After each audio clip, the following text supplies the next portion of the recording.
they'd make the tournament. Yeah. But if they lose their games and St. Lawrence wins one or two, they could be done. Yeah. And they also move ahead of RIT for third. Wow.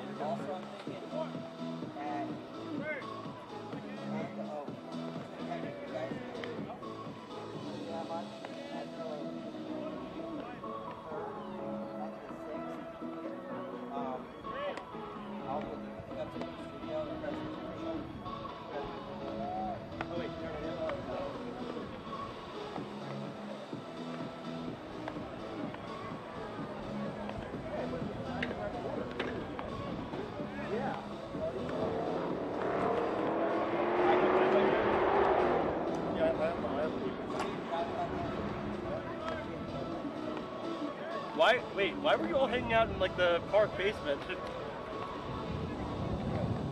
Like Jaden, Connor, you, Tommy? Oh, that's why. I was curious. Matt's favorite show on VIC Radio. What's his favorite show?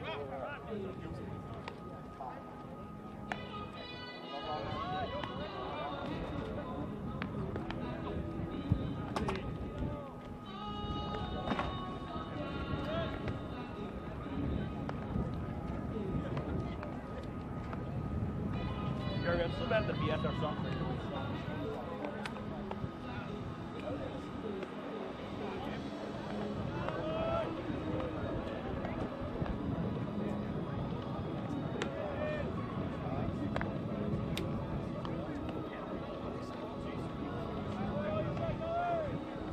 What?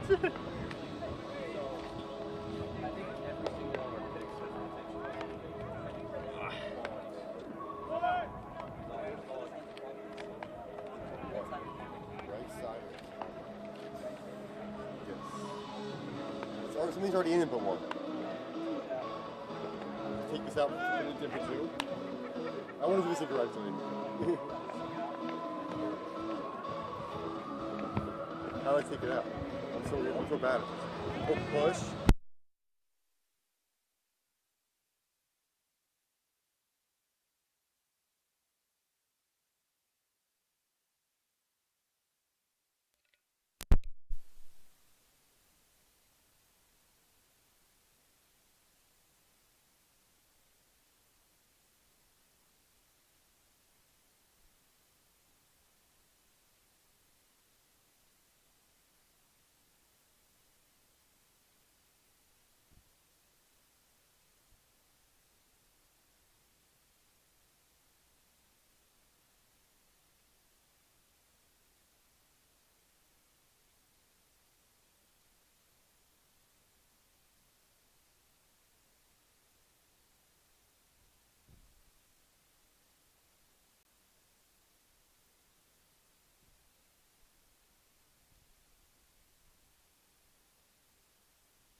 York State Broadcasters Association.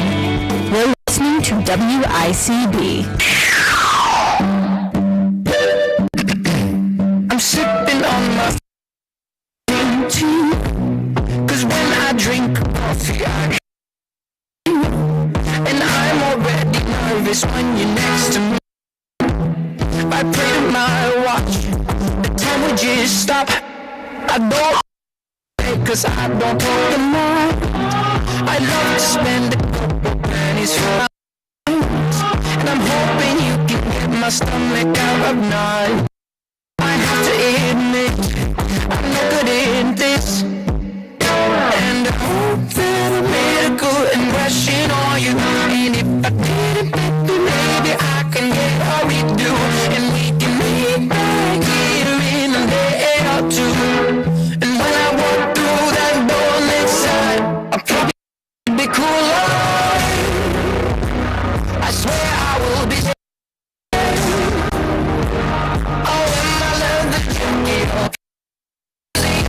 Bring a better sense of humor. So no, I can be no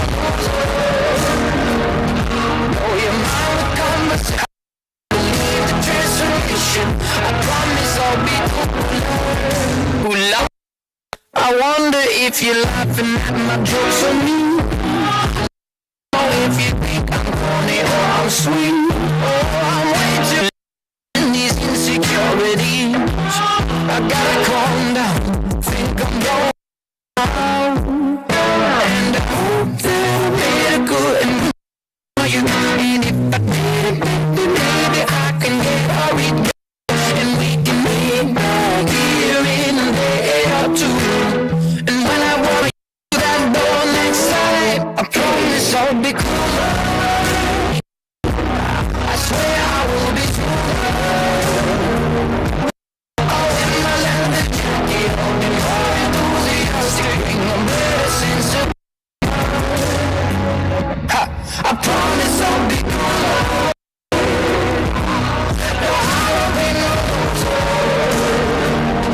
know your mind with conversation, won't believe the transformation. I promise I'll be cool. So cool.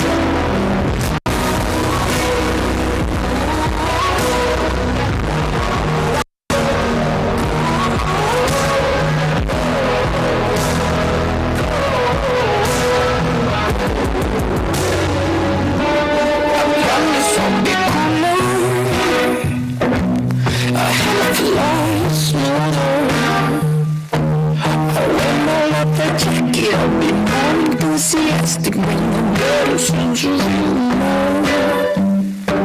I promise I'll be cool, yeah.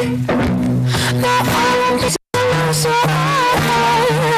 I'll blow your mind with conversation, won't believe the transformation. I promise I'll be cool.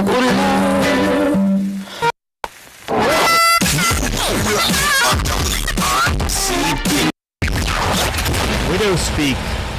Everything is simple.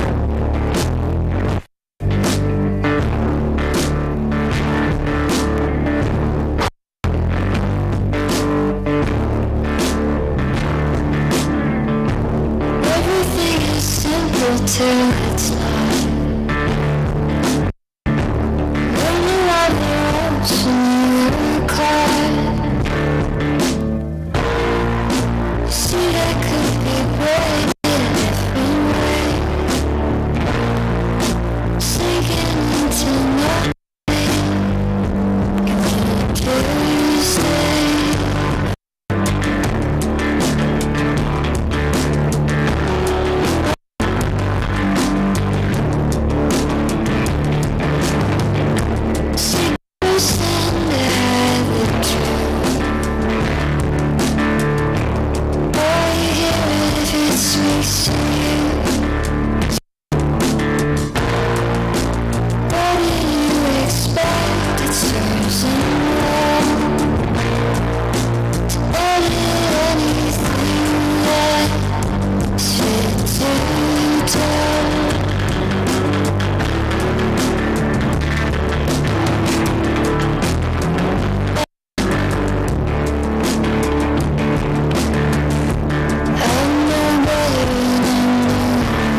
You'll just do the best you could.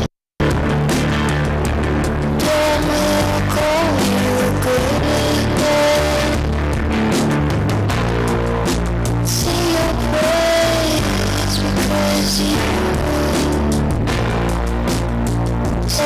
yourself because you could. Will I expect to search your world to edit anything that's individual?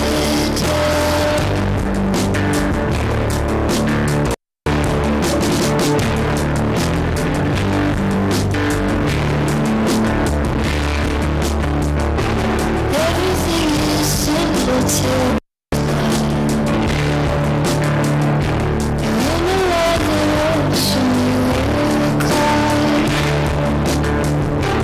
Everything is simple till it's not. Everything is simple.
Everything is Simple by Widow's Peak. That's one of our new songs, and every Monday at 8 o'clock you can catch the new music show where we showcase all of the amazing new music, you guessed it, that we are going to be playing on the station 92 WICB. Before that was Cooler by AJ Smith, and before that was Boo by Caesars. Stick around, all you baseball fans. We've got the baseball pregame broadcast coming right up, and then we will go into our live coverage of the game. It's going to be a great time. It's going to be awesome. So we're going to stay tuned right after quickly.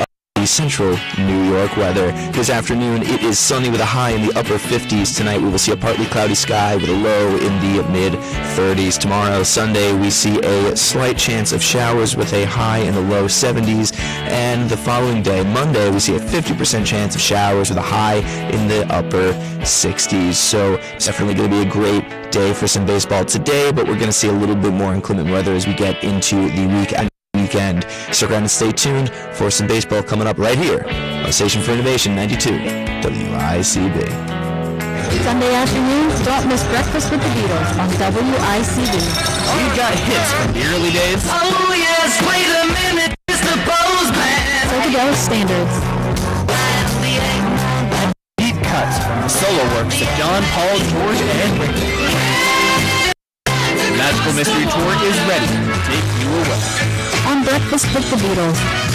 Sunday from noon to 2 on 91.7 FM.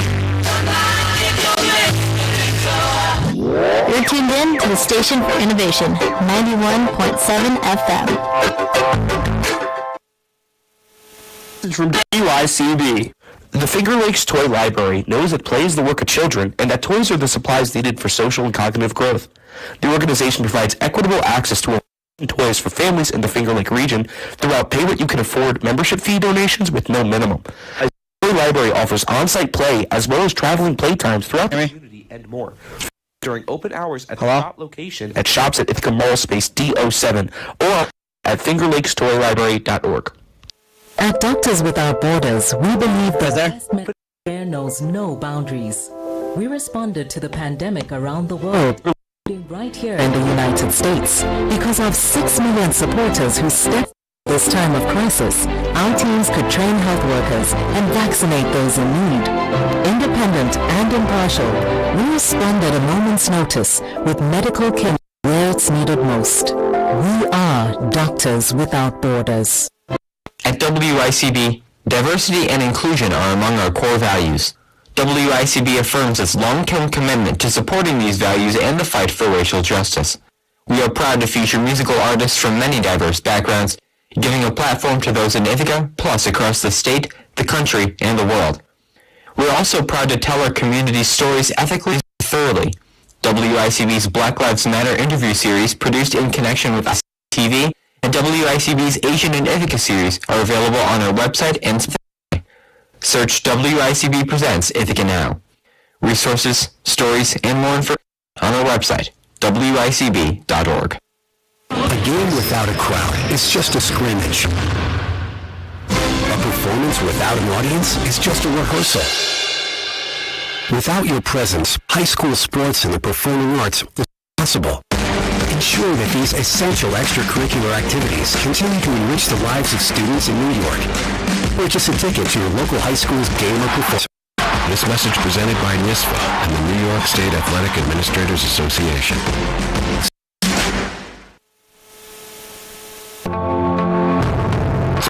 The following is a special presentation of 92 WICB Ithaca and the Bombers Radio Network. In conjunction with the Ithaca College Athletics Department, this is Sports on the Station for Innovation, 91.7.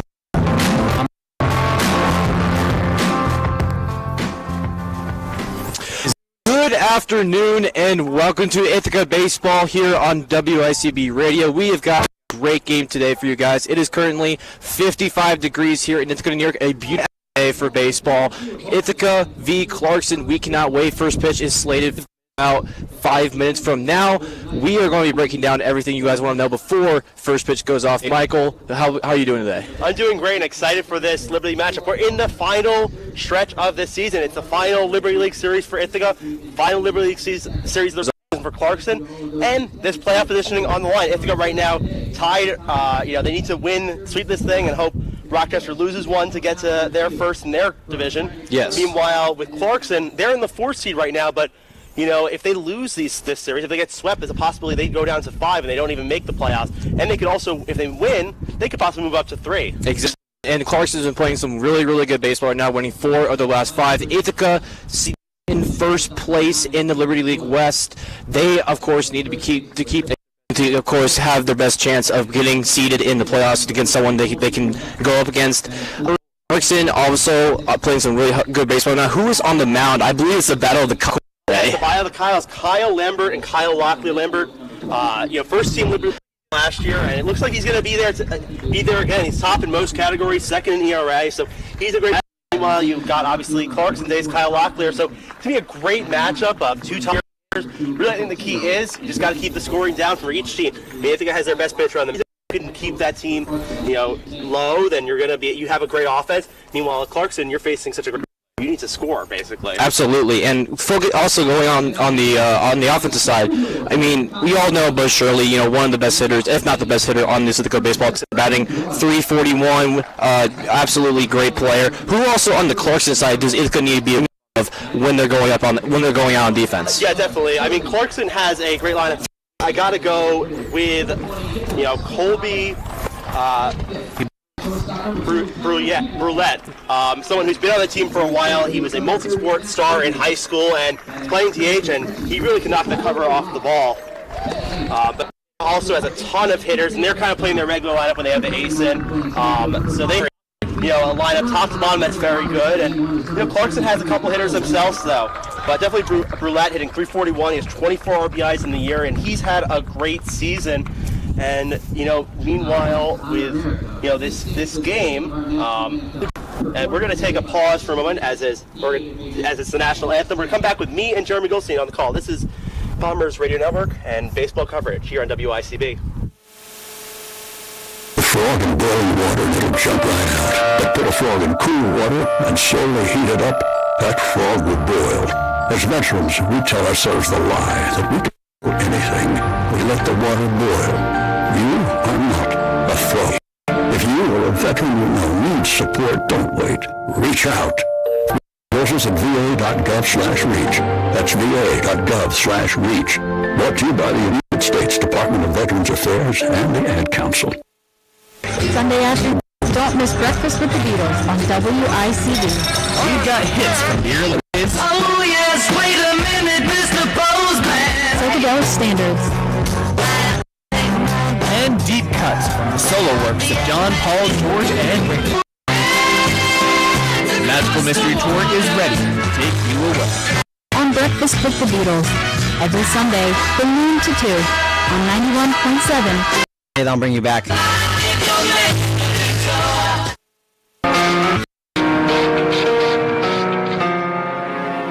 Hey, it's Ithaca alum and Sports Center anchor Kevin Connors.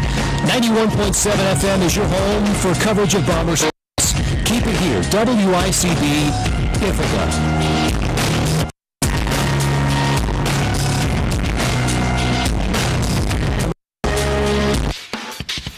10 seconds. 10, 9, 6, 5, 1, take it. And welcome everybody to this live coverage of Ithaca College baseball here on WICB and the Bombers Radio Network along with Michael Memis. I'm Jeremy Goldstein, and Mike, you just were part of that pregame show, and we obviously have a lot to go over. So what do you got to tell us about this game? I think it's going to be a great pitching battle between the two Kyles, and I think it's going to be a great matchup, and obviously a crucial matchup for both teams in the Liberty League. We're in the final stretch, and Ithaca needs to win these games to really have a chance of getting home field in the playoffs, basically. Meanwhile, with Clarkson, they need to win these games to make sure they make the playoffs. Yeah, so let's go over the lineup. Clarkson Golden Knights leading off and playing shortstop number 9, Caleb Doyle. Batting second and playing base, number 32, Ken Wilson. Batting third and the designated hitter, Colby Brulette. Cleaning up and catching Mike Nee. Batting fifth and playing first base, number 18, Joe Pagano. Batting sixth, number 23, Tommy Bianchi. Batting seventh, number 15, the second baseman, Zachary Clark. Batting eighth, the left fielder, it will be Sean Eddington. Batting ninth and playing third base is Mike Tito. And then pitching is Kyle Locklear. And on the mound for your Ithaca College Bombers is number 33, the ace of the staff, Kyle Lambert, and we'll see how he does on the day, Mike. Yeah, and as I mentioned, he is the ace of this Bomber squad, and probably one of the best, if not the best, pitcher in the Liberty League. He's been having a great season so far, and I'm looking forward to see how he does against this Clarkson lineup. Lambert taking his warm-up tosses, and here is Caleb Doyle. Ithaca looking to solidify top positioning in the Liberty League West. They could do so with a sweep of the Golden Knights and one Rochester loss, a swing and a miss, and a ball count 0-1. And you have to mention also, Ithaca's last game did not go well for them. They were mercied in 7 innings against Oswego State, so they're looking to put up a better performance than they did earlier this week.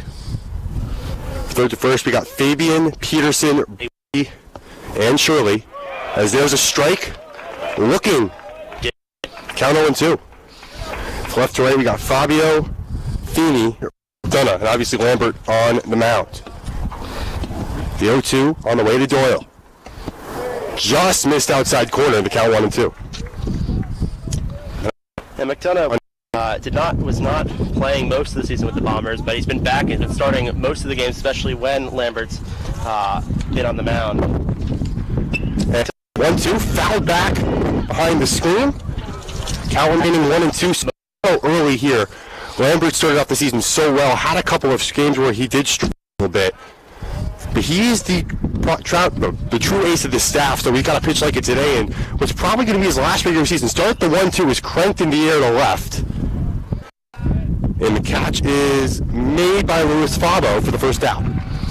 And an interesting thing is a lot of these, Bombers players, they can play infield and outfield. Fabo was the second baseman last year. A lot of players that, listed as infield play outfield. Fabo's one of them. So it's great the positional versatility they can make when they have to do subs, pinch runners, pinch hitters, even fielders later in the game. Well, that'll bring up Kent Wilson, a left-hand hitter, as Lambert deals. And that one below the knees. And the count 1-0. Wilson on the season, hitting an astounding 341. He's got a homer. 22 RBIs to go with it. The 1-0 swung on and missed. The count 1-1. And a pretty packed crowd here for this game, and a beautiful day out. It's Military Appreciation Day, so always proud to, honor the veterans that have served us here. I believe that was a strike, the count 1-2, so Lambert doing a great job, Mike, getting ahead early. I definitely need to do that. I think, especially when you got the 3-game series, you're going to want to make sure you're resting your for the pitchers that are less trustworthy. 1-2, foul back. Wilson will stay alive. Wilson has struck out 11 times, walked 9. Yolis will put together a good at-bat. Lambert trying to overpower him early. Here's another 1-2 in the dirt, and we're even 2-2. Infield playing pretty far back for Wilson. Two fielders, first and second, at the grass. Yeah, no shift, but they are playing back. Wilson has some great on him, and that pitch swung on and missed out in front of the breaking ball. Great off-speed use by Lambert. There's 2 gone. I think Wilson was expecting a fastball. Oh, yeah. Way out ahead of that one. Well, here comes the designated hitter, Colby Brulette, a junior. Also hit astounding 341. He's leading the team with 4 home runs. 24 RBIs, so a true 3-hitter. Lambert deals a 3 swing on a pitch high, the count 0-1. Yeah, and Brulette, definitely a great playing DH right now, but he can play the field, and I believe he played hockey in high school as well. The 1-0 in the dirt, and we're even 1-1. Kyle Locklear is pitching for Clarkson, and he's hit before, but he is hitting just 120. So going with the designated hitter today is Clarkson, and the 1-1 on the right is chopped it back to Lambert. He'll throw on to first in a nice easy 1-2-3 inning for the Ithaca Bombers. Mike, some quick thoughts before we head to the bottom of the first and we go over the Ithaca lineup. Great first inning for Lambert. Nice job. Just go 1, 2, 3, and got a couple of strikeouts there. And now the Bombers, you want to get that early lead and kind of make it even smooth, more sailing for Lambert the entire way. Give him a little early cushion so he doesn't have to worry about holding them to nothing at all. Now, if you look at the statistics of this whole team, Clarkson is known for their pitching has not been that great this season. Towards the bottom of the Liberty League, and Kyle Locklear is taking the mound. And before we go over the Ithaca lineup, let's go over Locklear. He has thrown 26 2/3, just an 0-1 record, a 4.72 ERA. That is the best on the team. 4 strikeouts, 27 walks, and he's allowed 1 homer. Yeah, and you mentioned the ERA. It's high, but it's kind of at the entire way in the Liberty League. I mean, Ithaca has I think a 5-something ERA, 3rd in the Liberty League, so it's really a very offensive league, the Liberty League, and makes even Lambert's number more impressive and makes Locklear's numbers also look pretty good. Do you think it puts more stress on Locklear considering stats are not really that overwhelming for offenses, yet he is the ace of the staff? A little bit, but again, he's also been the guy usually pitching the first game of these 3-game series, so he's usually facing the other team's best pitcher, so he has to be used to this by now, but obviously a little bit of when you're facing someone that's so good and you're going to you can't give up more than 2 runs or you're going to be in trouble. Well, let's go to the Ithaca lineup. Leading off and playing second base, number 7, Riley Brody. Second and playing left field, number 21, Luis Fabo. Batting third, playing first base, the graduate, Buzz Shirley. And then batting fourth and DHing, Nicholas Cuda. Fifth and playing shortstop, the first-year Connor Peterson. And then batting sixth at third base is Matt Fabian. Batting seventh and stretching, number 6, Gil Murad. Ethan McDonough will bat seventh and play right field. That was batting excuse me. Batting ninth and playing center field is Colin Feeney. And we talked about Lambert on the mound. So, Mike, we'll see if this offense can, back up that quick 1-2-3 spot that Lambert put up and, give him a lead and some run support. Yeah, one thing to notice with the lineup is, besides Shirley, it looks like all these players would be back next year, if I'm not mistaken. So, a very young lineup, and I think that's, bodes well. The team's still so successful despite the have a lot of inexperience over this entire roster. Right, so that's a great point. I mean, that's the thing. This team's played a lot of young players, including Clarkson, who's really broken out at shortstop. But So here we go. Riley Brody stepping in, the left-hand hitter, number 7.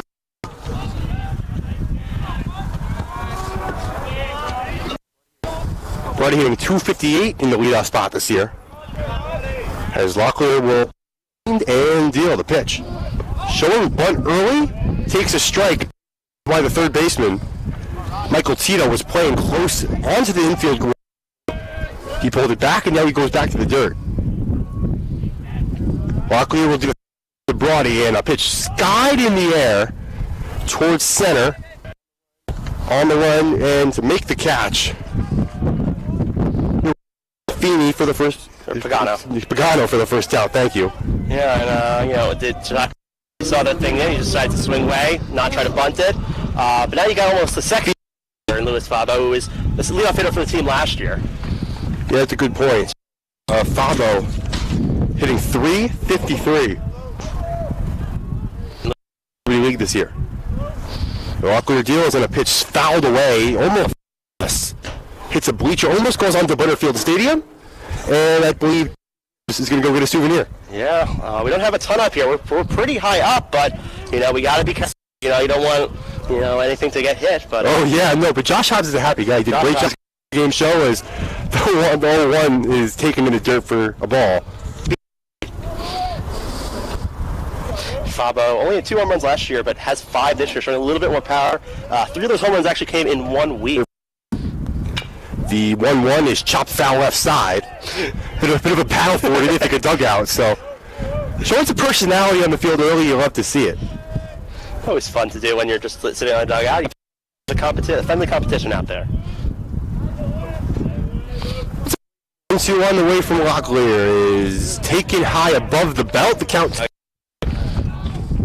Haven't seen 3 balls at a count yet. Lots of quick swinging. Yeah. Lots of early attacks. Fabo being patient. If he gets on, he could definitely steal. 2 to Lewis and fouled back. So that will continue. Yeah, a lot of cars. Yeah, we have to worry. There's some cars parked. Possibility again getting hit the park. Right there. So hopefully that does not happen. Nice tailgate. Lots of. Again, Military Appreciation Day here for this doubleheader. By the kind of entrance. And even if a home run's hit, there's a parking lot right outside the fence. The 2-2 to Fabo popped up right side, and it will go out of play. Bianchi gave it a look, but had really no chance at it at all. And the 2. Sub fighting it off there.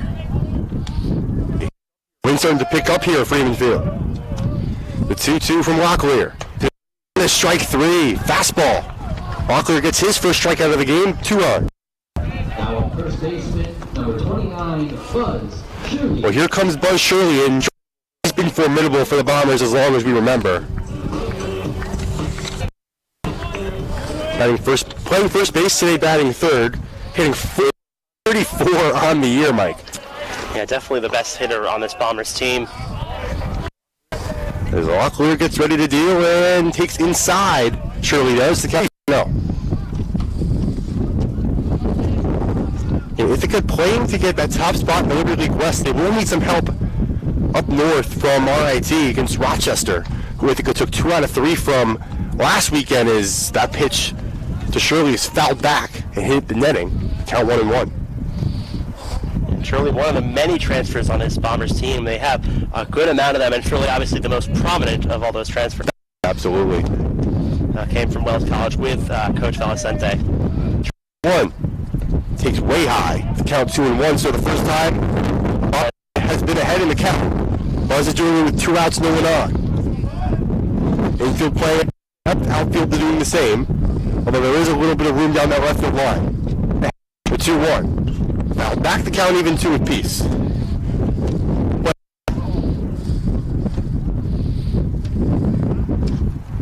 Big strikeout here.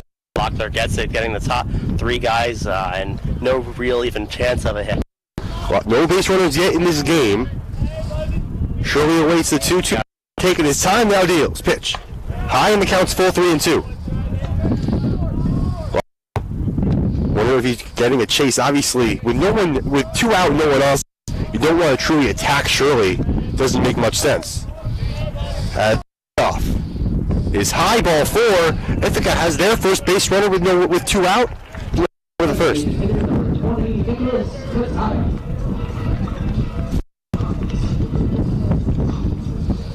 So that'll bring up Nicholas Kutaya with a man on first and 2 gone. Try Locklear's first pressure being felt a little bit, and then in scoring position though. Surely not a threat to steal. Only 1 stolen base on the year. Yeah, obviously there are a lot of base stealers on this team. Surely not one of them as Kutaya takes a strike on the outside corner. The count 0-1. Kutaya's had a good year himself, despite hitting .227.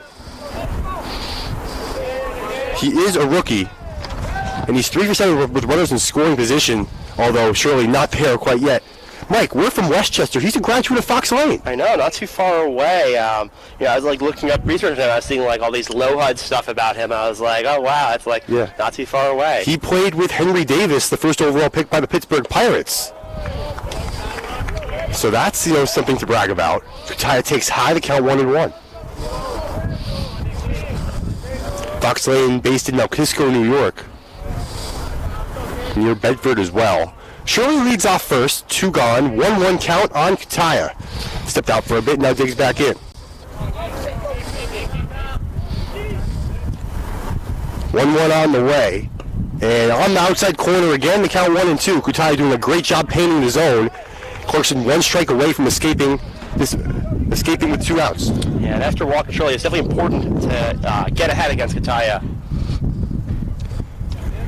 Locklear gives a glance to first. Shirley takes a small lead, the 1-2. Just foul staying alive is Kutaya. Just got a piece of that. It looked like it almost was going to get past him, and then he suddenly, got those hands and swung it, and just fouled it off the netting. Middle of the infield's playing a little bit back. If a ground ball goes up the middle, it will go through for a hit, most likely, as long as it's hit hard. Locklear gives a glance to 1-2. Grounded foul right side, and will stay the same. Great job by Ithaca, 2 quick outs, Mike, but they've really worked Locklear's pitch count throughout the rest of this inning, making him work a little bit, despite maybe not producing anything in all likelihood. Yeah, definitely, especially if you can get to that bullpen early when you have the 2 aces on the mound. I think it gives you definitely a distinct advantage. Especially in a doubleheader. Clarkson, not the best pitching team in the Liberty League, the 1-2, grounded foul right side again, and we'll do it over. And those last 3 foul balls all to the right side, and looks like he's just trying to fight it off, not really trying to get a hit, just hoping maybe to get a few more balls or get a ball right in his zone. Just kind of fouling up to the right side, not really trying to pull it anymore. Shirley not advancing his lead. Again, not a threat to run like Michael mentioned. It'll be a 1-2 on the way to Kutaya. Swing and a miss, strike 3. Locklear using the heat for his second strikeout of the inning. And just like that, we'll take a quick break. We are knotted up at 0 between Ithaca and Clarkson. You're listening to the Bombers Radio Network. I needed help finding daycare, and I got help. I needed help giving back to the community, and I got help. I needed help finding health insurance, and I got help. Need help finding help or giving help? Call 211 for information and referral to hundreds of available services in Tompkins County. 211 is fast, easy, free, and confidential. When you need help finding help or giving help, 24 hours a day, 7 days a week, 211. Is that a faucet running? That's not a faucet. That's a river rushing through the forest. Forest rivers provide over 100 million people with clean water to drink. What? I can't hear you because of the vacuum. That's not a vacuum. That's the trees in the forest cleaning up the air we breathe. I didn't know the trees were so amazing. Yep. And the forest gives us shade, trees to climb. That's awesome. Let's go explore some more. Visit the forest today and enjoy all it does, just for you. To learn more about the forest and find one near you, go to discovertheforest.org. Brought to you by the U.S. Forest Service and the Ad Council. 10, 9.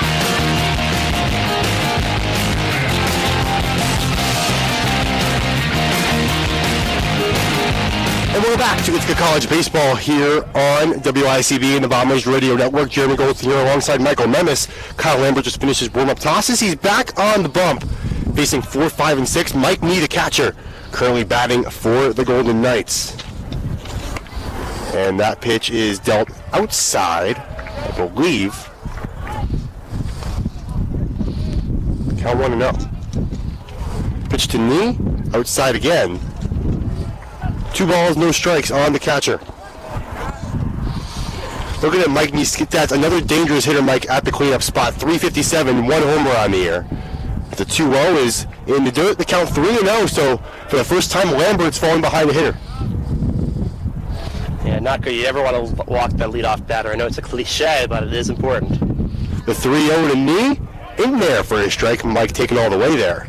Count 3-1. Do we expect another fastball from Lambert? He was so successful with the off-speed stuff in the first inning. I'm not sure. I think he just anything to get it over. The 3-1 above the belt, and Knee is the first base runner for the Golden Knights now, as Clarkson gets their leadoff batter on first. And that'll bring up the center fielder Joe Pagano.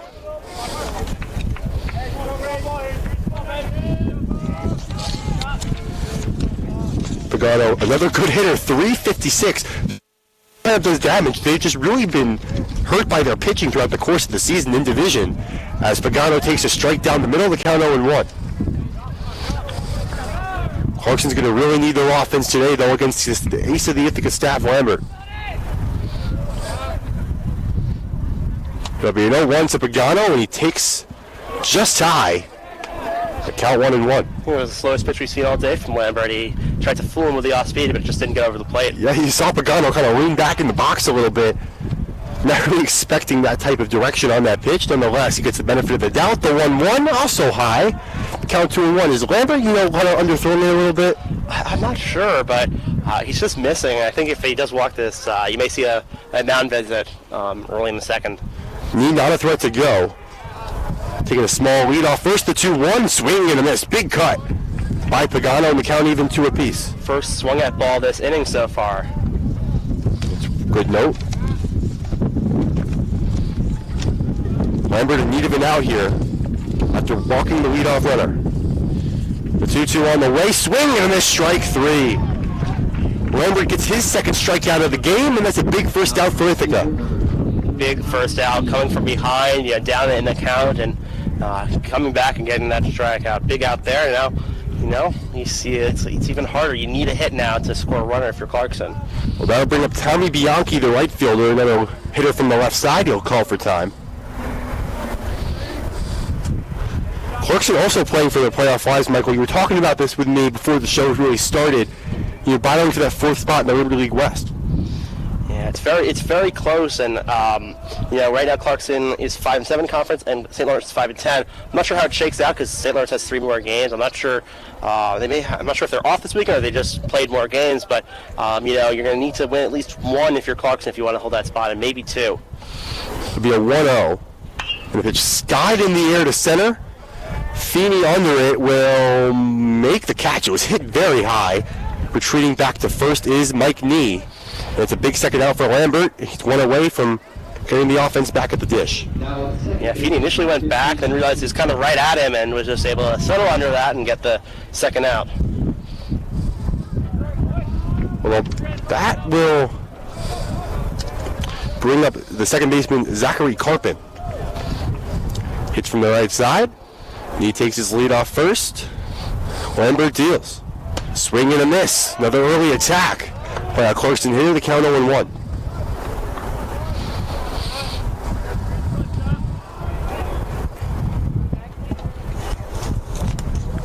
On the year, Carpin, not too dangerous. Doesn't play every day. Getting the start at second base today as that pitch is dealt outside in the dirt.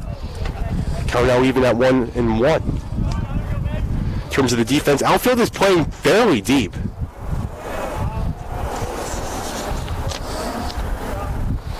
Carpin does have a couple homers on the year, hitting .255 with 8 RBIs.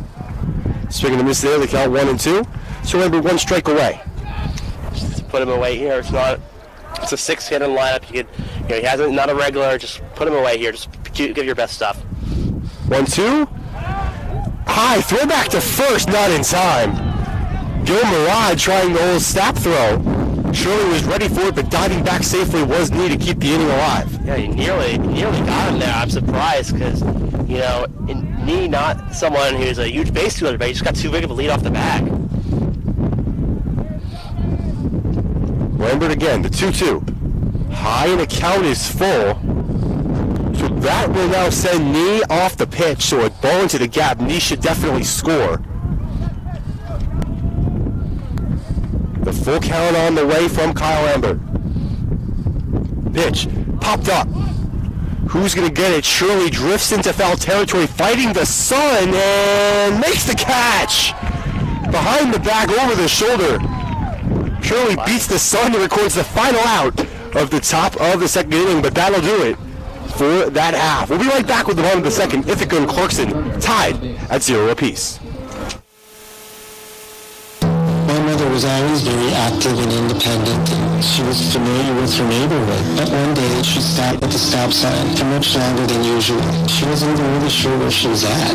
It's important for you to talk to someone about it. I felt so much better after my son told me, Mom, we'll figure it out. When something feels different, it could be Alzheimer's. Now is the time to talk. Visit ALZ.org/ourstories to learn more. A message from the Alzheimer's Association and the Ad Council. Monday nights at 9, it's The Punk Show. Featuring, well, you guessed it, punk rock. Plus ska. And hardcore. Tune and rock out. The Punk Show. Monday nights 9 to 10 on WICB.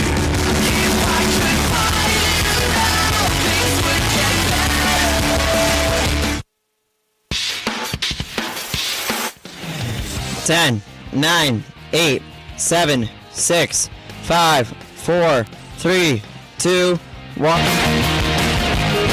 Welcome back to Ithaca College Baseball here on WICB and the Bombers Radio Network. Jeremy Goldstein here alongside Michael Memis. Not too much offensive action here today. It's been all Locklear and Lambert for their respective teams on the bump. Just one walk for each side. Mike, what are you looking for this Ithaca offense here in the bottom of the second inning? Well, the Ithaca, bottom of the lineup is still a pretty productive, hitters, and they might be higher on other teams. So I think, really Locklear has no rest with this Ithaca lineup. I'm looking for Ithaca to get some base runners here, definitely, and maybe put across a run. But Locklear has looked really sharp in that first inning. Well, that will bring up. Well, Connor Peterson will lead us off. It'll be Peterson, Matt Fabian, and Gil Murad. Peterson has been that rookie standout like we talked about, one of them, hitting .388. He's been in the lineup since opening day when the Bombers were in that Florida spring trip. As swinging at the first pitch is Peterson. He'll foul it left side by the third base coach, and the count quickly 0-1. And Peterson, another one of those first years, as I mentioned, that in the lineup, a regular for this team, and he's basically played every game. Swing and a miss by Peterson, swinging with the first two pitches. That one off speed, and Locklear got the best of him, the count 0-2.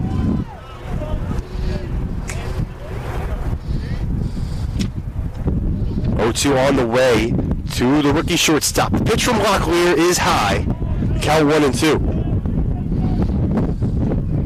Wind really starting to pick up. It's a beautiful day. We're going to get into the high 50s in terms of weather, but wind is definitely existent. The 1-2 to Peterson takes it low, and he evens it back up at 2-2.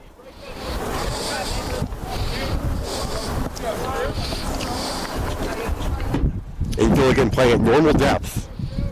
The 2-2 from Locklear. In there, strike three called. Peterson did not like it. But he is punched out for the first out of the inning. The third K already by Kyle Locklear. Locklear's been very good so far at attacking the corners. He's had a couple of those where the hitter's not going to offer it, but it is a strike, and just like that he did right there with Peterson. That will bring up Matt Fabian, the .340 hitter. Swinging it from the right side is Locklear, gets ready and deals. Pitch. In there for a strike. Locklear's command on point early on.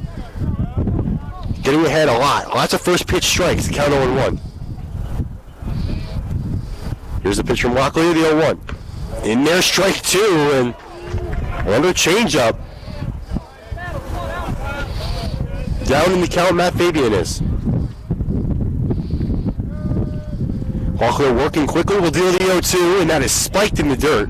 Got past Mike Nee, but no base runner present, so no need to worry. Yeah, you want to waste a pitch sometimes with two strikes, but that was not something that Fabian was going to even think of offering at. Be a 1-2 to Fabian. Bombers looking for their first hit. Pitch is high, the count 2-2. Both teams, in fact, looking for their first hit again. Just a walk apiece so far. It's been a pitcher's duel, albeit we're just...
Okay, I think I pressed it.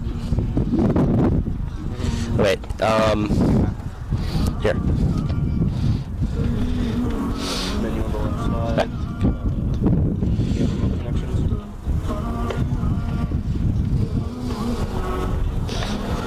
Yeah.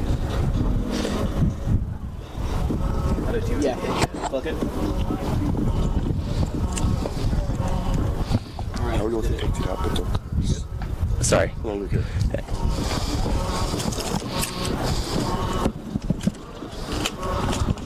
Can you hear?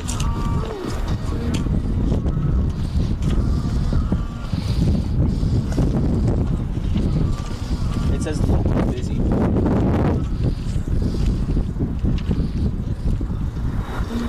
It's connected to the loopback. Should I disconnect the loopback?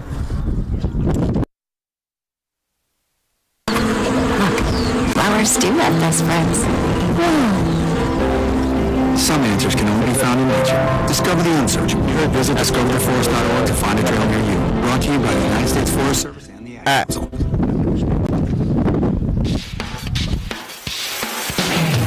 10, 9, 8, 7, 6, 5, 4, 3, 2, 1. Welcome back to Ithaca College Baseball here on WICB. We are in the top of the third inning, a 0-0 game. The pitcher's duel between Kyle Lambert and Kyle Locklear. Is the left fielder Sean Eddington has a 1-1 count now. Lambert working quickly and will deal the pitch. Breaking ball just misses outside the count 2-1. Both pitchers definitely dealing so far, and exciting to watch. It's a pitcher, so it's always exciting to see pitchers at the best of their game. Here's the 2-1 from Lambert. Swing and a miss at a pitch low. The breaking stuff really working for Lambert early as opposed to his high-speed fastball. Nonetheless, count 2-2. Lambert Pitch on the way, and the ball hit in the air to right and deep, but foul. If he straightens that out a little, that's probably going to be a double, but way foul on that one. Yeah, McDonough didn't even move his feet, but no chance to get that one well out of play. The 2-2, way high and in, the count full. Lambert did walk the leadoff batter back in the second inning, and Mike Nee doesn't want to do the same with Eddington here. Yeah, especially when you get the top of the lineup coming up soon. Yeah, Eddington a lot less dangerous of a hitter. The payoff, it hit him in the back. And the pitch before also nearly hit him, so 2 pitches in a row that are a little bit too much inside on Eddington, and this one hits him, kind of it's almost the same as a walk now. It's in the scorecard, it'll be listed as a hit by pitch. Right, so Eddington takes first. Clarkson then will bring up the 9-hitter and the third baseman, Michael Tito.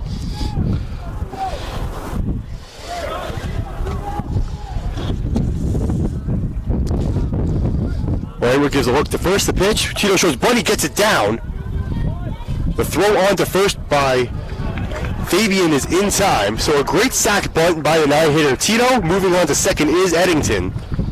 And a runner in scoring position, the first one we've seen all day, is set for the Golden Knights. Now leading off, the leadoff hitter not going back to the dish in Caleb Doyle. Yeah, smart play there. Now you just need a hit to score a run, and you got the top order coming up, so it's a very good opportunity for the Golden Knights. Doyle is 0 for 1, flew out his first time up.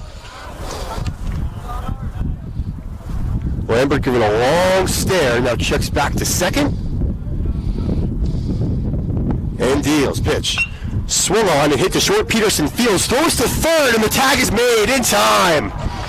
Great awareness by the rookie shortstop, and he gets the tag on Eddington at third for the second out. It seemed like Eddington was going, no matter where it was hit, he was going kind of on contact, because clearly you want to score, but ended up backfiring there. A nice play by the Bombers to get him at third. It's definitely a risk when you're going on contact and moving to third. Also, it's a risk to throw to third, but nonetheless, Peterson did it confidently, did not hesitate, and got the second out. But they still have to get by Ken Wilson, the 2-hitter. Throw to first, pickoff attempt not in time. Doyle definitely a threat to run, leadoff hitter for the Golden Knights. Yep, Wilson struck out his first time. And here's the pitch, another throw to first. Doyle definitely a threat to go. Wilson, though, on the season, does have a homer, hitting .341. The pitch, and it swung on into left for a base hit. Moving to second is Doyle, and that is the first hit we've seen by anyone. It comes off the bat of the lefty Wilson. We got first and second now, with 2 gone here for Clarkson. And Mike, just based off of that, it shows how bad that out was going to third by Eddington. Yeah, Eddington got to be kicking this up. Obviously, you don't know how you approach a hitter based on the situation, but if the same results happens, you have your first run. But yeah, it could be made up with another hit here. And Mike, you said you got to trust the top of your lineup. You said that decision was questionable, and indeed it did come back to bite the Golden Knights. We'll see if they can make do with 2 on and 2 men on, as the first pitch to the third hitter, Brulette, is a strike, the count 0-1. And because it is a lefty, McDonough's playing pretty far back. It'd be hard to signal to nab Doyle at home. The 0-1 to the lefty, Brulette, is high, count even at 1 apiece. And Clarkson, known for their offense, they do score a lot of runs. They do hit well with the runners in scoring position as well. The problem is they give up a lot of them, but with their ace in the mound, they're feeling good about themselves right now. The 1-1. In the dirt, good block by Narad to save a wild pitch. But 2-1 now to Brulette.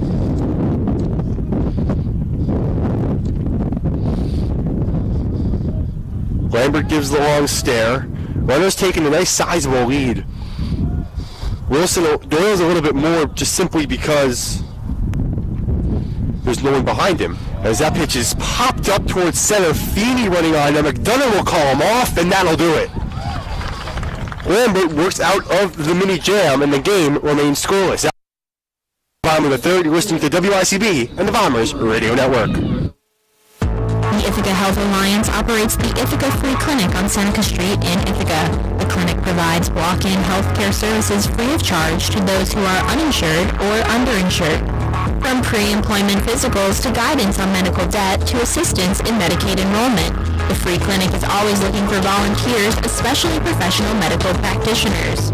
For more information and to support the free clinic's mission to the uninsured, visit online at ithacahealth.org or by calling 607-330-1254. This message is brought to you by WICB Ithaca. If you live in the city of Ithaca and want to be in the know, Swift 911 is the way to go.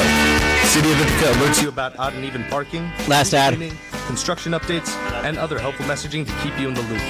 The service is completely free and customizable. You receive only alerts you sign up for via text or email, and you can unsubscribe at any time.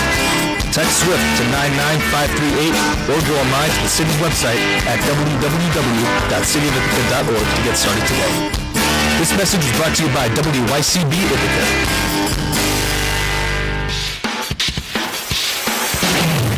10, 9, 8.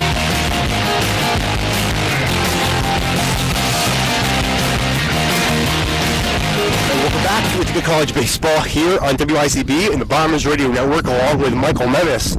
I'm Jeremy Goldstein. We're here in the bottom of the third inning. Just one combined hit by these two teams, both known for their offensive prowess, but it has been a pitcher's duel. Kyle Locklear finishing off his warm-up tosses here in the bottom of the third. And Michael, what does the Ithaca offense need to do to put together some better at-bats and threaten Locklear here in this inning? Well, I think it's just swinging the bat. They struck out, four times so far, and two of those looking. So just got to make contact. And I did, Murat obviously was out in that last play, but he made a play. And it was almost an errant throw. You saw, the first baseman Wilson. He almost got off the bag trying to get it. So just make some contact. First pitch on the way to Ethan McDonough is a ball. The count 1-0.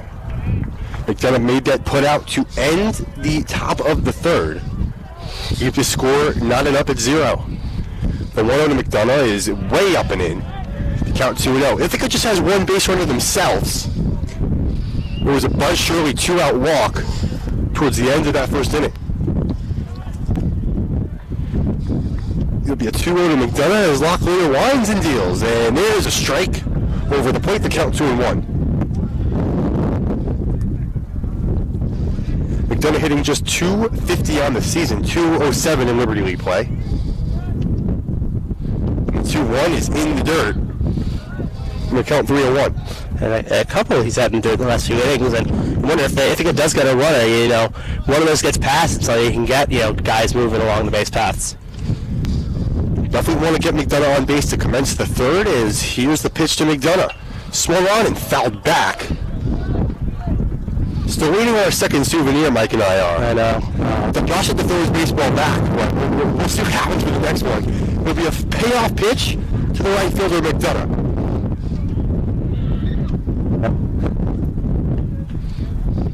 Here it is, and the pitch fouled back. The count will remain 3-2. Nice job staying alive there, and just make him work, make him get more pitches, and hopefully you can get a ball that you can hit or a ball that's off the plate. The 3-2 to McDonough. Locklear takes his time and fulfills. And the pitch will go in all 4.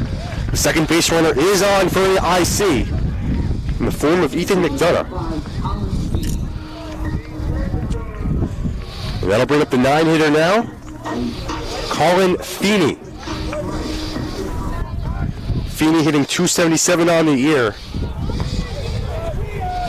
The third baseman, Tito, ready for the buns, playing on the edge of the grass, while the middle infielders playing closer to the middle, trying to take away a base hit.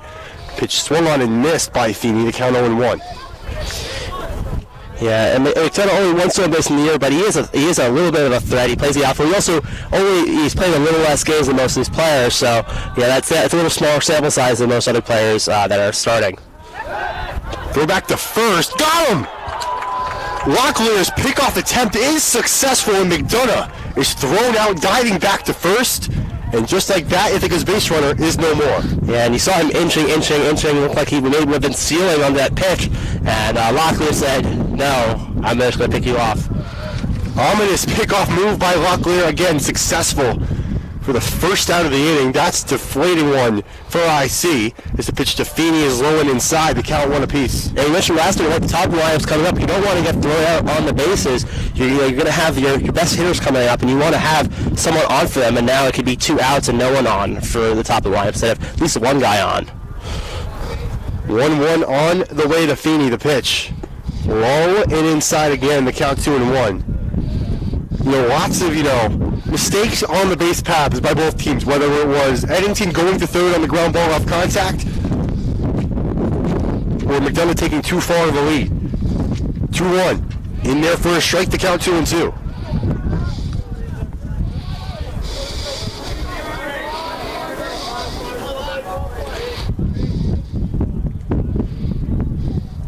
That'll be a 2-2 on the way to Feeney. Locklear deals. Pitch.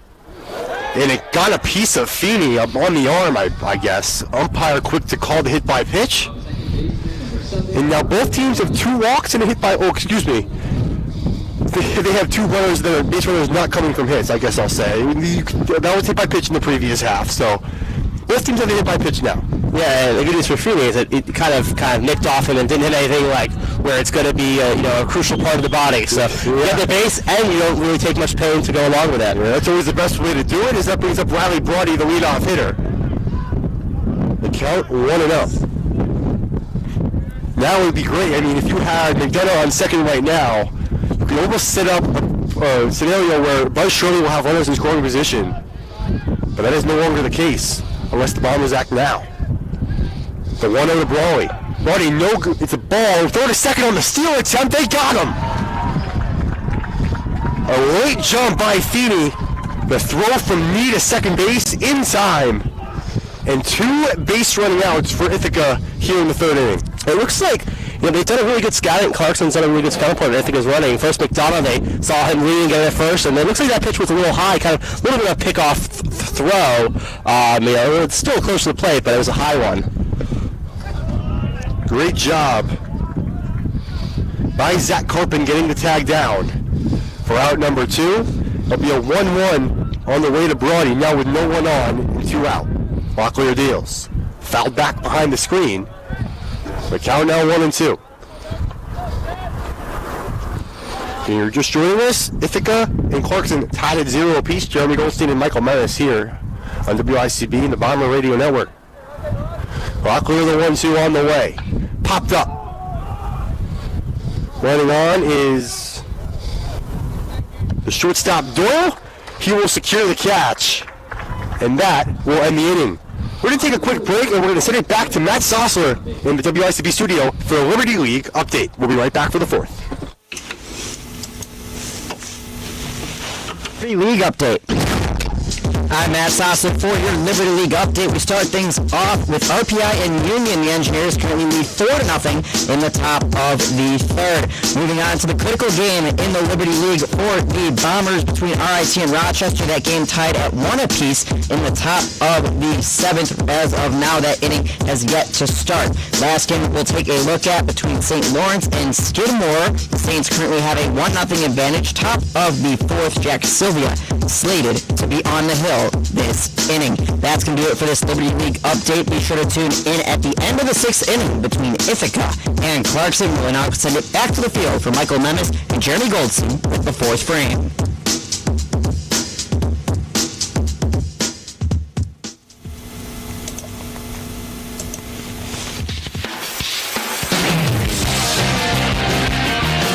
Ten, 8, 7, 6, 5, 4, 3, 2, 1, take it. Thank you, Matt, for that Liberty League update. Lots of important Liberty League action going on across the division today, including that RIT Rochester game. Again, I think we're really hoping that RIT can take one, and I think it can take that sweep.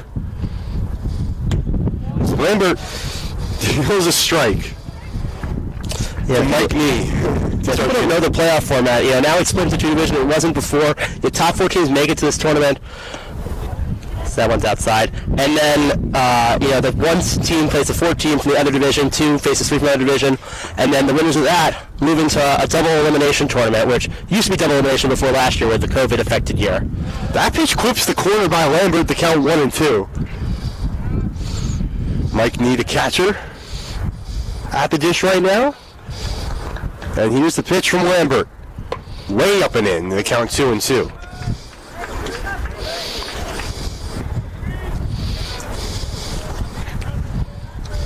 It'll be a 2-2 on the way. Lambert to Nee. Infield again in normal positioning. Lots of room down that left field line. That pitch just missed the outside corner. And we are full.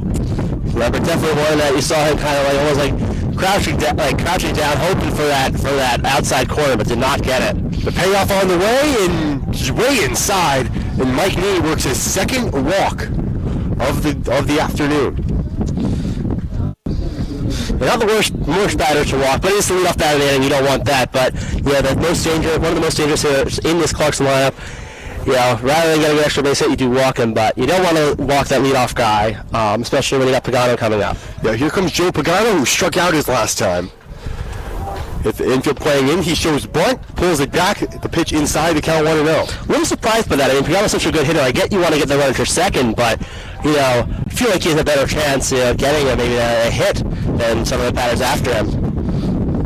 With a bunt shown by Pagano, that one's in there for a strike.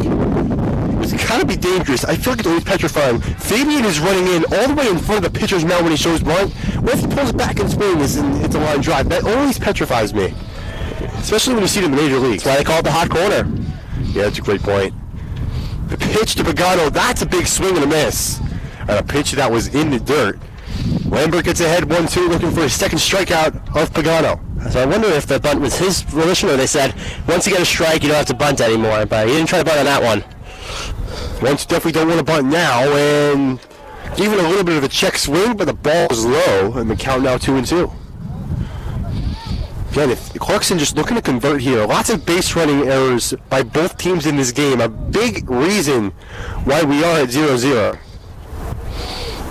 And the 2-2 on the way is high, and now Lambert in danger of walking back-to-back hitters with the count full. He's had a couple of those where he's tried to, Lambert's been when he's tried to put the guy away, he's throwing high, and then Lockley has been where he throws it in the dirt and away. The payoff on the way is skied in the air to center. Feeding, drifting back, has a view of it, makes the catch. Tagging back to first is Nee, so Pagan gave it a ride. That's the deepest ball we've seen hit all day, battling the wind. But that's a big first out for Lambert. Yeah, pretty deep dimensions. I mean, you obviously have the people that have hit home runs here, but it's not an easy. It's 400 to dead center. It's even a little longer to the left and right center corners, 405. Well, that will bring up Bianchi. Flew out to center his last time. A left-hand hitter. In there for a strike. Lambert gets a much-needed first pitch in the zone to get ahead 0-1. Falling behind a lot, managing to get out of it. Looking for a double play ball, perhaps to get to the bottom of the fourth unscathed. The 0-1 on the way. Breaking ball inside, the count 1-1. And Bianchi has a little bit of an interesting, batting stance. He's very crouched, kind of trying to just almost wind up his power for the swing.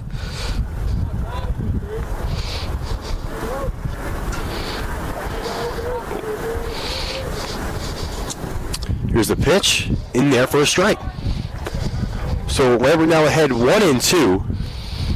Hasn't hit a strikeout in quite a bit. Looking for what would be a crucial one here.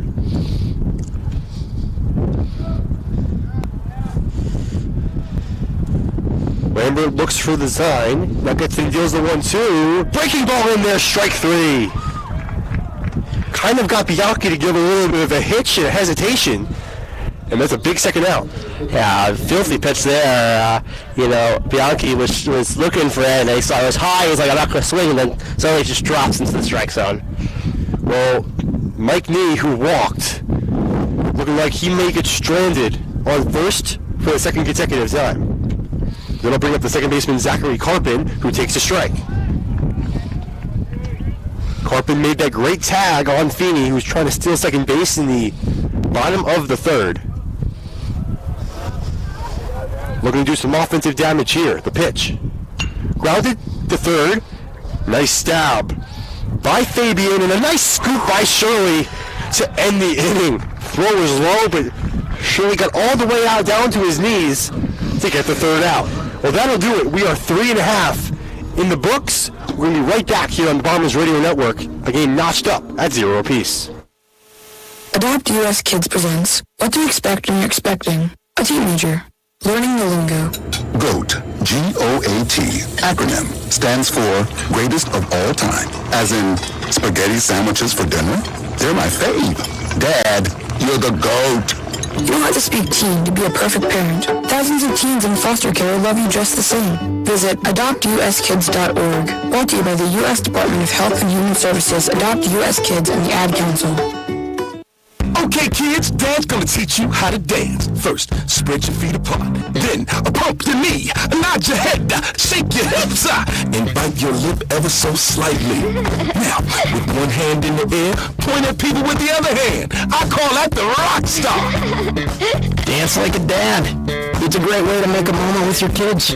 Now, make a face like it just smells something bad. Visit fatherhood.gov. Brought to you by the U.S. Department of Health and Human Services and the Ad Council. 10, 9, 8, 7, 6, 5, 4, 3, 2, 1, take it. Welcome back to Ithaca College Baseball here on WICB and the Bombers Radio Network. Jeremy Goldstein here alongside my partner Michael Memison.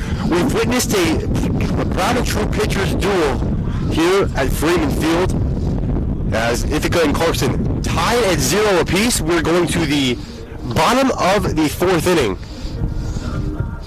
So you got a prime opportunity here. You got the 2, 3, 4, arguably I think your 3 best hitters, up. So this is really the prime opportunity if you want to, put a run across. Yeah, there's no doubt about that. Luis Favo, Buzz Shirley, and Nicholas Kutaya with a chance here to do some offensive damage, put the Bombers in front. Here's the pitch. Favo cranks one in the air to center. Drifting back on Ace Pagano, and he makes the catch. Fabo hit it on the screws, but right to Pagano himself for the first out. So one pitch in, Buzz Shirley will now step up to the dish. He walked his first time. I thought that was that. I do like the approach by Fabo. Just hitting it. He saw a pitch he liked, and he hit it. And if it's a little, in the gap, you got probably a double. First pitch is outside. Count 1-0 to the ground lefty. Outfield playing back, as Shirley fouls it back. The count 1-1.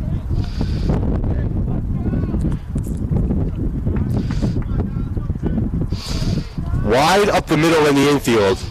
So anything grounded up there should get through.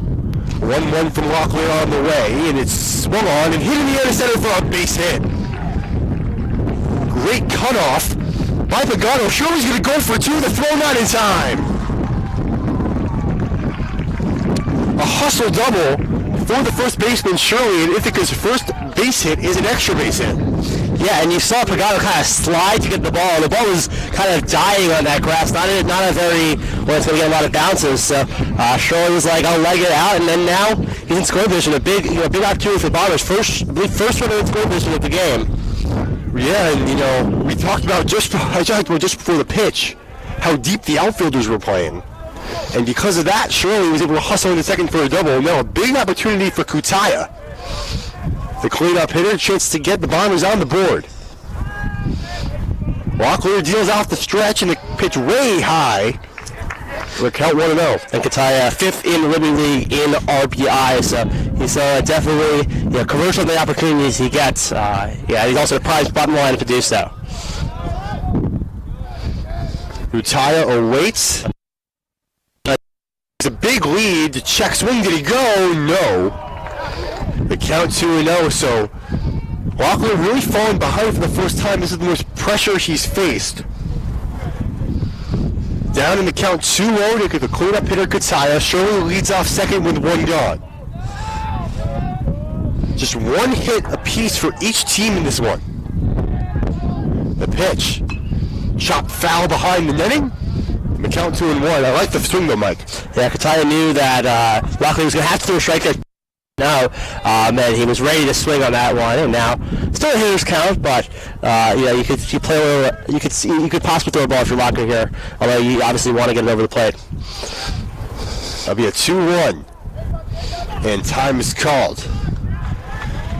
You think Shirley's actually going to steal third, or she's just trying to dance around? I think he's trying to dance around, trying to distract him on at all, but I doubt he would try to do it, especially we've seen the arm of Mike Nee, and I don't think it's something you really want to test. Yeah, he's been pretty fantastic. Already thrown out one base runner as the pitch to Kutaya is high, and the count 3-1. Okay.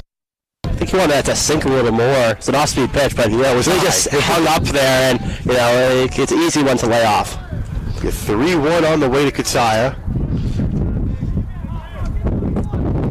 Joseph fastball here? I think so. Locklear gives a long look back to Shirley, who keeps increasing his lead. Dancing around, like we mentioned, now the pitch. Way up there, ball 4. So Locklear, getting a little intimidated right now, gave him a double, then walked to the next hitter.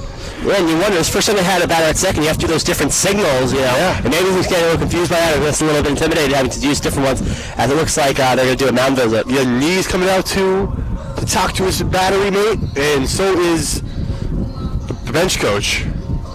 Again, if you're just joining us, Ithaca and Clarkson still scoreless. We're in the bottom of the 4th inning.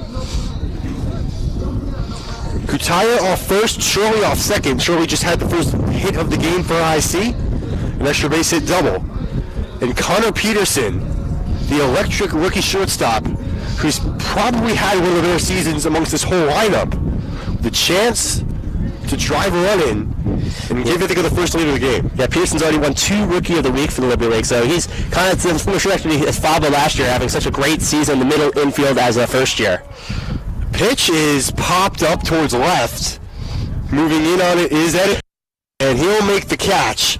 Retreating back are both Shirley and Kutaya. Mike, that is not what you wanted. Yeah, it looks like he got a little bit ahead of that one because it didn't really go that far. But I get being aggressive, but especially if you're walking the previous batter, you might want to hold off on it.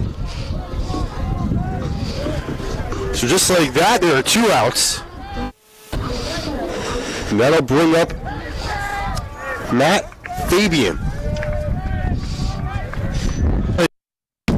Fabian on the day, 0 for 1. And he takes a strike to count, quickly 0-1. Fabian, somebody who's had a big, a really big leap this year, especially in the batting average department. Still has strike, definitely a much more productive hitter than he was last season. Locklear takes a look at second. Shirley dancing once again, now deals. Did he go on the pitch in the dirt? I don't know, but the ball got away from Knee and the runners advanced. I believe they called that a strike. The count is 0-2. But Shirley advanced to third because the ball got away, and Kutaya followed up and went to second. Yeah, not a great attempt at that. It wasn't close to a strike, but nice smart heads-up base running by Shirley. 2 outs with runners in scoring position here for Fabian. But he's down in the count 0-2 to Locklear, who's struck out 5 today. The pitch just missed the inside corner. Dangerous take by Fabian. Nonetheless, he's still alive. After offering that previous pitch, I can't believe he laid off that one. That one looked like one that they could call strike 3, but he lays off it, and now it's 1-2, a little bit of count for him. And with Locklear, will be willing to attack once again. The 1-2 pitch. In there, strike 3 called. Fabian puts his head down and walks back. Ithaca strands runners on second and third to conclude the 4th. But we'll be right back. The top of the 5th coming right up. You're listening to WICB in the Bombers Radio Network. This is the story of a very special woman. Just a few knew about her superpowers. In a matter of seconds, she turned herself into a great mathematician. She masqueraded as a regular person at work, but as a superhero at home. Everyone knows her as Gabriella. I still call her Mom. Your hero needs you now, and AARP is here to help. Find the care guides you need to help, complete with tips and resources at aarp.org/caregiving. Brought to you by AARP and the Ad Council. If you came across someone struggling with hunger, how would you recognize them? Would you notice an 8-year-old girl who's not settled for celebrate because she may not be having lunch again until September? Or a war veteran who's having a hard time landing a job and getting back on his feet? I am the 1 in 8 Americans who struggle with hunger. I Last Hunger can be hard to recognize. Learn why at IamHungerInAmerica.org. Brought to you by Feeding America and the Ad Council. 10, 9, 8, 7, 6, 5, 4, 3, 2, 1. Take it. On a windy day here on the South Hill, Ithaca College and Clarkson tied up at 0 apiece. It's been a pitcher's duel between Lambert and Locklear, a battle of the Kyles, as Michael called it at the break. Yeah, they've been threatening a little more as the game has gone on. Obviously, Ithaca had second and third a couple innings ago. Clarkson had multiple runners in scoring positions, so starting to see some cracks for the pitchers, but still nothing across. Kyle Lambert back out there again for yet another inning of work, his fifth. That pitch a ball to Sean Eddington, the left fielder, who got hit by a pitch his first time. The pitch, swing and a miss. Count now 2-1. Lambert getting his first strike of the fifth. And we probably thought, yeah, it's the best pitch I'm going to get. 2-0. They need to throw a strike, but just missed there. The 2-1. Offered at the pitch high, but umpire deems he did not go. Count now 3-1. Lambert in danger of walking the leadoff hitter for the third time in this game. The 3-1. In there, strike two. It goes to speak how good Lambert is, the fact that he keeps walking these leadoff hitters, which is usually deadly for a pitcher. Still no runs, though. Yeah, that's a great point. Considering Lambert, working out of the stretch a lot this game. The 3-2 is fouled back by the IC dugout. Count remains full. No running for it that time, unlike that first one to the Ithaca dugout. It'll be a payoff on the way, the 3-2. Popped up. Shirley gives it a look, and it is a souvenir for some of the parents here visiting Ithaca College.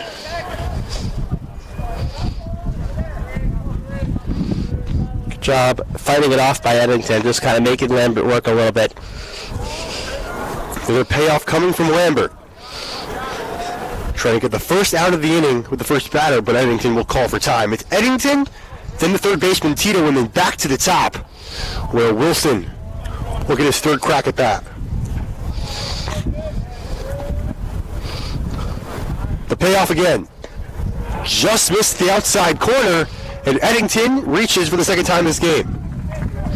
And another time walking the leadoff hitter.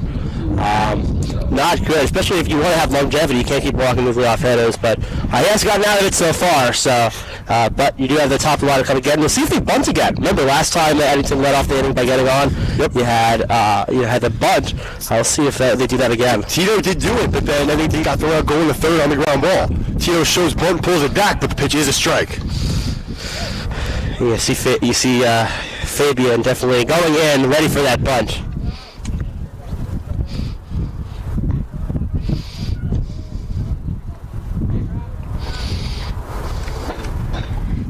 The 0-1. Bunt is down along the first base line. Lambert will throw to first, but nonetheless, advancing to second is Eddington. And it's like Groundhog Day here in the fifth inning, as here comes the leadoff hitter, Kent Wilson.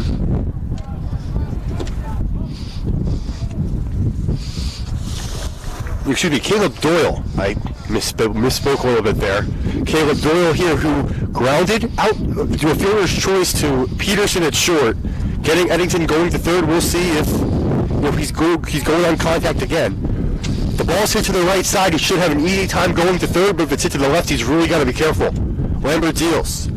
Nice block by Murad on the pitch in the dirt. The count 1-0.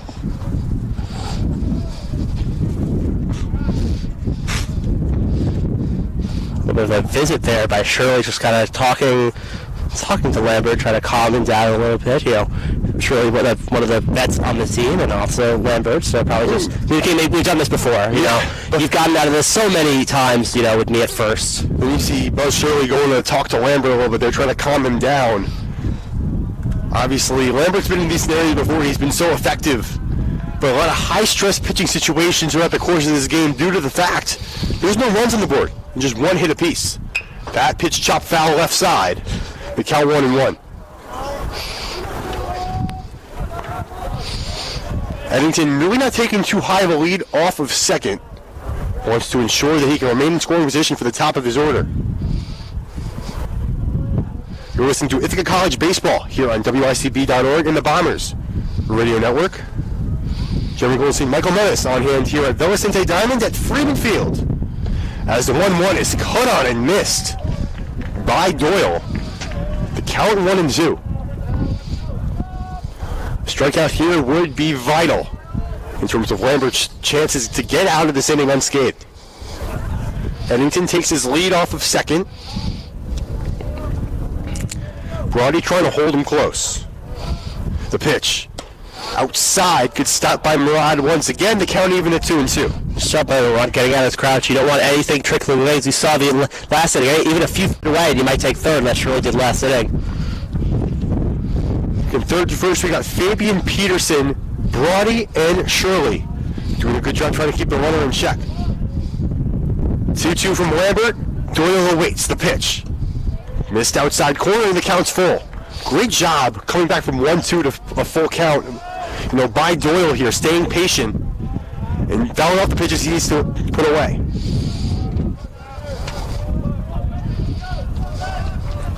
Lambert takes the long stare into the mitt of Murad. Now deals the 3-2, and it inside ball 4.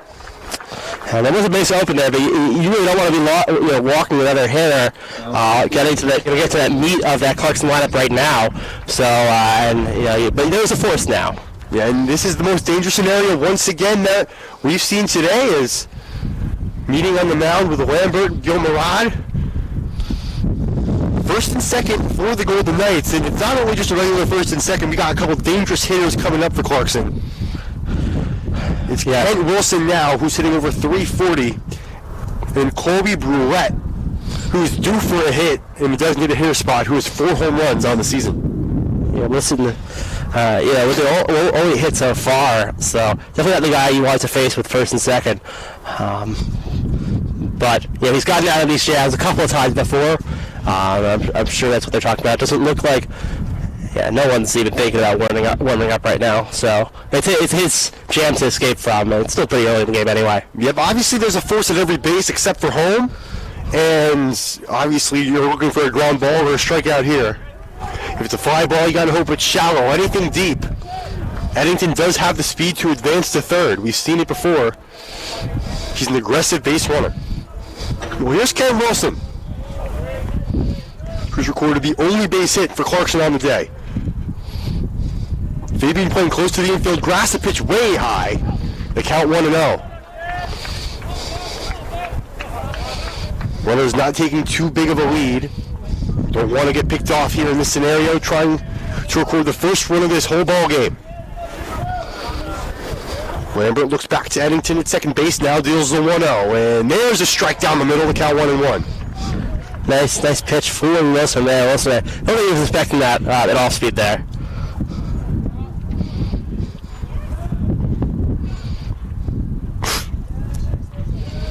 That'll be a 1-1 on the way from Lambert. Looks over to second and deals. That ball is popped up. Does it stay in play? Shirley moving in, makes the catch. That's a big out for Ithaca, retiring the dangerous Wilson. Remember, a double play ground ball away from getting out of trouble as Colby Brulette steps up to the plate. Yeah, Wilson seems to be way ahead of that one. Maybe not even expecting the off speed twice in a row. And a nice easy play there for Shirley. Brulette steps in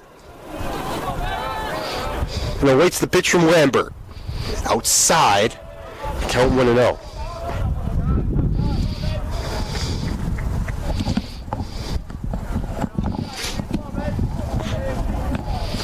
Brulette again, the designated hitter today. Locklear not hitting, while he has done the Shohei Ohtani act a couple times this season.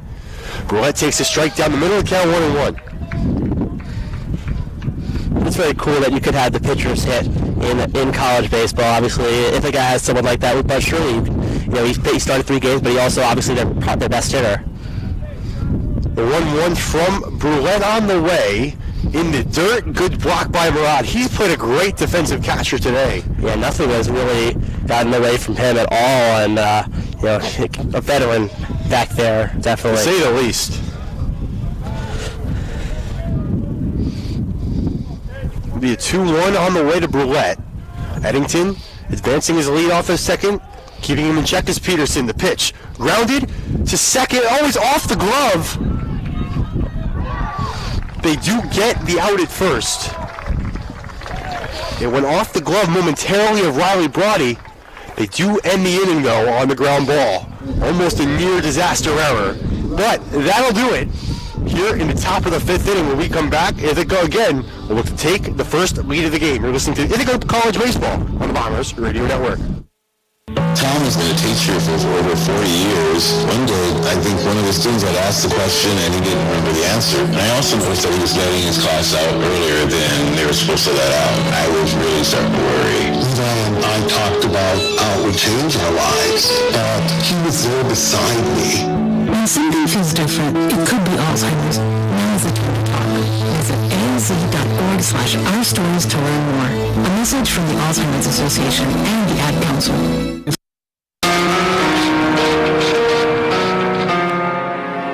Hey, it's Ithaca College alum and Sports Center anchor Kevin Connors. 91.7 FM is your home for coverage of Bomber sports. Keep it here, WICB Ithaca.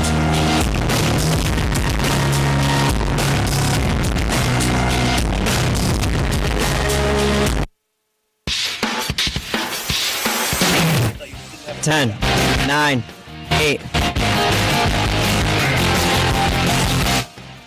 3, 2, 1.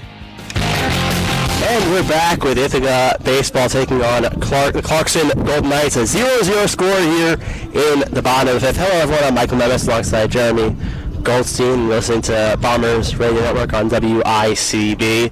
And really, both teams started getting some threats in scoring position, but neither of them getting across. Clarkson nearly did last inning on a near error by Brody, but nothing ended up happening. Yeah, it's been a really difficult day for offenses. Locklear and Lambert, the two aces of their respective staffs, as there's a strike on the way. Yeah, Gil Murad, the batter. It's the bottom of the Bombers lineup. Gil Murad, Ethan McDonough, and Colin Feeney. So that one way high there. The catcher knee couldn't even get that one. Now it's 1-1. We look for Ithaca to be a little bit more patient. Their attacking approach hasn't done too well for them. At least as long as Locklear's in the game, they're going to try to work the count and get on base that way. And that one is low outside, so 2-1, getting ahead there. Locklear hasn't had those struggles with the first batter with walks. Lambert has, but I'm sure Murad would take a leadoff walk here. And that one is drove into left field, and it drops in for a base hit, and a leadoff single by Murad. Nice piece of hitting there, making contact, and a leadoff single. Well, that's just exactly what they needed. Gil Murad, one of their, their rocks, so to speak, at the bottom of the order here. He really can get it done at the plate. Bombers, it's only the second time they've gotten their leadoff runner on, so hopefully they can convert off of that, whether it's a sac bunt or another hit.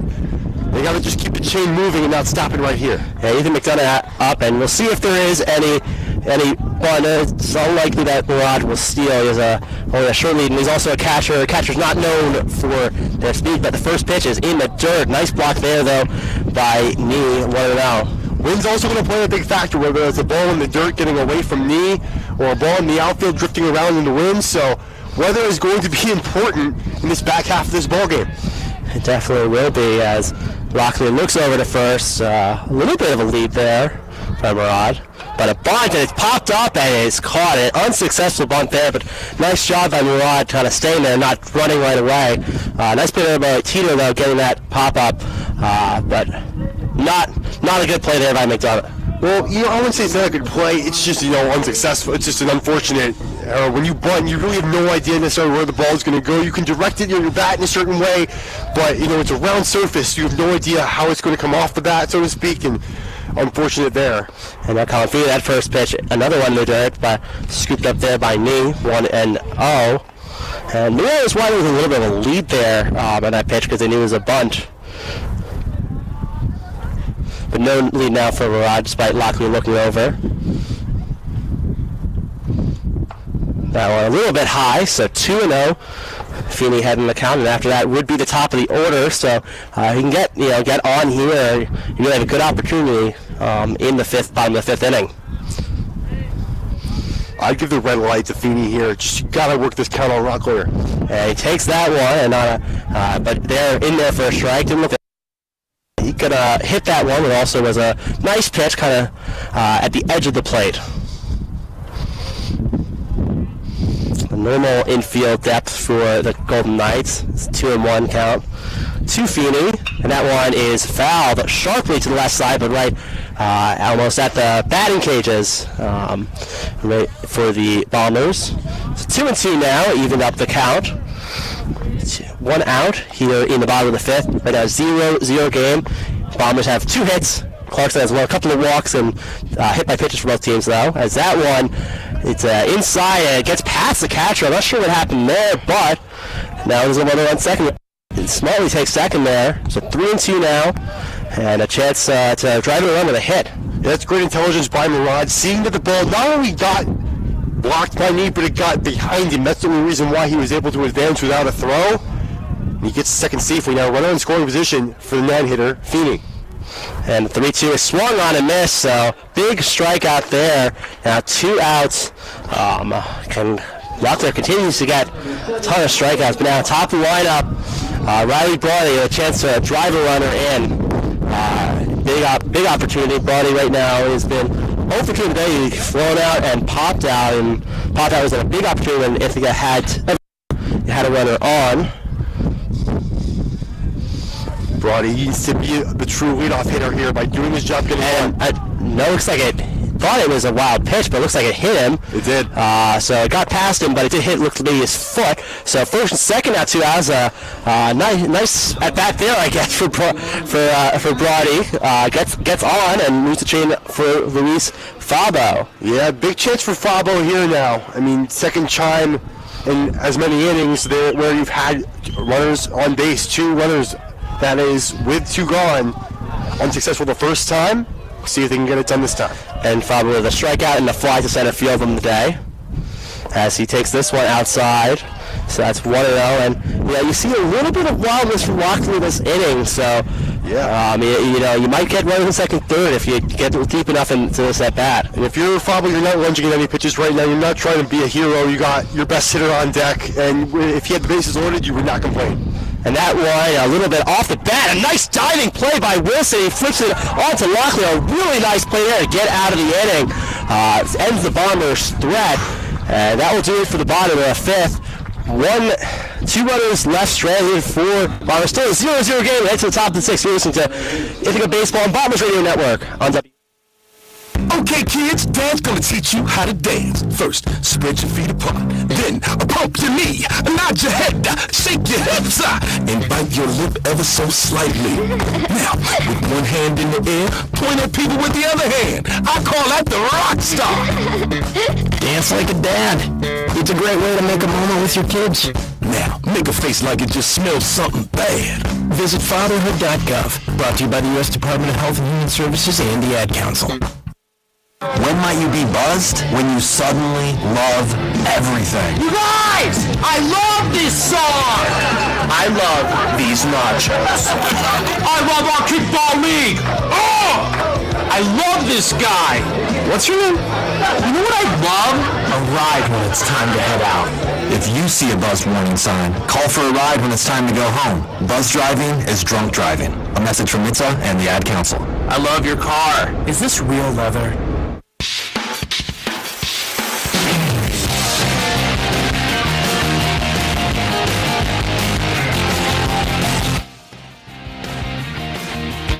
Five, 2, 1, take it. And we're in the top of 6 now. Ithaca Baseball against Clarkson Golden Knights. Still 0-0 games, but both teams pretty much scored position in the last couple of slicks. But Clarkson now up. You got the middle of that line. Starting with Mike Nee, who's not recording at bat. He just walked twice so far. And another leadoff, I think the third time he has been leadoff batter all 3 times. Yeah. Both the first 2 times he's walked. Yeah, I've referred to Groundhog Day plenty of times, and if we have that same scenario again, I'm going to have to use that superlative one more time because it's been a very, very consistent type of ball game with the results of these hitters throughout this Clarkson lineup. Yes, it has, as that second pitch was fouled behind the plate. 1-1 off-speed pitch, but drove it into left field for a base hit. Fowler trying to cut off, he does, and it looks like it'll hold him to a single. So lead-off single there for me. He's gotten on all 3 times today. Excellent day for him. You gotta wonder what the leash is on Lambert, Memphis, because 87 pitches on Lambert's pitch count going into this inning, and they go with him again. Gives up the lead-off single to Mike Nee, the catcher. So we'll see how quick the leash is. As we do see somebody warming up, it's really out of our view. I'll try to get a number in my sight if I can, but as a bunt there, and something they tried last time, Pagano, and he gets Nee over to second. The pitcher. Garrett Bell is getting loose in the pen. Garrett Bell, the guy, someone who's been on the team for a couple of years and has got a couple saves this year. So, interesting, they had the warm-ups on the field, so he has to also be careful. Any shots hit to the left field side, he has to watch out. Well, we've seen that plenty of times. Tampa Bay Rays still have it like that. I believe Polo Grounds used to, so it's still an occurrence in present-day Major League Baseball. It's people still use it. First pitch to Tommy Bianchi is fouled off. Bianchi flew out to center field in the second inning, and then he struck out looking in the fourth with Nee on. Something that Ithaca really hasn't been able to do is get that double play ball. That chance is really not there anymore with Nee advancing to second. It's about getting this out and, at the worst, have Nee advance to third. That one fouled off a little bit ahead of that one, so 0-2 now, and Robert can try to maybe play a little bit with it, try to waste a couple of pitches before striking him out, but big opportunity there here because 1 out, he gets you 2 outs, and then suddenly you have to get a hit to drive in Nee. You have a chance to waste a pitch here if you're Lambert with the 0-2 count. Just if you're Gil Murad, you got to be ready to block whatever comes his way. And time called there, it looks like, by Bianchi. So they'll wait to do it. Again, Nee not with a very big lead off second. I doubt he will steal. Again, catchers not known for their running prowess, let's just say. And that one is high, but swung on and missed. A big strikeout there. It's 2 outs. Both his eyes there, but fooled him, and it's 2 outs. It was probably one of those pitches, Mike, where he's probably like, wherever this pitch is, if it's a fastball, I'm going to swing at it. I'm going to make contact with it and put it in play, trying to advance Nee to third at the very least. It was way over his eyes, like you said, Michael, and comes to fruition in the benefit of Lambert. Now Zachary Carpin, the batter, he's popped up to the first base side and also grounded to there, and a wild pitch and gets a little to the left, and Nee, smart base running there, takes third, so now a wild pitch, it might score a run. A nice heads-up base running there by Nee. That's just unfortunate. Murad unable to get that pass ball there. No hit will give Clarkson the lead. Yes, it will, and even the infield hit might give it a lead as well. Not even hit something into the outfield. As that one off-speed pitch there for a strike. 1-1 the count. It's 2 outs right here in the top of the 6th. Clarkson threatening with a runner on third. 0-0 game right now.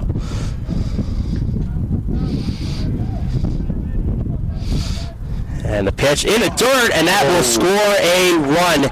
Hit off the ground and hit off Murad's mask, and Clarkson takes a 1-0 lead. Lee will just trot home. I mean, that is the one thing you had to avoid.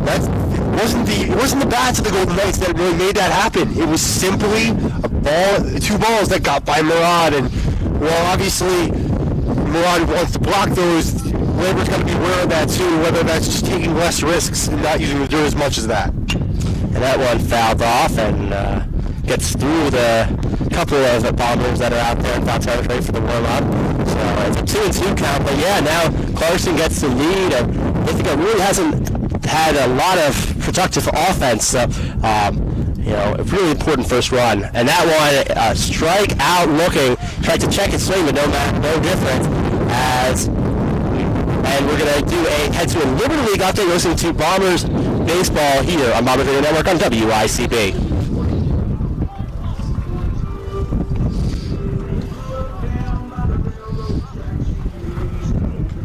How you feeling? Great, and I'm ready for you today. I'm checking in on you. Morning meditation? Check. Dressed and ready to work out? Check. Check your blood pressure yet? And check. Boom! Great job, Mom. And about those gold earrings? No, ma'am.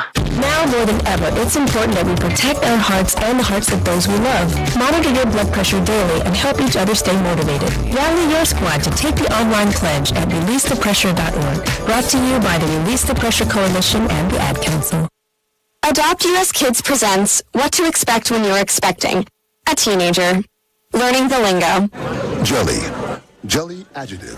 Jelly is a shorter, better way to say jealous. As in, Chloe, I am like so jelly of your unicorn phone case. You don't have to speak teen to be a perfect parent. Thousands of teens in foster care will love you just the same. Visit adoptuskids.org. Brought to you by the U.S. Department of Health and Human Services, Adopt US Kids, and the Ad Council. 5, 4, 3, 2, 1. Bottom of the 6th here. Bombers baseball against the Clarkson Golden Knights. A big game here in the last Little League series of this season. And Clarkson pushed across the run on 2 wild pitches. So, but Ithaca does have the heart of the lineup up. It's Bud Shirley, Nicholas Kataya, and Connor Pearson up. So a big opportunity. You got your prime hitters as looks like Bell. I think it's Bell still warming up for the Bombers. Yeah, that is the case, and Rockleader's still in there for Clarkson. He's pitching with the lead now, but let's see if Bud Shirley has something to say about that. He did hit a double in his last time up, one of 2 Bomber hits on the day, so we'll see if he can continue to capitalize off his at-bats. That one high for ball. The only extra base hit as well. He had a really nice hustle play to get to second on a ball. It looked like a single to center field, but just kind of legged it out for a double.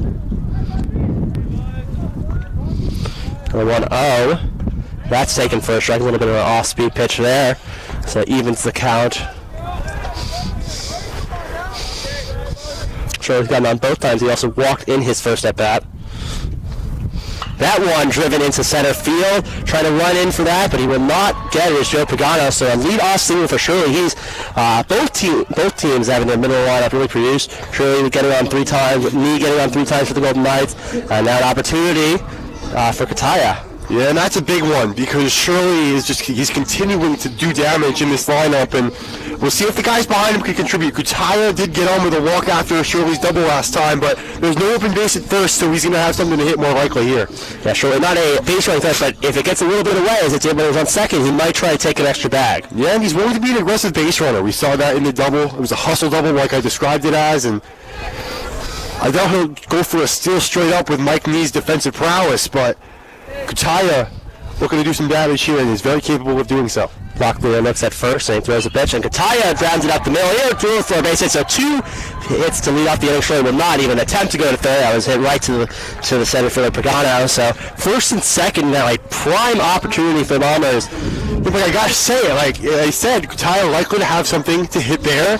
Gets a first pitch down the middle, drives up the middle for a base hit, and now here is the opportunity that Ithaca needs Connor Peterson to convert on, because we've been singing his praises a lot this broadcast. He hasn't come up offensively quite yet, so in this game he's pretty due.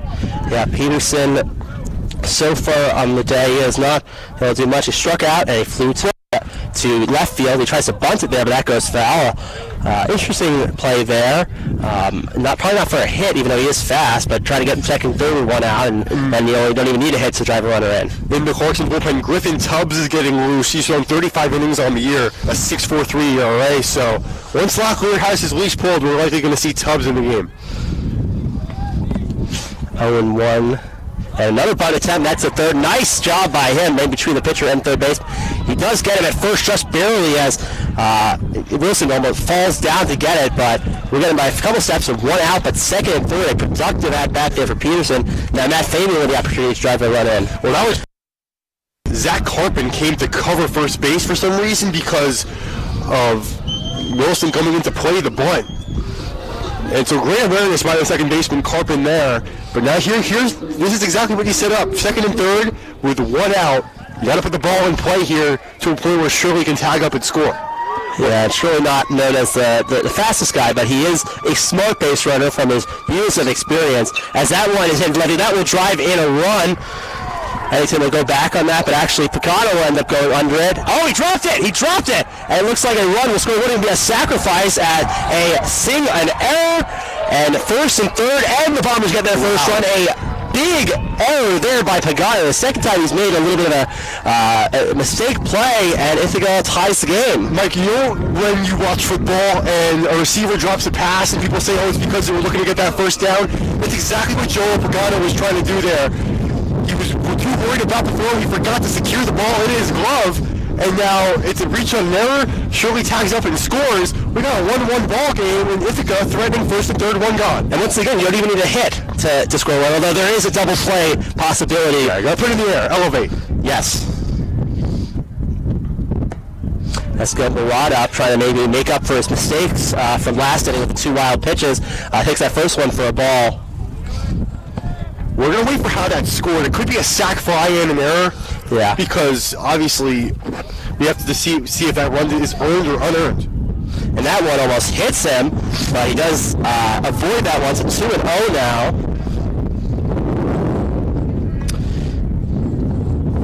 And it was really a drop fly by the center fielder. Sacrifice fly and an RBI. So it was, I guess he gets credit for the RBI. Yeah, he gets credit for the RBI, but it is an error. That one is high, and a steal. Nice job there. You're not going to throw with a guy on third. So, and now we'll see if they just put him on at the 3-0 count with an open base at first. That is true, and you do have the bottom of the lineup coming up. So it is possible, but nice steal there by Fabian. We're not going to intentionally walk him, but if I would just, get the red light here. Don't swing at this pitch. And the infield playing way in, hoping to cut off the runner at home. As that one taken for strike 3-1. The runner at third is Michael Kataya. He's not known for Nick Kataya. He's not known for much of his speed. He doesn't have 3 stolen bases in the year, but he is commonplace DH. His other position is first base, so not the blazing speed. As that one fled off the hands, trying to get the first base side, and we just got to play Wilson. Tried to run over there, but didn't get it. So now full count, 1 out, second and third. Crucial pitch here. But there is first base up. And Bill Murad, one of those hitters who can really fight you like that. So obviously he's going to take ball 4 if it's there. He's got a great eye. Murad did have a single in the 5th inning. He made out in the second inning on a ground out. 3-2 pitch. And that one is high, so bases loaded now. Ethan McDonough with a huge opportunity. And we'll see if there's any mound moves or anything. Doesn't look like there is going to be any, but bases loaded. Force at any base, but a hit drives in multiple. Well, this would be great if, for the Bombers' sake, if they can get in a run here, because that makes Kyle Lambert eligible for the win, because you can really pretty much guarantee, essentially, that he's not going to come back out with the amount of pitches he's thrown in quite some time. Yeah, Bella's still rolling up there in the outfield. As that one, first one by McDonough's Bella. McDonough has walked so far. He also did a sacrifice bunt after a Gilmer Rod single in the 5th. So hasn't really had had the ball hit into play on purpose. So now 1 strike, 1 out, bases loaded. No one has a huge lead, but a wild pitch might score a run as it did in the top half of the inning. As that one outside, so 1-1, there's no place to put McDonough as it's base loaded. So a walk, he'll take a walk if he's in a run. Yeah, and obviously Locklear, his best case scenario is the strikeout right now. You don't have the ball put in play and get a second out. I'm sorry, it looks like they had a pinch hitter. David Cifanelli, I think, is pinch hitting. So we had a pinch hitter, number 26. So a pinch hitter in this crucial opportunity. Cifanelli can play the outfield, so he likely will just take McDonough's spot in right field. 2-1 now. They like the lefty matchup against the righty Locklear, especially when you're trying to get the ball put in play. Yeah, it makes sense, but he swings at that one. So it's 2-2 now. 1 strike away from getting a huge strikeout. Yeah, exactly. And Mike, you mentioned bottom of the order coming up, not a part of the order that Locklear's really dominated the start in this game, so he feels really comfortable with this spot. But he is facing a new bat, like you said. That one is high, so 3-2 full count once again, second hitter in a row, and 1 out. So no runners will be moving, but he's still over the plate. If not, you do driving a run. It looks like no one will pitch it for free, though. He is currently in an on-deck circle. Well, it might be dependent on the situation. That is true. That's a good assumption, but we'll see what happens. Payoff pitch on the way. The payoff pitch is low, and that will drive in another run. So 2-1 Bombers. Nice patience there by Cifanelli, and the pin hitter gets the job done. Mike, that's just like you said, great patience and a 2-2 count. There's a lot of pressure to, put the ball in play and protect the plate, but he takes 2 pitches out of the zone for the walk, and Griffin Tubbs, Michael, is coming into the game, and I can give you some stats on him if you'd like. Yeah, of course. Can you give me some stats? I know he's been on his team for a little bit, and I think last game I called is with Clarkson. I think he also pitched in that one out of relief, which was kind of convenient. So Griffin Tubbs is a graduate student, came back. He is a native of Wyckoff, New Jersey, 5'11", 205 pounds, 35 innings pitched on the year, 6.43 ERA. He's 2-2. He's walked 6 and he struck out 20. So not great numbers for him, but there's not a ton of great relievers in that Clarkson bullpen. So trying to get out of this bad jam. But we will give you the numbers for Kyle Locklear. He had a very good game, but really just kind of fell apart in this inning. What happened that caused him to struggle so much? I think when you see a hitter or a pitcher for the third time, you're going to do a lot better. That's one thing. Second of all, there have been plenty of occasions, especially the first 3 innings, where Ithaca's had some balls hit on the screws, but defense has been in the perfect position. This time the final caught up to them. Buzz Shirley leading off certainly helps with his ability to get on base, and everything just kind of stockpiled from there. Locklear lost come in a little bit, a couple of walks in that circle, and Ithaca's obviously you're going to be a lot more disciplined, like I said, when you face a pitcher a second, a third time. So I think maybe they're pulling Locklear a little bit too late here, but Griffin Tubbs, we'll see how long he lasts and if he can get out of the jam. Yeah, speaking of pulling late, 103 pitches for Locklear, 5 1/3 innings, 4 hits, 2 runs, 1 earned, as he said. There's that error by Pagano in center field, 5 walks, strikeouts, and he did get to the field. And it may be more runs, obviously, because of the fact that it is bases loaded, but it looks like he touches fish is warming up, and it'll now be Colin Feeney. Yeah, here's the deal, Mike. If Feeney can do something, get on base, avoid getting an out, and have you at the top of the order come up with just 1 gone, you have a chance to really break this one open and make Garrett Bell's job a lot easier. Yeah, they're going to pop the lineup coming up next. 1 out, bases loaded, 2-1 Ithaca. Scored, all the runs have been scored in this inning. Clark scored 1 in the top half, and the Bombers 2 and maybe more in this bottom half. First pitch in there for a strike. Infield not playing us in because they could get the force now. Time called there.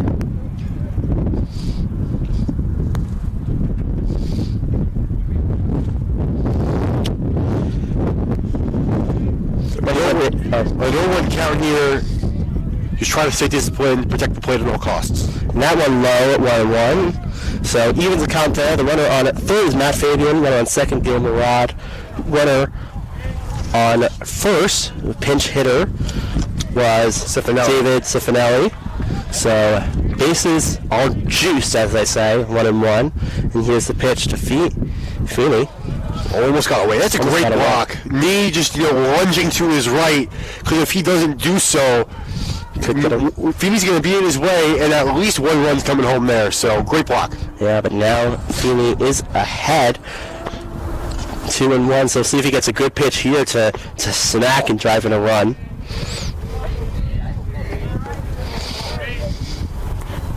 And he does, but it's a hit to second, but hits off Karpin's glove. Everyone is safe. Looks like a double play there, but it ends up just being bases loaded and another run. We'll see what the ruling is there. It was a sharply hit ground ball, but it did go right to Karpin. I mean, that is another great break for the Bombers. That ball was smoked off the bat. And like I said, I think it was not getting a good break in the top part of this game, but Karpin just his glove could not handle that hop. Ithaca takes a 3-1 lead. Bases are still loaded for the top of the lineup. Yeah, not the situation you want here if you're Cubs. You induced a ground ball double play, but ends up being just another hit. As that one to first, steps on first is Wilson and goes to home. So he does get the double play, but not before the Bombers do score a run on a couple, big inning there. Big inning there. 3 runs for the Bombers, takes the lead back and gets also the Clarkson bullpen started. So we head into the top of the 7th. Anyways, 3-1. Listen to Bombers Radio Network here on WICB. Now your Liberty League update. I'm Matt Sasser with your Liberty League update. We enter the late stages of many Game 1s around the conference, and let's start up in Rochester with the battle between the Rochester Yellow Jackets and the RIT Tigers. The Tigers squashed the Yellow Jackets 9-4 in Game number 1. If the score between IC and Clarkson holds, Ithaca will claim first place in the LL West for the time being. Now up to the North Country, St. Lawrence is outrunning the Skidmore Thoroughbreds 5-3 in the last of the 6th, and in the Capital Region, RPI has a commanding 9-0 lead over Union. That game also in the bottom of the 6th. Last score here, the Bard Raptors have soared to a 6-2 lead over Vassar in the top of the 9th. Be sure to stick around for the post-game coverage where we will have another Liberty League update on the final weekend of regular season play. We now send it back to Freeman Field for Michael Mevis and Jeremy Goldstein and the conclusion of Ithaca and Clarkson.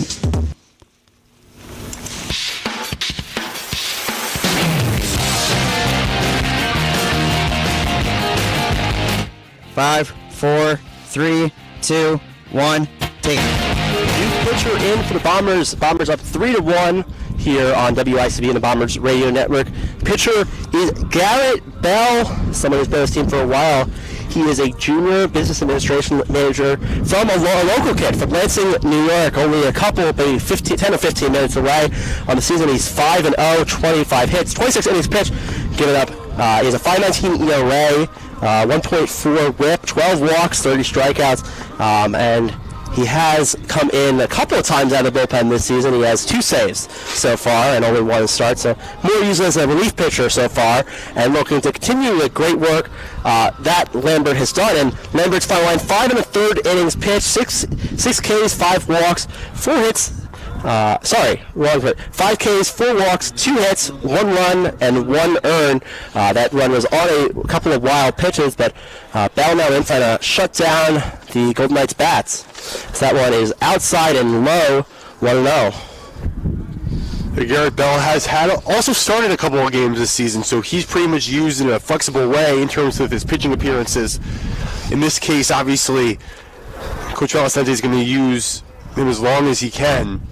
And maybe potentially get the save. That second pitch was in there for a strike as that one hits Addington, so he gets on for the 3rd time today. 2 hit-by pitches. He's, he can't avoid the baseballs apparently, except for when he walks. So another leadoff runner. He keeps saying this, another leadoff runner for the Golden Knights. And now Michael Tito, we'll see if he bunts like he's done the first, I believe, 2 times up.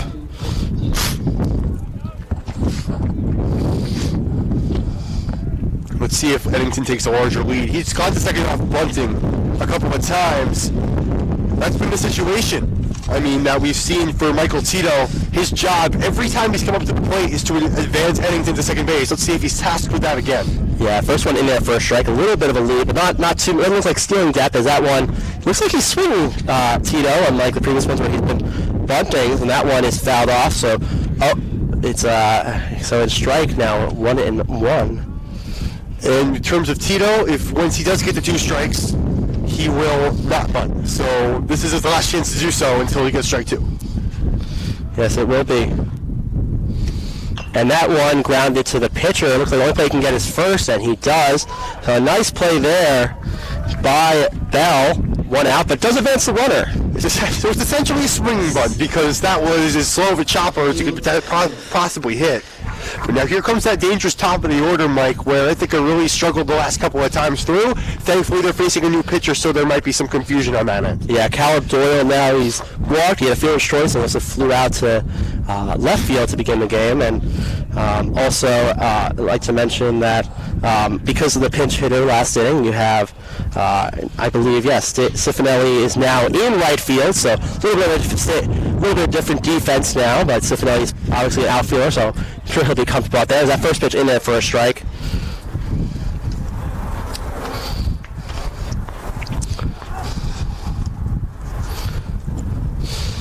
One is outside and low, 1-1. Let's see. Eddington off of second here. Probably not going to try to steal third with one gone in the inning. This is the best chance Clarkson's really had to get some hits to try to string together a run. It is, and as that pitch looks like a little bit outside, 2-1. Last inning, he had 2 wild pitches after a runner got it to second to score knee. Definitely looking to avoid any wild pitches here, because especially with you already have a 2-run lead. You don't want to give up any runs back. As that one in there for a strike, 2-2. So Doyle down in the count, or tied up in the count, and big strikeout here if Bell can get it. Not a huge lead off third for Eddington, and that one is outside and high, so full count now. Yeah, if a walk would put the tying run on base for Clarkson. It would make Ithaca regret really not getting more of those runs home in the last half. Yes, it would. And that one driven into right field, but that will get foul. That had a home run distance on it. A little earlier on that ball, we might see a tie game. Yeah, we might have. As it's still 3-2. We'll do it again.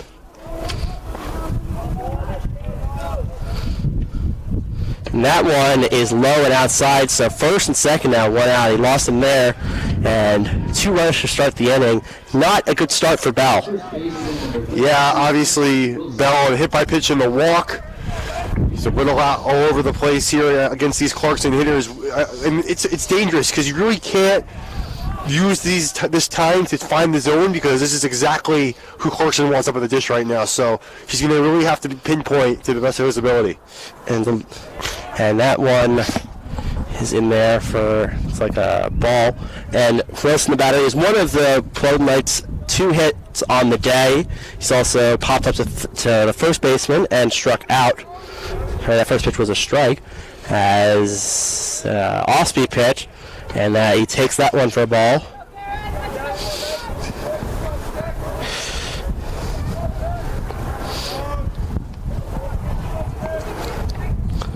A little bit of a lead, as that one's in there for a strike. So 1-2 now, trying to get a big strike out there. And we've heard our Liberty League updates from Matt Salser in the studio, but it's worth mentioning RIT just beat Rochester 9-4 in game 1 of their doubleheader. If Ithaca does sweep Clarkson in these 3 games this weekend, they will have the #1 spot in the Liberty League West. And that would be huge for them, obviously. 1-2 pitch, and off-speed pitch, swung on and missed. A big strike out there. Wilson visibly frustrated himself, slams his back to the ground, but it is 2 outs. And that's a big pitch from Bell. We talked about how Bell really seemed really erratic to start the 7th inning, but against Ken Wilson, arguably the best hitter in this lineup, able to fool him with an off-speed pitch drifting away, getting the swing and the miss, like I said. So, really great job. Now he's got to get another fantastic hitter in Colby Brulette. Yeah, Brulette's done nothing so far, but yes, but he does something there. He hits it to left field for a base hit, cut off by Follow. He throws it in. It'll be a throw to home, and he is just safe. Nice cut off there by the Bombers, but it does drive in a run. A nice piece of hitting there by Brulette. As he said, he was due, and he does get an RBI. Now, no one advances to third, so it's first and second now. 2 outs, a 3-2 ball game. Bombers lead. I think Brulette almost took a hint of what Bell did against Wilson. Really attacked the outside half of the plate against the lefty. Brulette also a lefty, able to poke it into left field where they're playing where Fabio's playing really back. So great job poking it into the outfield grass, getting that run home. And here's Mike Nee, who has one of the Gold Knights' 3 hits today. Also walked twice, so Bombers have not been able to get it out, but it is a different pitcher now. But first reward for Bell, already gave a run. Not what you want to see out of the Bombers bullpen, especially in a game where if you win these series, again, you do win the division. Yeah, so they're definitely not out of the woods though by any standard. This is a dangerous part of the order and a dangerous part of the game. Sure, you're up 3-2, but one swing of the bat, this could be a deficit once again for IC. First and second, 2 outs. The 1-0 pitch is in there for a strike, evening it up 1-1.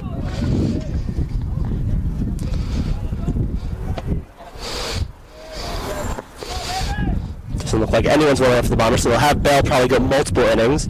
As that one grounded through to the right side for the base hit. We'll see if they'll throw it home. Cifanelli throws it, and it's offline. Tries to throw to third, and he is safe as well. So another RBI single with 2 outs. First, and the runner does get to third. So big hit there by Nee. He's been killing the Bombers all day, and he finally gets in an RBI. He also has a run this game. Yeah, now we're tied at 3 apiece, so Clarkson, give them credit. It looked like they were about to implode entirely back in that bottom of the 6th, but in the top of the 7th, 2 out hits with runners in scoring position have come to their benefit, and they're still not done. Looking to add more and get the lead back. And yeah, first and third, 2 outs, 3-3 game. It looks like pinch hitter in there. No, sorry, that is still Pagano. He has struggled in the field so far, so looking for a little bit of redemption. He obviously had that error last inning on a fly ball center to swing and miss, 0-2 now, but definitely one of those make-up opportunities, just like we had Murad last inning. Pagano's had a couple of plays in the center field where he's misplayed balls, so looking to make up for that at the plate. Yeah, he's a big reason why I think I did have the lead at that point, so he can really redeem himself here. And caught looking. He does not get redemption there as Bell gets out of the inning, but not before giving up 2 runs. It's now a tie game, 3-3. Clarkson Golden Knights, Ithaca Bombers. You're listening to Ithaca Baseball on Bombers Radio Network on 92 WICB. If you came across someone struggling with hunger, how would you recognize them?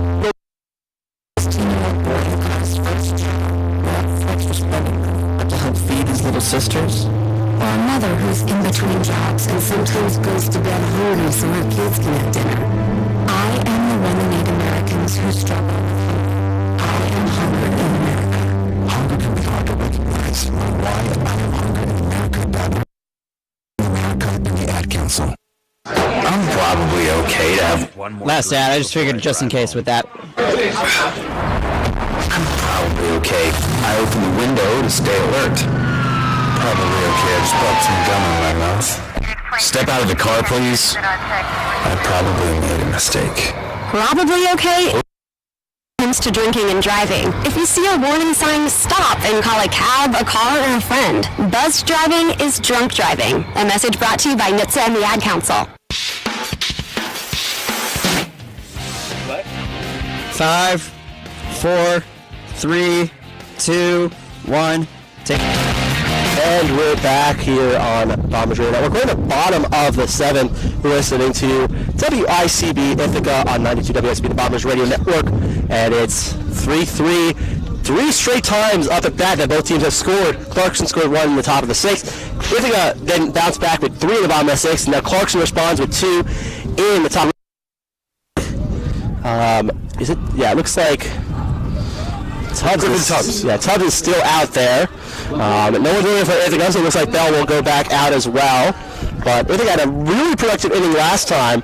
Unfortunately, it ended short for them with a double play, but Fabo's up, so he got the middle of the lineup again. The only guy who did not hit last inning, as that one is low and in the dirt, 1-0.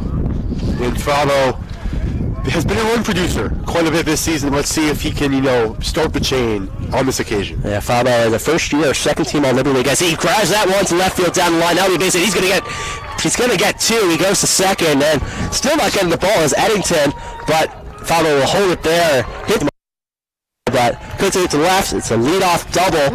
Second extra base hit for the Bombers this game. And that's exactly how you respond to a bad defensive inning.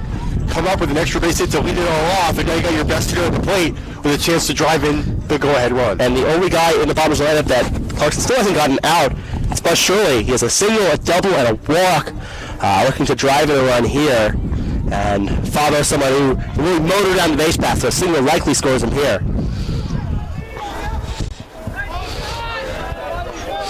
Third base playing a little bit in, meanwhile second and first playing a little bit back for the lefty Shirley. That one is high. Shirley didn't even think of offering about. If you're Buzz Shirley again, I think you're going to see a lot of pitches out of the zone. So be patient here. Wait for that exact pitch you want. I think Tubbs would really rather walk him on this occasion than give him something he can drive. Yeah, it's true, as that one is hit, but it's fouled back into a kind of area, almost by the porta potties in the left side, 1-1.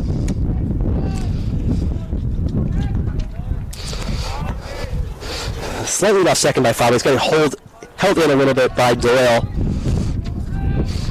Big hole up the middle, though.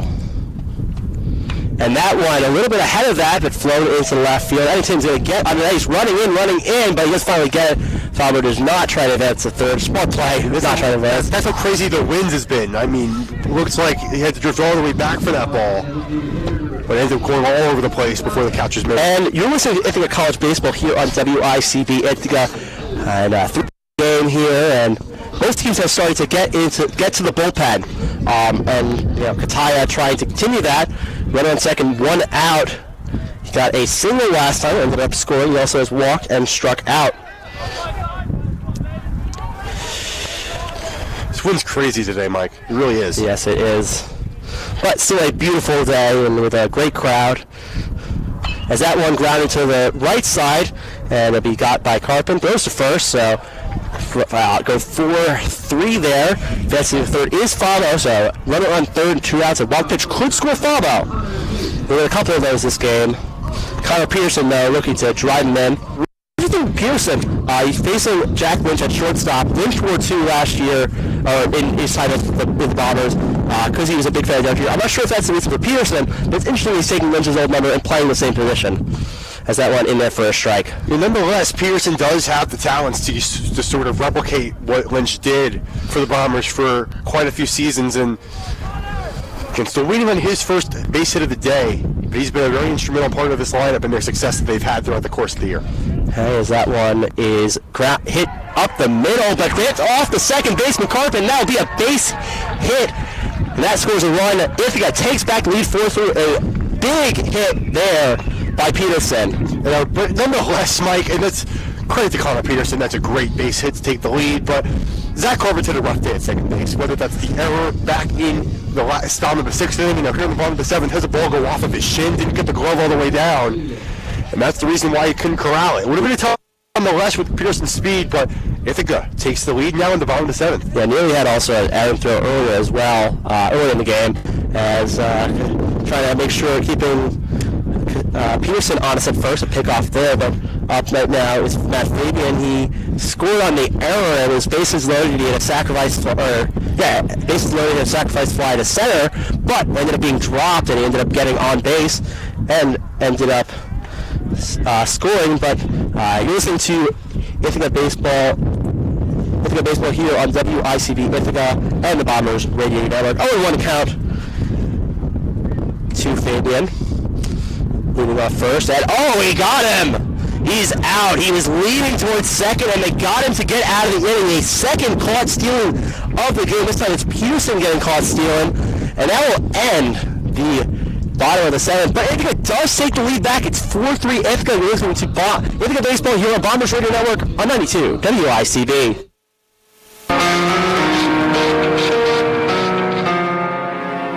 Hey, it's Ithaca College alum and Sports Center anchor Kevin Cobb. 91.7 FM is your home for coverage of Bomber sports. Keep it here, WICB Ithaca.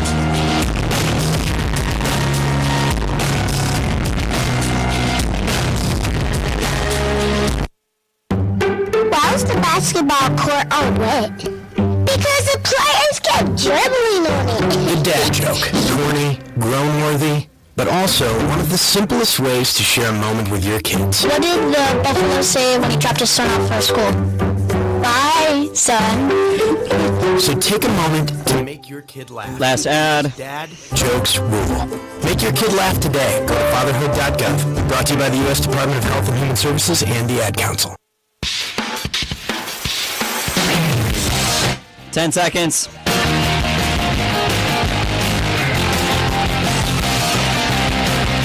Five, 4, 3, 2. Take it. 4-3 Bombers over the Golden Knights during a critical Liberty League matchup with Ithaca looking to get a better position in the Liberty playoffs. Clarkson looking to seal their spot in there, maybe even move up. But Bell in her second inning of work looking to have a better inning than the first one where he gave up 2 runs. Ithaca has a lead after getting 1 in the bottom of the 7th, as that first one's in there for a strike to Bianchi. That one, a check swing, and looks like he does not go check down to first. So another ball there. And this is the part of the order where Bell has a chance to really discover what his stuff looks like, because obviously got to be a lot more careful against that top half. And another ball just missed. That one in there for a strike, so gets able to lay one in there. It's 3-1 now. And that one inside, so another leadoff batter. Once again, it's now the fifth time we've had a leadoff guy get on. Yeah. Hit by pitches and walk, just critical. Yeah, and that's exactly how Ithaca is going to lose the lead once again. By letting the leadoff batters get on, Bell now has to pitch out of the stretch one more time. And speaking of, as we mentioned, redemption.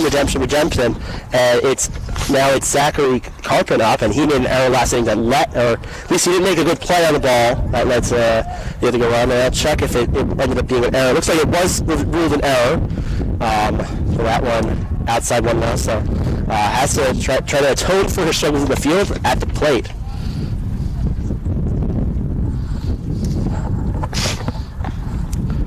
And looks like a mound visit now. And some action in the bullpen. I cannot tell who that is.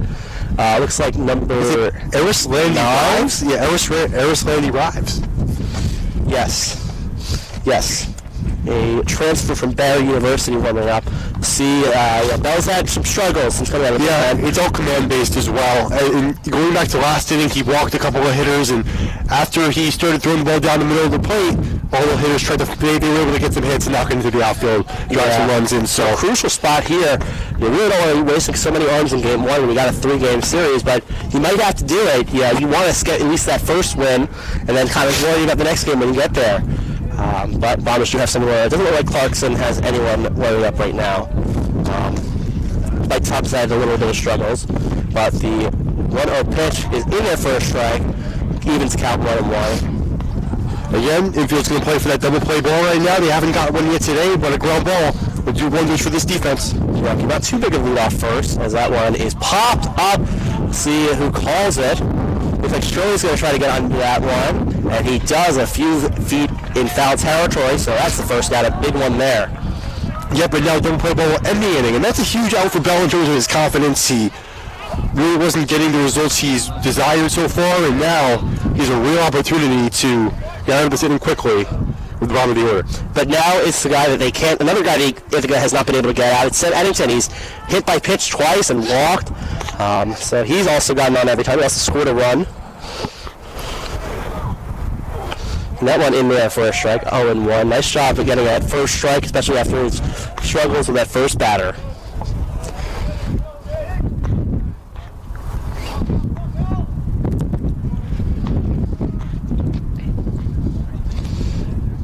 And that one, it's almost offered at it. It looks like a foul tip, strike 2. It looked like he didn't even want to try to make contact with that, but he ended up doing that, so 0-2 now. Or Eddington. We're trying to get him out for the first time today. And that pitch, he twist back, but it looked like it was kind of almost over the plate. Not a little bit inside though, so 1-2.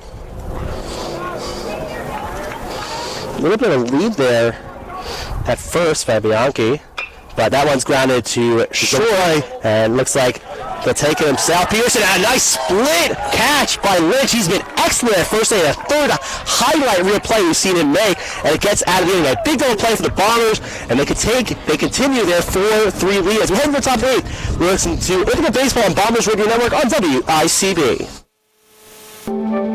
You took the first step and quit smoking, but even former smokers may still be at risk for lung cancer. That's why SaveByTheScan.org wants you to know about a new low-dose CT scan that can detect lung cancer early. It takes only 60 seconds and could save your life. You took the first step, now take the next. Visit SaveByTheScan.org for a simple quiz to see if you're eligible and talk to your doctor about screening. SaveByTheScan.org is brought to you by the American Lung Association's Lung Force Initiative and the Ad Council. Steven. Who said that? Me, down here. Ugh, what are you, a yellow booger? I'm a banana slug, Steven. What are you doing in my room? I'm your sense of adventure. It's been a long time since we've had an adventure in the forest. Mom took me to the forest last year. I'm a slug, Steven. It took me a long time to get here. You're right. I should get out. Yeah, the forest is not that far away. Hey, Mom! Come to the forest where the more Last tab. adventurous you lives. Check out discovertheforest.org for cool places nearby. Brought to you by the U.S. Forest Service and the Ad Council.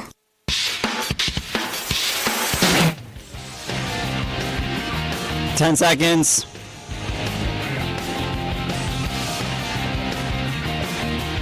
5, 2, 1.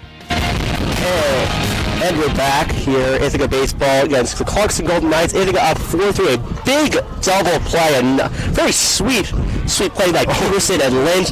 Lynch should have been the MVP of this game. Buzz Shirley? Sorry, Buzz Shirley.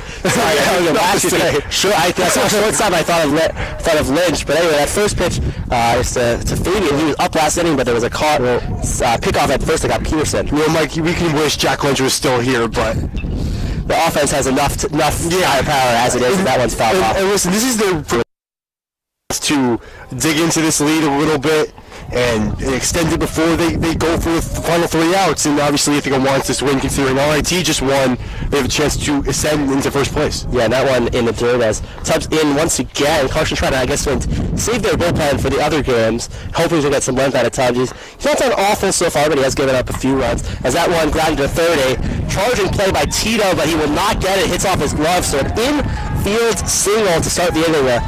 Base runner Fabian, that's his first time getting on a hit. He got on an error last time, so didn't hit it far, but nonetheless he gets to first. Yeah, and that's exactly what you want. Just collect base runners as much as you can right now, and you're nearing the bottom of the order. Gil Murad coming up now, so we'll see if they can produce something that gives the top of the order one more crack at it in game one of this doubleheader. Gil Murad his walk and also had a single. He has not scored yet. He's gotten to second and third though.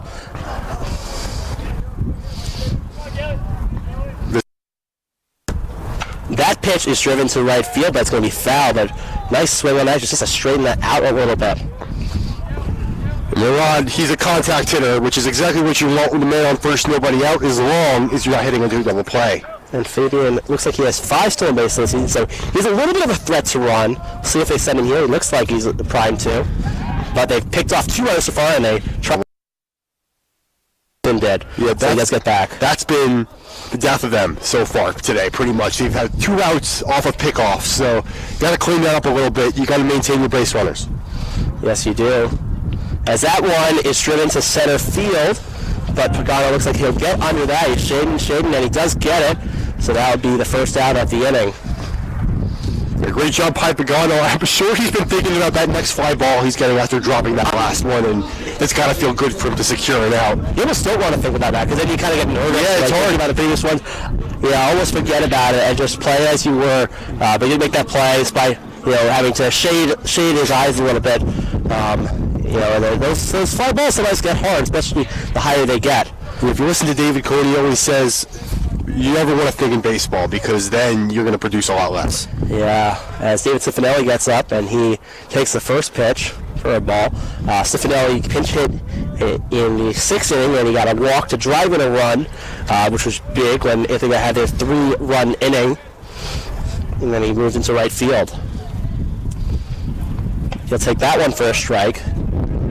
Evens the count. Well, Griffin Thomas has the same mindset that Garrett Bell had. You got to get that double play to get out of this. Give your offense a chance. We'll be down by 1 if you're Clarkson. And if Ithaca does maintain this lead, Garrett Bell would be the winning pitcher, because he did give up the tie game, and then Ithaca took back the lead. And the pickoff attempt almost gets Fabian.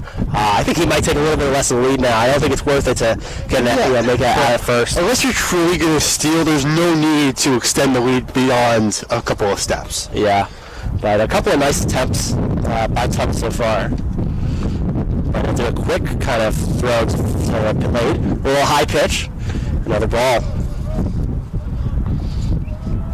It's 4-3 Ithaca. Ithaca has 4 runs, 7 hits, and no errors. Meanwhile, Clarkson has 3 runs, 4 hits, and a crucial 2 errors, which has led to 2 runs.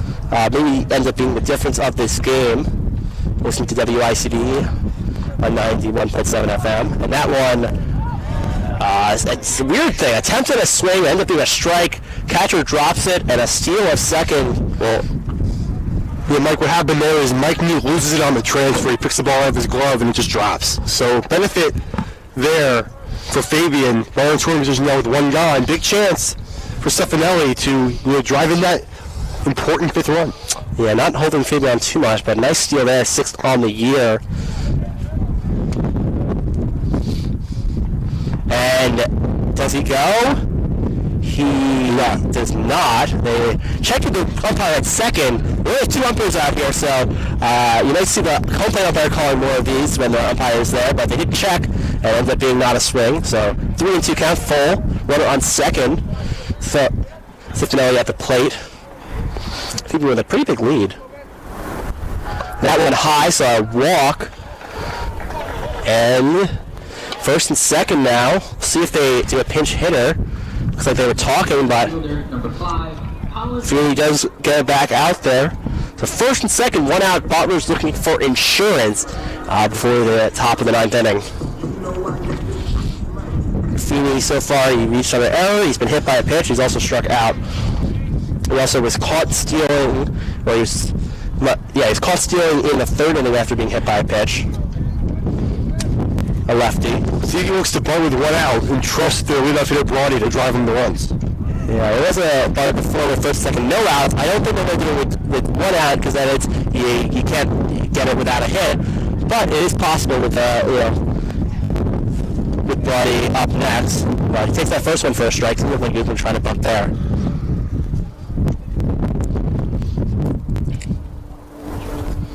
And that one fouled away. Behind the plate, someone trying to go for it. I was really looking forward to getting more souvenirs up here after Josh Hobbs, our pregame show host, caught one in probably the 2nd pitch of the game, but nothing's come close since. It's really stunning.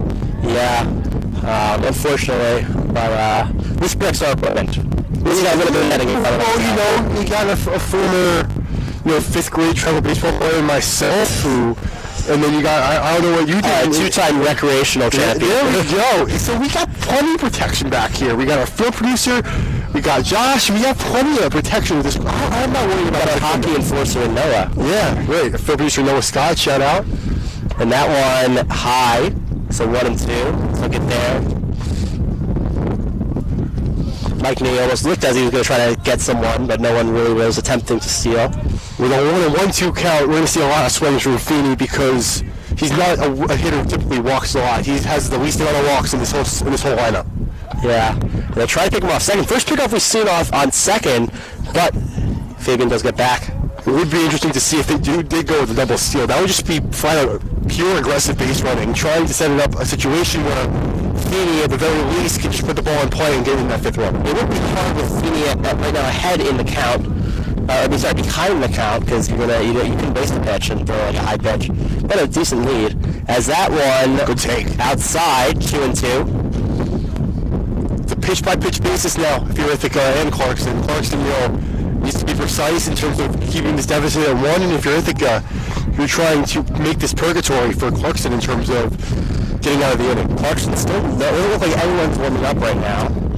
Ithaca, you saw the Zills warming up. As that one, a double steal and ground to 3rd, and they throw to first. He's going home, Fabian, and he is safe!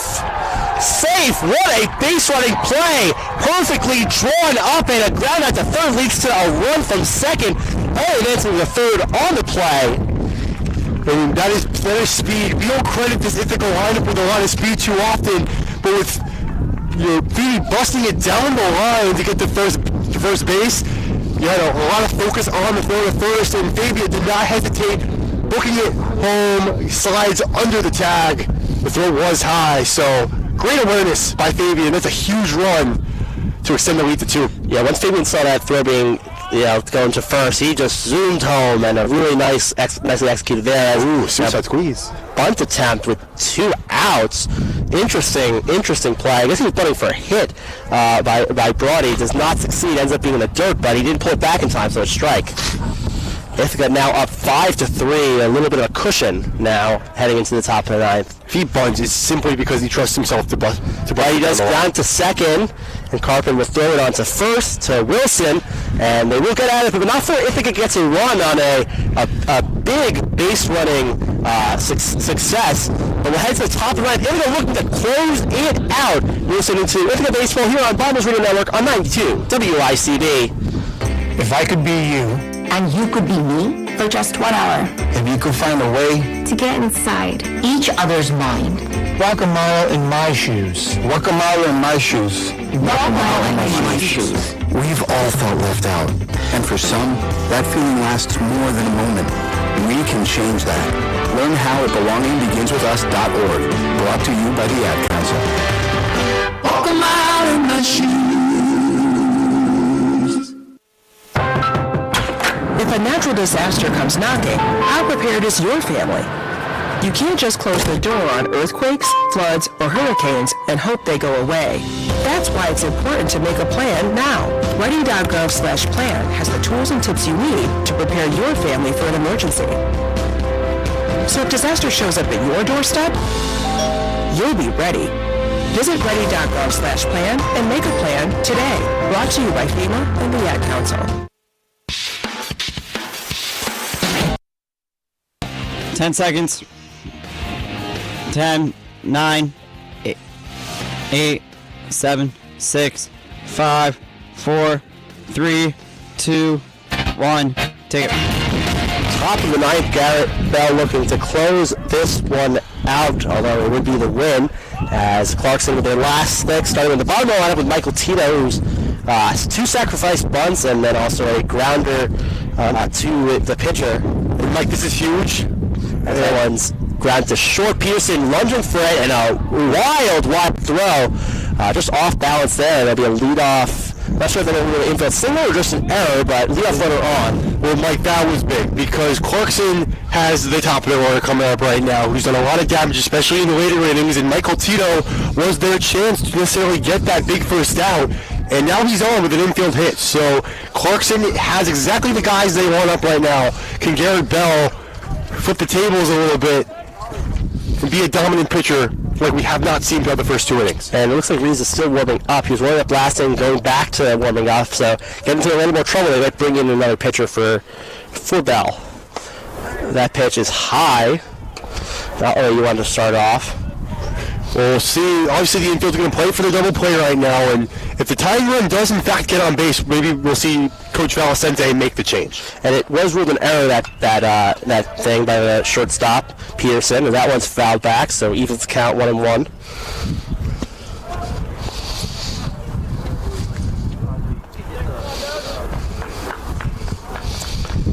We're in a 5-3 game here on the top of the 9th. They're looking to get this one. A pickoff move to first, but not even close. But keeping honest there, but that one really doesn't matter. They don't really need to be. The only thing that they really need that runner for is to preserve the double play, but not. They shouldn't be worried about that run. Right, and unless he's on second base and somehow relaying signs to his dugout, then you really shouldn't be paying much attention to him. It doesn't matter. Yeah. As that one outside and high is a 2-1 now. You can't walk this hitter. You got Wilson, Brulette, and Knee up. Knee's gotten on all 4 times. Brulette hit him sharp for the last time, so you really can't walk the leadoff hitter Doyle here. And like at the same time, you do want to keep him on first, though, Tito, because you not help the double play stay intact. So obviously, I understand him not wanting him to move to second, but once he does in fact move to second, if he does, then you stop worrying about him. You let him do whatever he wants. And Doyle twisted back on that pitch, but it was a strike, so it ends up being a 2-2 count. Big pitch here. And that one in the dirt past the rod, so they'll take second, and now it gets rid of the possibility of double play. Also moves the count to 3-2. That's frustrating. Definitely frustrating because Murad had such a great start in terms of defense to start the first half of this game, but in the last couple of innings, it's been detrimental where he allowed a run on the pass ball and then allowed a base runner to move to the scoring position here in this top of the 9th. So If you're going to Bell now, you got to be precise. Some soft defense by both teams as that one hits him. Second time we had a 3-2 pitch and ends up hitting the batter. So now first and second, no outs, and we'll see how much of a leash they're going to give Bell still. Yeah, I personally, if you like to ask me, I think it's time to pull it because his command is just simply not there. He's hitting multiple batters. He's walked a lot of batters, and you've had the bullpen going for quite a bit now, and so I just don't understand why they're going to trust Bell with the heart of this order that's done so much damage, especially in the last few innings. A little bit of a pause as Reese's pitch went over the catcher and ended up going almost to the field, but now they'll get back into the batter's box, and it's Kent Wilson up. Dangerous situation. He does bunt it. First a perfect bunt. We'll try to get first. Nice play by Bell. He beats it to the bag, and he is out. What a hustle play by Bell, beating Wilson to the bag, prevents it from being bases loaded. 1 out, second and third now, though. A hit probably ties the game. Yeah, that is obviously, great play by Bell, hustle play. Wilson got his entire left side of his jersey dirty due to that slide. But here you go. I mean, this is exactly what you're fearing. Your 3 and 4 hitter coming up. Mike Nee on deck. A base hit will, in fact, probably tie this game, especially in the outfield. And it looks like Doyle has speed on second. Looks like a second player for Ithaca is starting to stretch. He doesn't have his sweatshirt off, so he can't see his number yet. As that pitch is high, ball one. Colby Blue-White had a single last time, his first hit of the day, and ended up driving in a run. Single here probably drives in another. Outfield not playing too shallow, especially in left with Fabo. You'll take any kind of out you can get here. As that one, it looks popped up, but out of play down the left side, almost down the hill. That's a big strike, not into field of play though. 5-3 here in the top of the ninth. You're listening to Ithaca Baseball on Bombers Radio Network 92 WICB. That pitch is hit foul first because it ended in fair territory, but ends up being 1-2. I think it went off of the maybe edge of the cleat of Roulette, which is why it was automatically foul. Yeah, that's most likely. The 1-2, 1 out. If you get a strike here, it's huge. It's 2 outs. That one is high though, 2-2. A little race pitch. Ithaca does have 2 players warming up. We'll see. If he loses them here, I can't imagine they wouldn't go to the bullpen. And also, this has been Bell's issue. He hasn't been able to put away hitters once getting to 2 strikes. This would be the best time to find it. And that's a strike 3, a huge strikeout there. Caught looking, Brett not happy, shaking his head on the way to dugout. And now it's a guy Ithaca can't get out. Mike Nee in the clutch situation. We'll see if they intentionally walk there. I was about to say that. First of all, Brulette, you got to swing the bat there. You're the best hitter in this lineup, arguably, in the 3-hole, and you're looking at a pitch right down the pipe. But in terms of Mike Nee, maybe it's one of the scenarios where you throw 2 out of the zone, see if he wants to chase, see if he's eager to swing that bat, and if he's being disciplined like we know him to be, then you maybe put him on. Yeah, definitely. As that first pitch, off speed for a strike, and the only thing is, though, if you put him at first, on a double, it gives you the lead. But no one has gotten an extra base hit on the Clarkson side yet. 2 extra base hits for the Bombers so far. Right, but with the way the left fielder's playing so deep towards the wall, when he swung out of his shoes, off-speed pitch flew him there. 0-2, 2 outs. Ithaca with a chance with a crucial win in the Liberty League. Yeah, Fabio playing back in left field, so a single to left will tie the game. The 0-2 pitch, and it is hit to the left side. It looks like it's going to stay foul, but in play, but no one can get to that one. Still 0-2. You have the opportunity to waste a pitch here. 0-2. However, if you're Gil Murad, you cannot let this get by you. That is the last thing you want to do right now in terms of wasting a pitch. So if you're going to waste it, you want to bounce it, but Gil's got to be ready for it. Yeah, already 1 wild pitch this inning. I think it was ruled a pass ball on the box score. But step out, take time. Still 0-2. Runners on second and third. And the pitch just missed there. 1-2. Great patience there by Nee. Not going for that.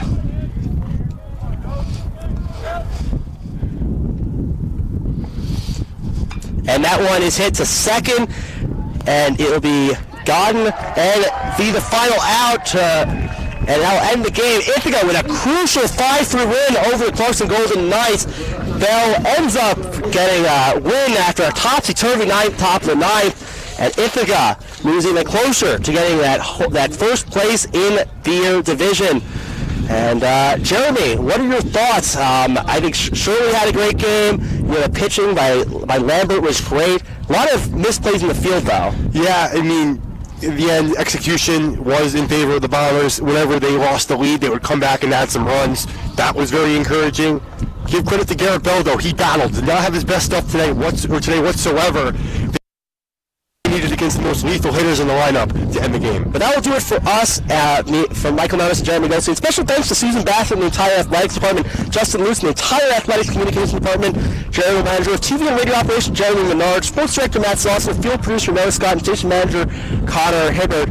I'll see you for the post game here with Josh Haas. But Ithaca wins 5-3. You're listening to Ithaca Baseball and Bombers Radio Network on 92 WICB. If you're worried your friend may be struggling, remember, you don't have to be there to be there. You can say how you will get a fake tattoo. You can ask with an app if it works for you. You could chat on the game, kick off your flip-flops. You can ask on your couch while you binge watch. About their mental health. Learn how you can help at seizetheopera.org. Brought to you by the Ad Council, American Foundation for Suicide Prevention, and Dead Foundation. WICB adds new modern rock tracks each and every week. Hear them first on the New Music Show, Monday nights at 8. Discover the next big stars before they top the charts. Hear new releases from familiar award-winning groups. And tune in for interviews with bands and learn more about your favorite songs. I want my music to speak to other people. I'm Olivia Brown, WICB's music director and host of the New Music Show. Every Monday night from 8 to 9 on WICB Ithaca. That's buzzed. Oh, yeah? 30 seconds. Starting with the woots. And now a speech. I just want to say that friendship is about heart and brain. Who's with me? Good thing is, he knows when he's buzzed. And my brain is saying, when it's time to go home, somebody call me a ride. Love that guy. Me too. Know your buzzed warning signs? Call for a ride when it's time to go home. Buzz driving is drunk driving. A message from Ithaca and the Ad Council.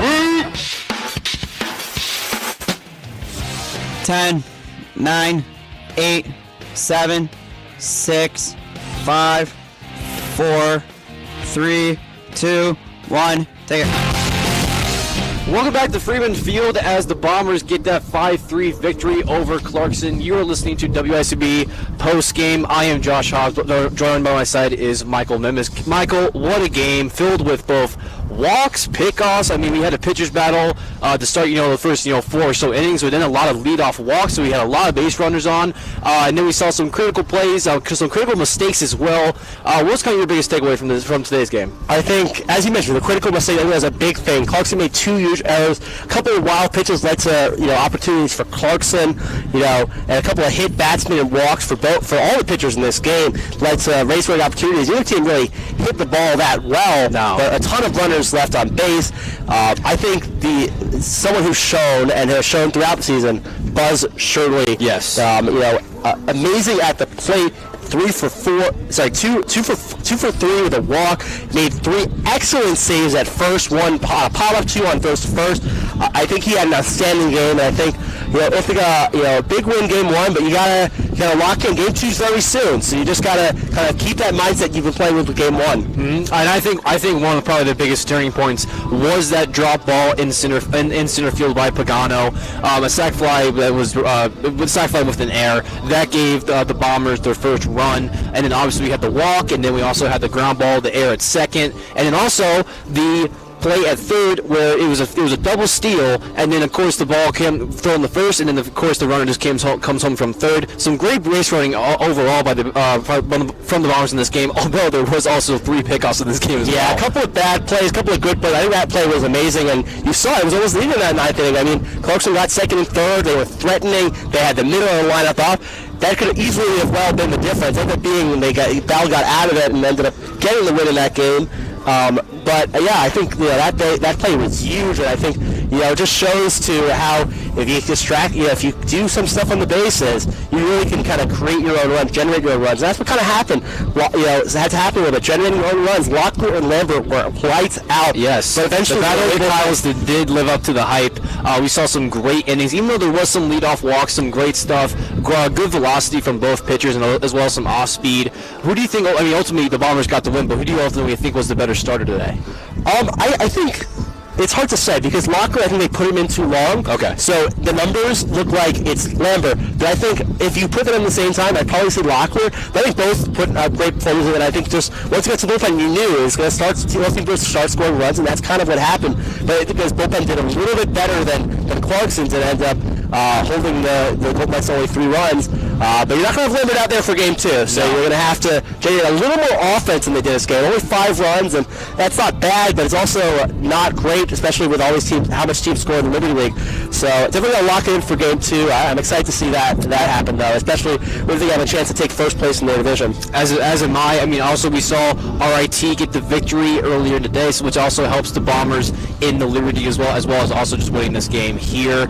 Michael, looking just kind of previewing into game 2 as well. What are some things that you're looking at? Is there players that you want to see more production from? I mean, obviously the bullpens for both of these teams are going to be a little bit more limited, obviously with the second game coming up. What are you looking at for this for the second game here? I mean, I think I'm looking for definitely Riley Berardi. I think it's he didn't get any hits in game 1. I think setting the table will be a little better. I think most of the hitters got on at least once, but getting more production early. Really, I think I just was shut out those first 4 innings. So definitely getting some production there, but also for Clarkson. They need to, besides me, really, and McDonough, and Ennington, no one really was producing too much on the offensive side. So I think also there, some other guys that are getting on more often.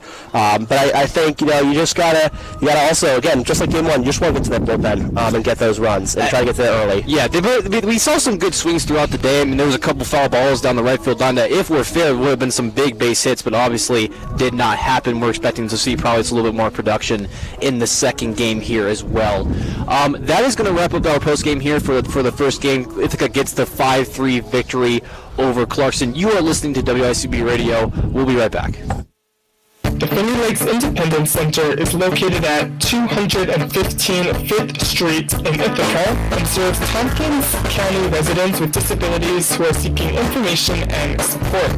It provides various public services including employee assistance, support groups, and a triad room where individuals can borrow assistive technology to see if a certain apparatus or gadget supports their needs. More information about the Finger Lakes Independence Center and their services can be found at FLIConline.org. That's 607-272-2. Hopefully they have playoff. I think they're going to have playoff games, so I'm going to hope to call that. I don't want this to be my last. I'm going to call a playoff game in my last game, just like Brooks did.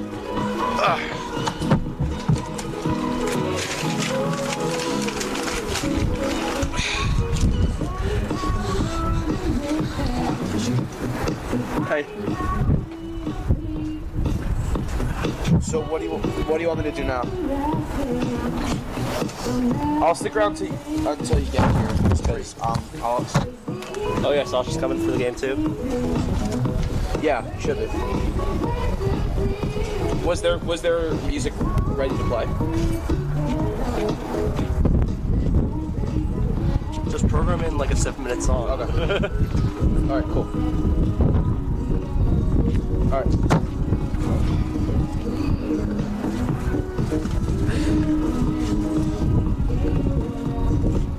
Alright, I'll wait for you. I will see you all.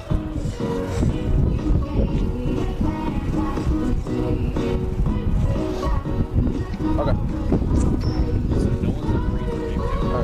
I don't know. Well, Matt just said no one. So, I guess production preview.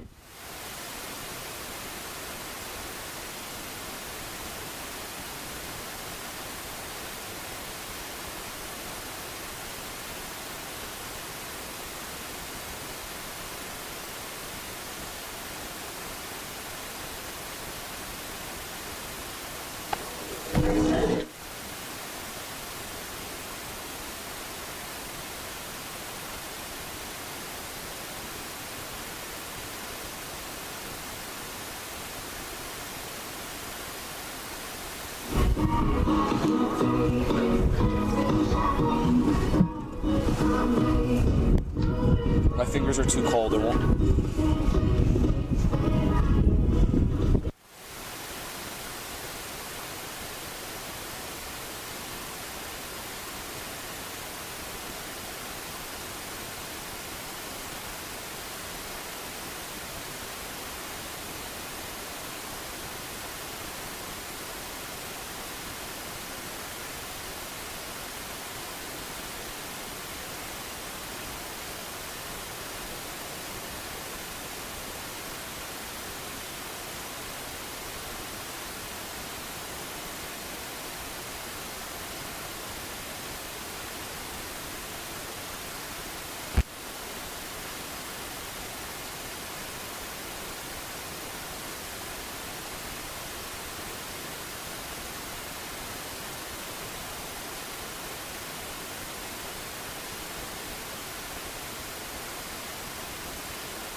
Good afternoon and welcome to Freeman Field on a beautiful afternoon for Game 2 of this doubleheader between the Ithaca Bombers and the Clarkson Golden Knights. I'm Cam Gassmer alongside Jeremy Goldstein. Jeremy, it was a thrilling first game, 5-3 win for the Bombers. What did you take away from that game, and what can the Bombers use from that game to put into this game right here? Well, Cam, it was a thrilling game to say the least. Ithaca going into this series this weekend with a chance to essentially take that top spot in the Liberty League West. They do so successfully. Now they play Game 2 after RIT loses to Rochester. Currently they are in first place in the Liberty League West. It's all about winning. And they got Nate Scott on the mound today in a big matchup. Let's see if their quote-unquote number 2 pitcher can shut down this offense similar to how their ace Kyle Lambert did in Game 1. That's right, Jeremy. Nate Scott on the mound for the Bombers as the Bombers do take the field. They're starting to warm up for the start of Game 2 of this doubleheader. Taking a look now at the lineups for the Golden Knights as they will bat first. It's Caleb Doyle, number 9 playing shortstop. Then catcher number 26, Mike Nee, behind the plate again. Then number 14, Colby, Burlett at DH. Then number 24 in the cleanup spot, Sean Eddington at left field. Number 32 bats next at number 5 spot, Kent Wilson at first base. Then it's number 4, Cam Jarrett at second base. Then number 23, Tommy Bianchi out in right field. Number 18, Joe Pagano in center field. And batting ninth, number 2, Mike Tito, who is at third base. Taking a look now across at the Bombers fielding side, it's going to be from third to first, Matt Fabian, Connor Peterson at short, Riley Brody at second, and Buzz Shirley over at first. From left to right, it's going to be Louis Fabo, Colin Feeney in center, and David Cifanelli in right, and then behind the plate is Gil Martin. As we said, it's going to be Nate Scott on the mound for the Bombers. Taking a look at this offense, the Bombers, Noah Clarkson, got a hit until about the 5th or 6th inning in the first game. If you're Clarkson right now, as you lead off, what are you telling your team if you're the coach? Well, if I saw something from Clarkson in Game 1, it was that they were very reliant on the top part of the order to produce runs. And in this case, you can't do that as much. It's got to be a 1-through-9 effort. Lots of walks, lots of hit-by pitches. A lot of their beneficiaries were based off of just wild throws from the pitcher. So if Nate Scott has control, I think they're doomed. And the first pitch to Caleb Doyle is a ball down and away. And we are underway here at Freeman Field. 1-0 count to start the game here as the next pitch to Doyle is also outside as Murad kind of reaches behind him to snag that pitch. It's 2-0. Into playing at a normal level right now, there's a lot of room down that left field line, so if he pulls it, he might find grass. And he just did that. He pulled it right down the left field line. That is going to drop in for a base. It's going to roll all the way to the wall. Caleb Doyle is going to end up at second base with a stand-up double, as it was Fowler who got the ball in pretty quickly, and Clarkson is off to a good start. Well, lots of room down that left field line, but even if Fabo did play a little closer to the line, he was not getting that ball. That hit the edge of the white line right there, so great start. Clarkson did not have one extra base hit last game. They started off Game 2 with one themselves, so that was a great job by Doyle, getting the train moving early.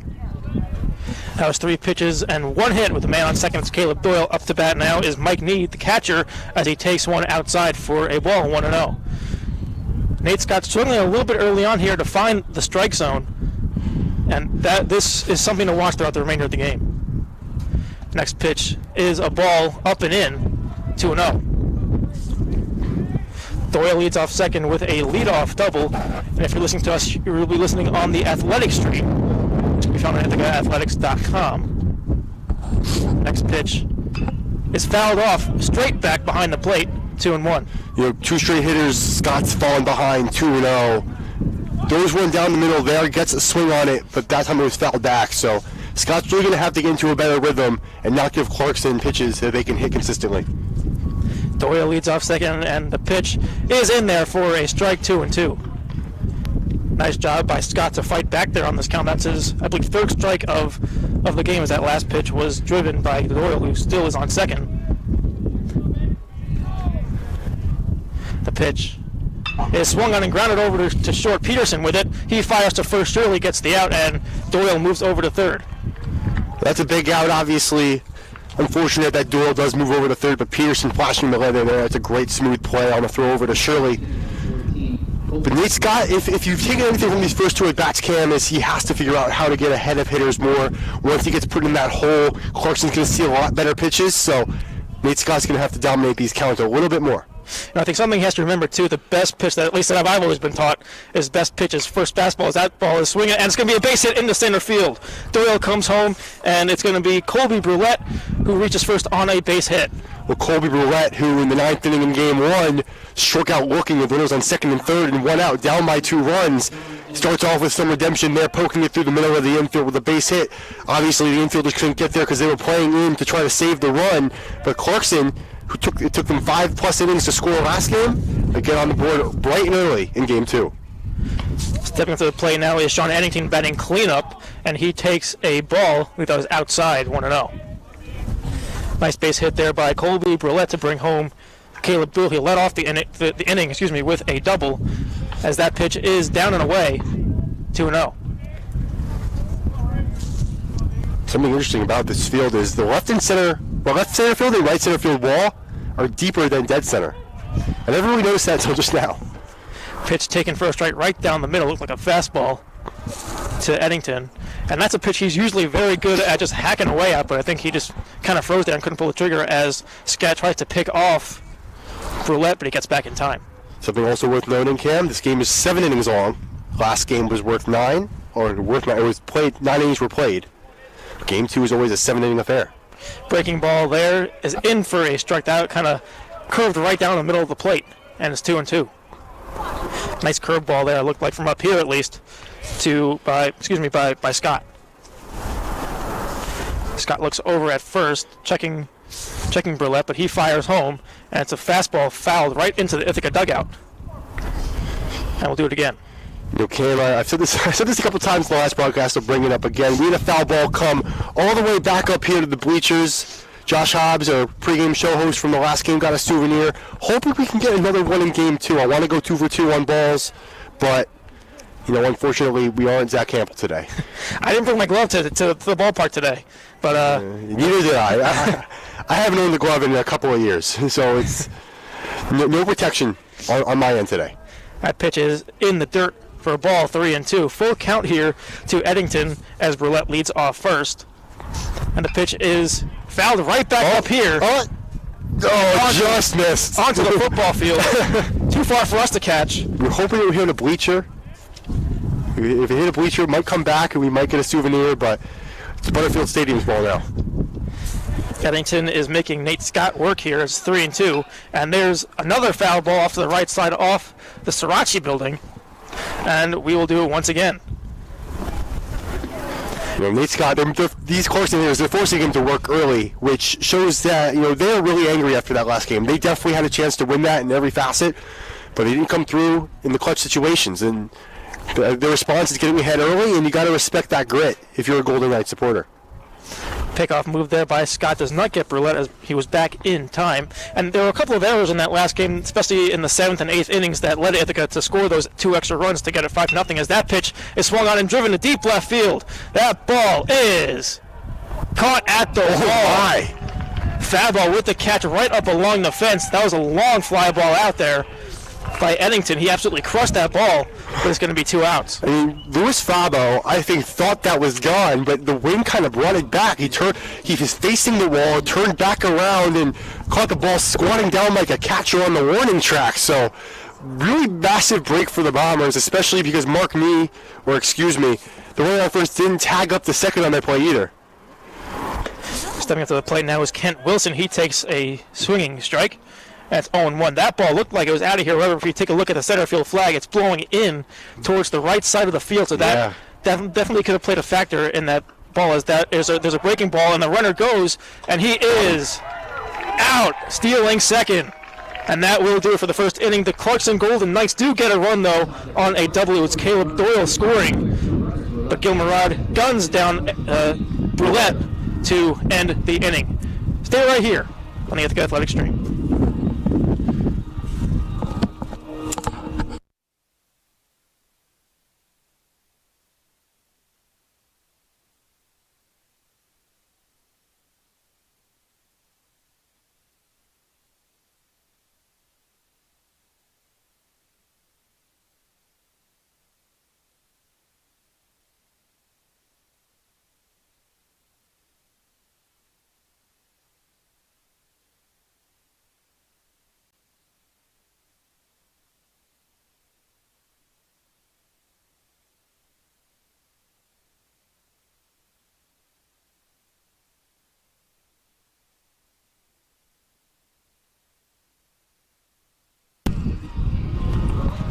We're back here at Freeman Field as the Clarkson Golden Knights take the field. It's going to be Nick Hofacker on the mound. As stepping up to the plate for the Bombers, it's David Cifanelli playing right and Louis Fabo in left field, who made that catch up against the wall. That ball definitely looked like it was out of here right off the bat, but he was just at the wall to make that catch. And batting third is going to be Buzz Shirley at first base. When you talk about Nicholas Hofacker, Kyle Locklear is definitely the ace of the staff, the guy who pitched in Game 1, but Hofacker is definitely their next best option. 31 innings pitched on the year for the sophomore out of Deer Park, New York, 5.81 ERA, a 4-2 record, 22 strikeouts and 11 walks. He has 6 decisions in that 4-2 record. That is by far the most on the roster, so this guy definitely provides Clarkson with the most length, and he's going to need that, especially with Griffin Tubbs, their long reliever, so to speak, being used in Game 1.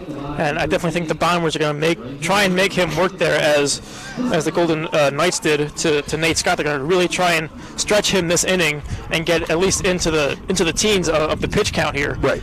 And if you're the Bombers, you got to be if you're Coach Valicente, you're going to be telling your team to jump on him right away. And a similar song sung by the Bombers in the last game. Their offense was very quiet in the first half, so they need to get off to a raging start in this one as well. Cifanelli leads off for the Bombers as the pitch is taken right down the middle for the first strike. Now, I was always taught, at least playing in my high school days, if you see a first pitch fastball, swing away. I never got to that level, but it seems like a pretty good method. However, I think when you face a new pitcher, especially at the top of the lineup, you haven't seen him all year, you kind of want to see what he's got, especially in the first round through the order. Second pitch there taken for a strike again right down the pipe. As the third pitch is swung on and a base hit right into center field. Cifanelli leads off the Bombers the same way they ended the first game. And there's a base hit for Cifanelli. Nice piece of hitting there. Yeah, Cifanelli pinch hit in the last game for Ethan McDonough in right field and worked a really impressive walk that helped the Bombers manufacture some runs in the late innings. And he goes where he left off in the last one, stroking a single into center field and starting the offensive train for IC as they look to get off to an early start. Louis Fabo's up next. He's one of the power hitters here for the Bombers. He's got 5 home runs on the season as he takes a pitch inside for ball 1. If you're a Nate Hofacker here, you're under a little duress here, giving up a single on the first pitch, throwing one way inside in pitch 2. Got to calm down, take a deep breath. Pitch is down and away. Cifanelli takes kind of a big lead off first, but there is no throw by knee behind the plate. Going to be 2-0 here to Fabo. Fabo's in the top 10 in the Liberty League with home runs at 5, as I said before. As the pitch is down in the dirt, it's going to be 3-0. And if I am Luis Fabo or Coach Valicente, whoever makes the decisions around here at this point in the game, you give the red light. You really have to make Hofacker throw a strike before you think about pulling the trigger. Pitch. 4-pitch walk to Fabo as that one was down and away. There's runners on first and second here for the Bombers. And that Buzz Shirley steps to the plate, Cam, and he was the most lethal hitter as he's been so many times this season. In Game 1, that's the hustle double on a hit to shallow center, knocked down a single, and also walked. So he's going to be a tough at bat, and with 2 runners on, that's exactly where they want him. And if you're Shirley here, you're looking to pull the ball as the wind is blowing towards right field. You can get some massive power if you get under it. And there's a first pitch ball that looked like a strike from up here, most likely a little bit outside, but it's 1-0 to Shirley. It's 5 straight out of the zone after giving up the leadoff single for Hofacker. Shirley looking to do a little bit of damage here and get the game tied right back up as he takes a pitch right down the pipe. It looks like a fastball, 1-1. And that's a big pitch for Nate, because if he goes down 2-0, he's either throwing a fastball for a strike or he's going to throw his breaking ball, which is not been hitting the zone all game. Shirley leads the team in almost all offensive categories as that pitch is a breaking ball and down kind of right over the plate, but still called for the ball. I would say is mind the wind here. It's very windy up where we are. It's been all game. But Shirley leads the team in almost all offensive categories with a .434 batting average as he swings and kind of hits a ground ball there, foul into the bullpen. That was like a defensive swing, Cam, on like a two-strike approach, even though there was one strike. Obviously, I'm not Buzz Shirley. He's a much better baseball player than I am. But personally, my approach would be, if you are questioning a pitch, I think you're better off letting it go unless you do have 2 strikes.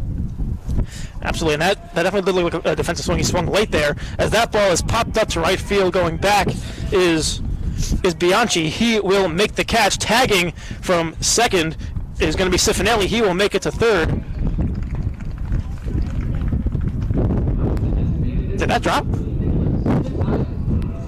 No, that did not drop. That did not drop. Excuse me. Yeah. There was a runner on first. That was Fabo. Yeah. Cifanelli went to third. Excuse me. that wasn't out there by Bianchi, and Buzz Shirley goes down. He's 0-1, obviously, for today. But runners on the corners for the Bombers. 2 outs. And Buzz Shirley barely got under that. If he's a little more on top of that ball is sailing over the 353 sign in right field. But nonetheless, first and third, runners on the corners for the Bombers. 1 out with Kutaya up at the dish. So we'll see if he can convert and tie this game up. Pick off to first to try and get Fabo is not in time as Fabo slides in safely. Excuse me, I do want to clarify, it is 1 out here in the bottom of the first. Clarkson did score 1 in the top of the first on 2 hits. Ithaca already has 1 from Cifanelli, a single right back up into center field as he leads off third, and Fabo is once again on first off a walk. As that pitch to Kutaya is a ball. And Cam, I did the last game with Memis, Westchester native. You're also a Westchester native, so just like myself, and Kutaya, as he swings and misses there, is a Fox Lane graduate of Mount Kisco. So, and he played baseball with Henry Davis, the first overall pick of the Pittsburgh Pirates. So, some nice hometown ties, whether it's in the broadcast booth, back onto the field. No, Westchester's all around here in Ithaca, New York. Absolutely, and as that pitch is swung on and foul tipped behind the plate. But adding to that, I am originally from Mamaroneck, which is kind of in the more southern part of Westchester. We've had some pretty feisty, to say the least, games against Fox Lane, going back and forth throughout the years, and almost formed a little bit of a rivalry here. Oh yeah, Horace. My story with him is Horace really played Fox Lane. He was on PA for that game, and Henry Davis crushed a grand slam over the dead center field wall. That's my memory. Kutaya is called out on strikes, looking a breaking ball right over the plate, and it's 2 outs here in the bottom of the first. Runners still on the corner. Stay with Cifanelli on third, and Fabo over at first. But yeah, sometimes, players come from all walks of life, but a big Westchester connection here for the Bombers and us up here in the booth. Right, and now we have a Carmack, New York native in Connor Peterson, so we're going to switch gears a little bit there. Peterson takes first pitch, strike. Looked like a little bit outside, tried to reach for it, but couldn't get the bat on the ball. 0-1. This is a huge at-bat because Kutaya couldn't put the ball in play and get that runner on third home. Now you need a hit. And that one is grounded over to third, fires to first, and that will do it. The Bombers leave 2 runners stranded, and there will be no score as we head into the top of the second. It's 1-0, Golden Eagles.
Welcome back here to Freeman Field as the Bombers leave 2 runners stranded there in the bottom of the first. We go to the top of the second now with Cam Jarrett leading off, and then it's Tommy Bianchi, and batting in the hole is going to be Joe Pagano.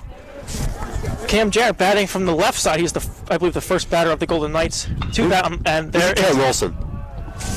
Ken Wilson, excuse me. That is a line drive into the gap between left and center.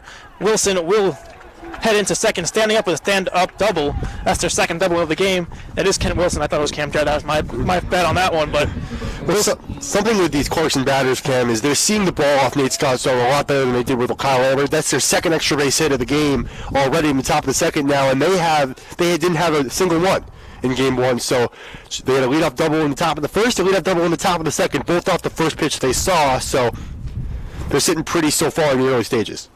And in the top of the first, that runner from second did score. So let's see if that is a trend here. Going into the second, as there's a called strike to. Here's Cam Jarrett as a called strike. It's 0-1.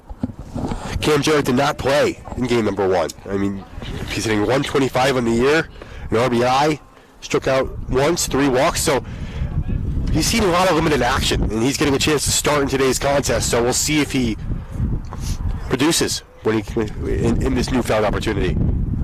1-1 count to Jarrett as Wilson leads off second with a double in the gap between left and center field. As it's 2-1.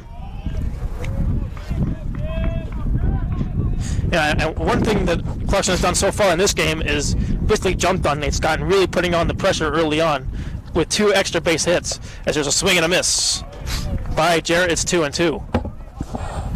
Yeah, that was a big cut there by Jarrett. Yeah, based off of what the stats say, this is a guy you got to get out. Not only get him out, but don't allow Wilson to move over the third.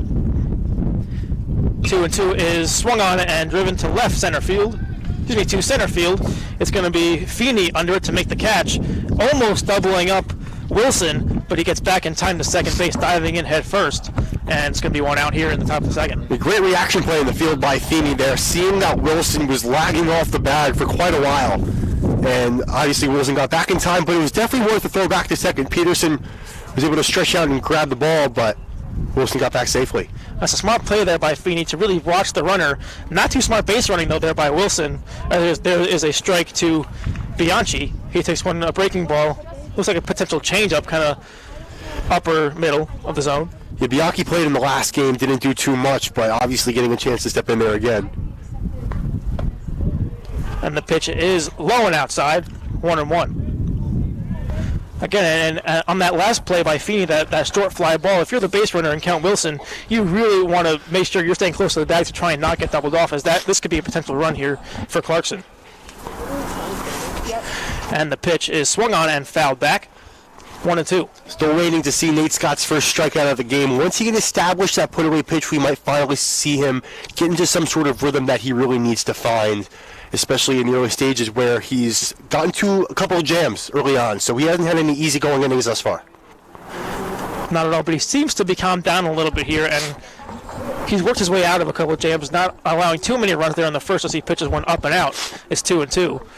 But that's something key I think you need to learn as a pitcher, especially at the collegiate level, no matter if you're D1, D2, or D3, is kind of working your way out of a jam if you struggle early. As the 2-2 count to Bianchi. Scott checking the runner at second, and the pitch is just misses. That looked like it was up and on the outside corner of the plate. It's 3-2. 3-2 pitch, you got to decide, are you okay with giving him the open base, or do you want to attack and trust that he's not going to put the ball into the gap? The right side of the field is playing deep. On the infield, a potential pickoff move, almost deep the runner there, and that is a check swing, and he did not go, as there is a walk to Bianchi. His runners on first and second for Clarkson. Well, the walk is frustrating. The double play ball is now in play. So a ground ball by Pagano here, who is not the best hitter in this lineup by any means, would allow Nate Scott to escape. Runners on first and second, and the pitch to Pagano is up and in, 1-0. And if you're Clarkson here, you're really trying to take advantage. All these runners in scoring position, the Bombers couldn't in the bottom of the first. And trying to at least attack on some runs here. As that ball is swung grounded to short. Peterson flips to second, on to first, double play. Bombers get out of the inning there with runners on first and second. Clarkson strands 2, but it was a 6-4-3 double play to end the inning.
back here at Freeman Field. It's still 1-0 Clarkson, as leading off for the Bombers is Connor Peterson.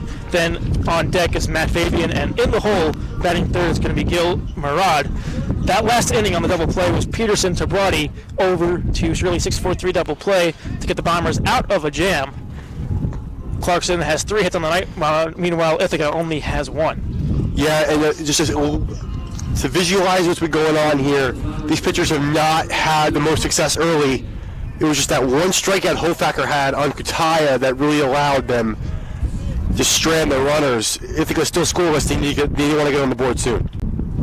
First pitch to Peterson is low. Gonna be 1-0. The Bombers stranded 2 in the bottom half of the first. Runners on the corners they could not bring home.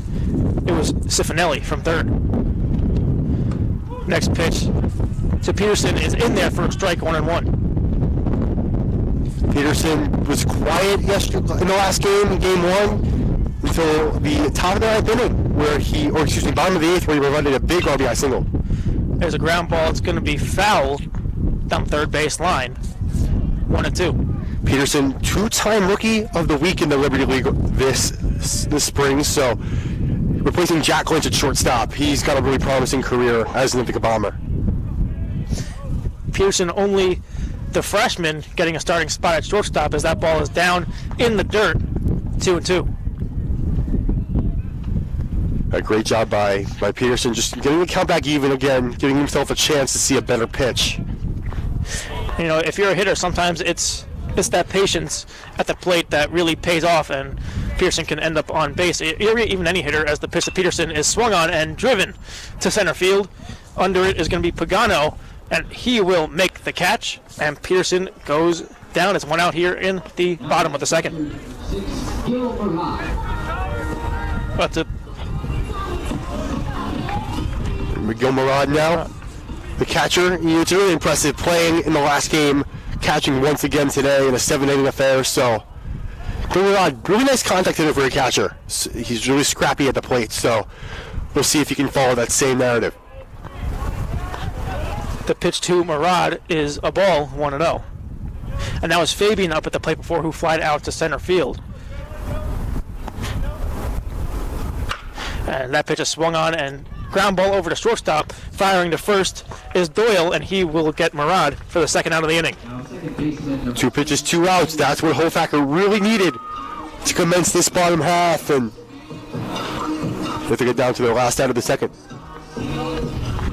Riley Brody stepping up to the plate now from the left side of the plate. It looks like the infield on the right side is playing back for a potential shift, quote-unquote, moment, as left-handed hitters do technically pull the ball, as that is a pitch high in the zone, and it's 1-0. Brody led off in the last game now, hitting towards the bottom of the order in this game. Brody is like one of those hitters that will sometimes, not sometimes, but always come in clutch when you need them, as there's a pitch driven out to left field. There to make the catch is Eddington, and that will do it for the bottom of the second. Bombers go down 1-2-3. We head into the top of the third.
back here at Freeman Field. Still 1-0 here as Clarkson leads the Bombers in the second game of a doubleheader. An absolute beautiful afternoon here on the South Hill. Beautiful but windy. Absolutely. It's always windy up here where we are. We are outside here on the top of the Sriracha building in the back of Butterfield Stadium as the pitch to Mike Tito is bunted foul. Mike Tito was a big bunter in the last game. Always was trying to move the runner over. Did so successfully most of the time. We'll see if when no one on base, you see him trying to bunt again. Maybe that's how he relies on getting his hits. Pitch Tito is swung on and grounded over to Peterson at short. Peterson fires over to Shirley to get the easy 6-3 putout. 1 out. Peterson just makes everything look so easy at shortstop. That's a great play for the first out. And on those ground balls too, it's always about like some of those fundamentals, staying down on the ball, keeping your body in front of it, and making sure something like as a slow ground ball such as that one not get past you. Now at the top of the order coming up, we'll see if Nate Scott can stay sharp and get out of his top of the third quickly. Scott is already having a decent inning as the pitch to Doyle is down in the dirt, 1-0.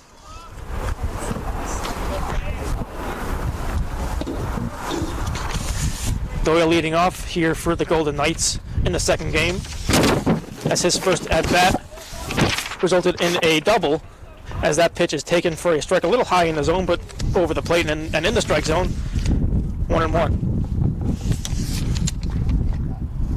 Scott looks in as the pitch is not swung on, but is called a strike. 1-2. That ball was a little bit high, but the umpire still called it a strike. Still haven't seen a strikeout from Scott yet. And the pitch to Doyle is thrown in the dirt on a breaking ball, 2-2. Doyle led off the game with a double down the left field line as the pitch is swung on and found right back behind the plate. It's 2-2 still. Just kind of talk about the opportunity to play home games for a bit, because Ithaca has so many home games postponed, moved to away facilities. The fact that they get a full home series for the first time this season, it's got to feel really good. Doyle fights back and makes the count 3-2 for a full count as that pitch was down in the dirt. Murad telling Scott to just fire home and kind of play catch with him here a little bit. As the pitch is right down the pipe, it's going to be grounded over to third. Fabian collects, fires over to first for the second out. 2 ground ball outs. So Nate Scott, his put away pitch not there today, so he's relying on a lot of weak contact. And after getting into danger in the first couple of innings, he's found success in the top of the third thus far, relying on his infield. So one more out to get in the catcher, Mike Nee. We'll see if he can, fully establish the 1-2-3 inning and get his offense back up to the dish. And not to jinx it here, but Scott is having his best inning so far of this game here in the top of the third, as the pitch to Nee is taken for a strike. 0-1. That looked like a breaking ball that kind of peeled right back over the plate for the first strike, as another breaking ball looked like a changeup goes on the outer half of the plate. 0-2. 0-2 pitch now. Have a chance to waste one, and we'll see if Nate Scott can finally get that strikeout. And that pitch is taken inside. 1-2 to the catcher, Mike Nee, as he grounded out in his first at-bat over to shortstop for the 6-3 putout. As the pitch is a breaking ball down in the dirt and outside, 2-2. Mike Nee, they could not get out last game. In the first 4 times he appeared, he got on base, whether it was a single or a walk or a hit by pitch, and then he was retired on a ground ball to end the game.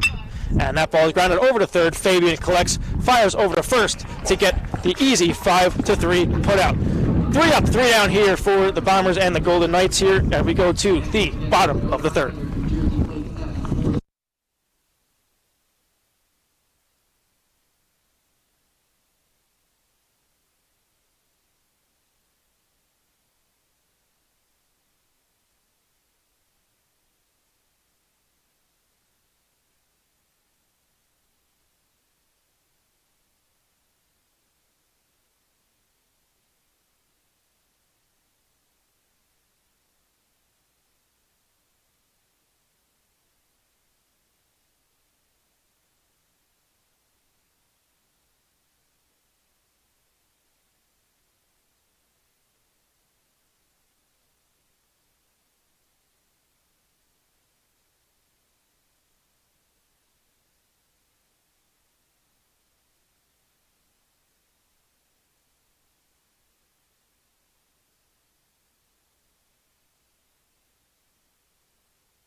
And back here at Freeman Field into the bottom of the third we go, as this game's moving pretty quickly here, and it's going to be Colin Feeney leading off, then Cifanelli and Fabo in the hole. But the Bombers only have one hit on the game, so they really cannot get going against pitcher Nick Hofacker. The Hofacker's really had his way thus far, especially if we're getting out of that first inning jam. This is the 9-hitter Feeney to start us off.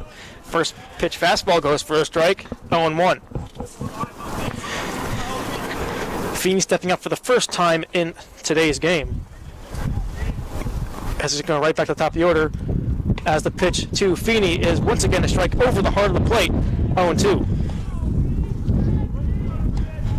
Feeney really taking his time here, not really swinging at a lot of good pitches that could be driven either into center field or into left.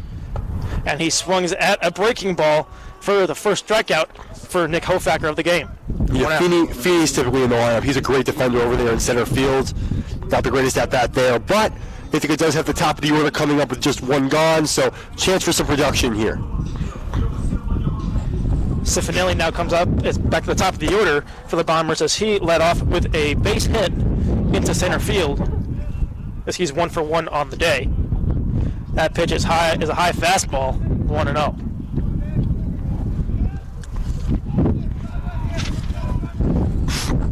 Trying to stop the papers from flying up here. Yeah, well, paperweights are a necessity up here in the so-called press box that we're in. Most certainly, as that pitch is a breaking ball down and in, 2-0.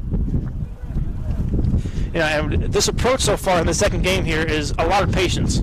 Yeah. For the Bombers hitters, they've only gotten one hit so far, and that was Cifanelli's back in the first, as that pitch is taken towards the inner half of the plate for a strike, 2-1. We saw a lot of early attacking in terms of their at-bats back in game one. So when you see a new pitcher, obviously it takes a lot more time to adjust.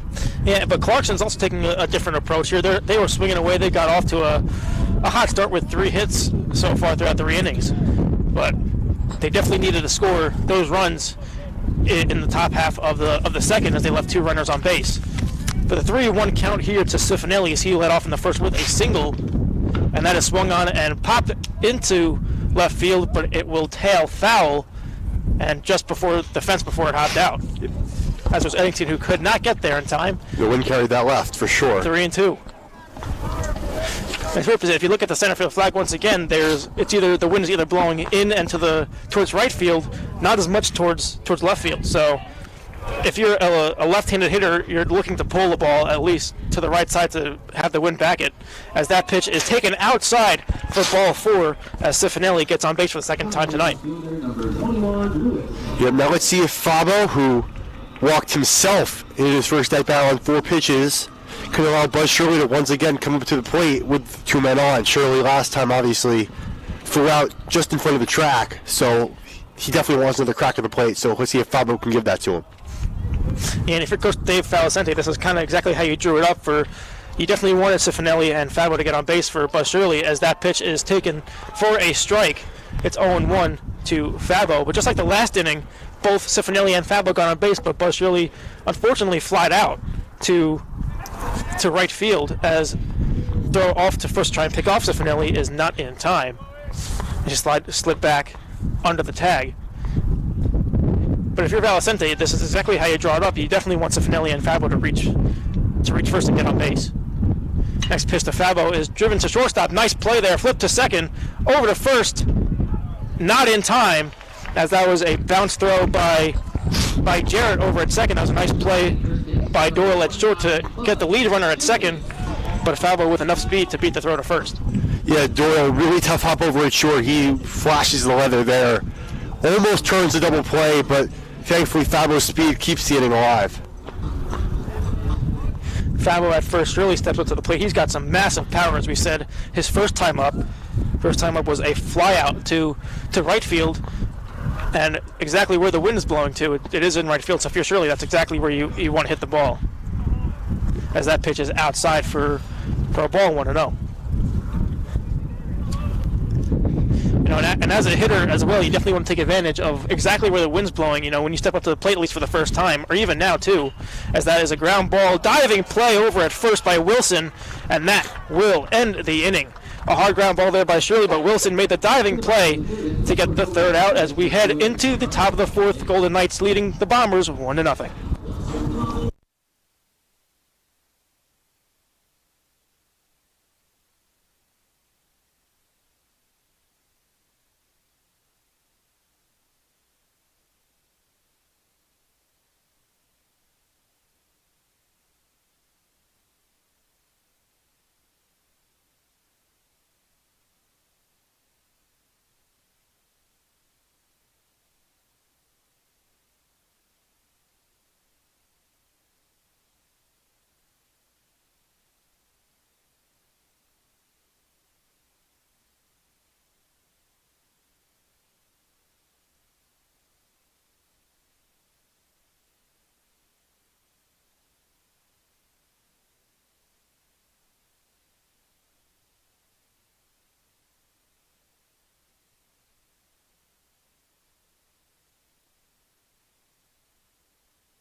All right, back here at Freeman Field, I'm Cam Gassmer alongside Jeremy Goldstein. It's still 1-0 here in the top of the fourth as Clarkson scored the first and only run in the first inning on a double by Caleb Doyle as that pitch is in the dirt to Colby Brulette.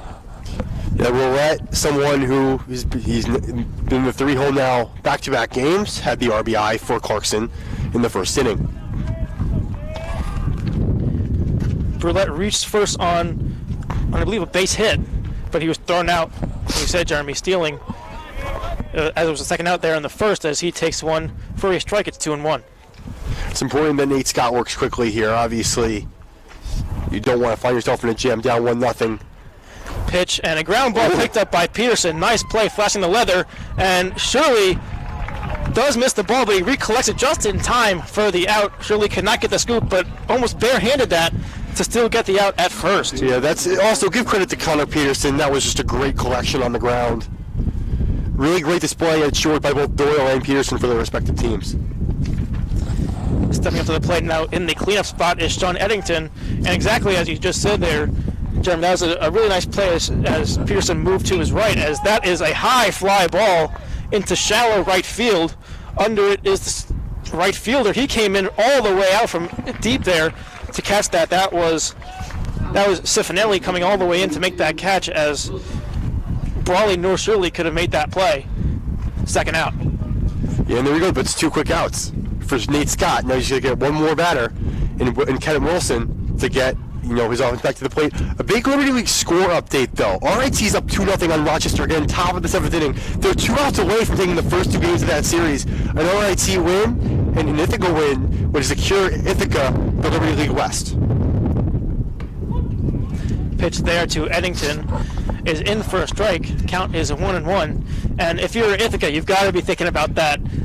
That game. I'm sure they're not score watching right now, but if they win this game, they'll find out shortly after and they'll be happy. But the offense has to get going, and then I'll start with Nate Scott getting out of this inning. Absolutely. And the pitch to Eddington is in there for a strike, a little bit low.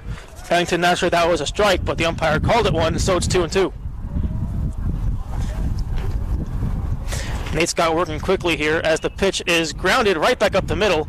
It's going to be Brawley making the play. He fires to first, not in time, as Eddington beat the throw by a few steps, and Eddington reaches first. Yeah, that's just a tough break. The ball was not hit well, but the infield was playing back, so with the speed of Wilson, he was able to reach. Excuse me.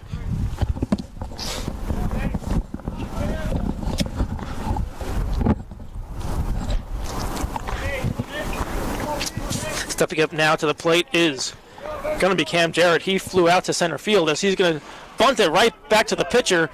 Got speed, fired over to first was Scott to get Jarrett out at first, and that will do it here for the fourth. One runner left on base for the Golden Knights. The Bombers coming up to bat.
Welcome back to Ithaca College Baseball here on the Ithaca College Athletic Stream. Jeremy Goldstein here alongside Cam Gasmer. Ithaca in the bottom of the fourth, trailing Clarkson by a score of 1-0. Trying to rally their offense together will be Nicholas Kutaya to lead us off here in the bottom half. Is Nick Hofacker has finished his warm-up tosses. Cam, a quick thought before we get to this pitch. Hofacker has really shut down the Bombers' offense here. They've only been able to get one hit, and that was back in the first inning on a double by Cifanelli. So Hofacker's done a good job so far in really shutting down the Bombers' offense. Hofacker deals a strike to Kutaya, the count 0-1. Kutaya had a chance to drive in a run, first and third, one out for him in the first, unsuccessful. Over there, that one's grounded toward third, through for a base hit. Nick Kutaya getting the offense going again, the first hit for IC since the first inning. And that'll bring up Connor Peterson with one on and no one gone. Really nice piece of hitting there, not doing too much with it, getting the ground ball right in the gap between third base and shortstop for a nice base hit. That was a smooth ground ball, and Kutaya reaches first on a clean base hit. Peterson has really flashed the leather thus far, playing some great defense, has a chance to do some damage. Picked up a big hit in game one, looking to follow suit in game two. Pitch Peterson is a fastball down the middle for a strike, the count 0-1.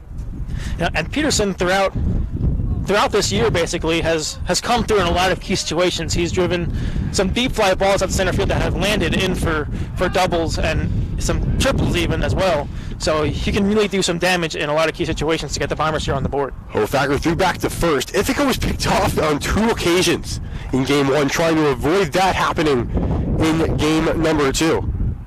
As Hofacker set to deal the 0-1 to Peterson, throw back to first again. Not in time. Ken Wilson applied the tag, but Kutaya was safe. Hofacker working out of the stretch, deals. That ball is so swung and hit into center as it blew down at will in front of the right fielder. Sliding in safely is Kutaya. It's a base hit for Peterson. A bloop single, albeit at that. In front of Bianchi. So first and second for the Bombers with no one out. That was good base running there by Kutaya. He kind of went halfway between first and second to make sure the ball dropped and made sure that he slid into second to beat the throw there by right fielder Bianchi. But overall good base running there and a nice piece of hitting. That was almost like a fight-off swing there, for lack of a better word, by Peterson to just bloop that in there for a base hit. The swing and a miss there by Matt Fabian for a strike, the count 0-1. Ithaca, looking very similar to the first inning, they got their first two base runners on, or first two hitters on. Were unable to bring any of them home. Fabian now with a chance to correct that. Hofacker looks back to second. We'll deal the 0-1 to Fabian. Chop foul left side. The count now 0-2. Now, if you're Fabian here, you're really not trying to do too much. You're not trying to cross the ball. You're just trying to poke it at least towards the right side of the field, into right field, or even into center field to get Nick Kutaya from second for him to score to tie up this game. So Fabian really should not be trying to do too much here. Again, it will be a 0-2 to the third baseman. It is skied in the air towards right, drifting foul out of play. Hofacker really relying a lot on that fastball, trying to blow by a lot of these Bomber hitters. But Fabian staying tough in the box right now. We'll wait for the other 0-2. Hofacker deals. That ball is lined towards second, through for a base hit again.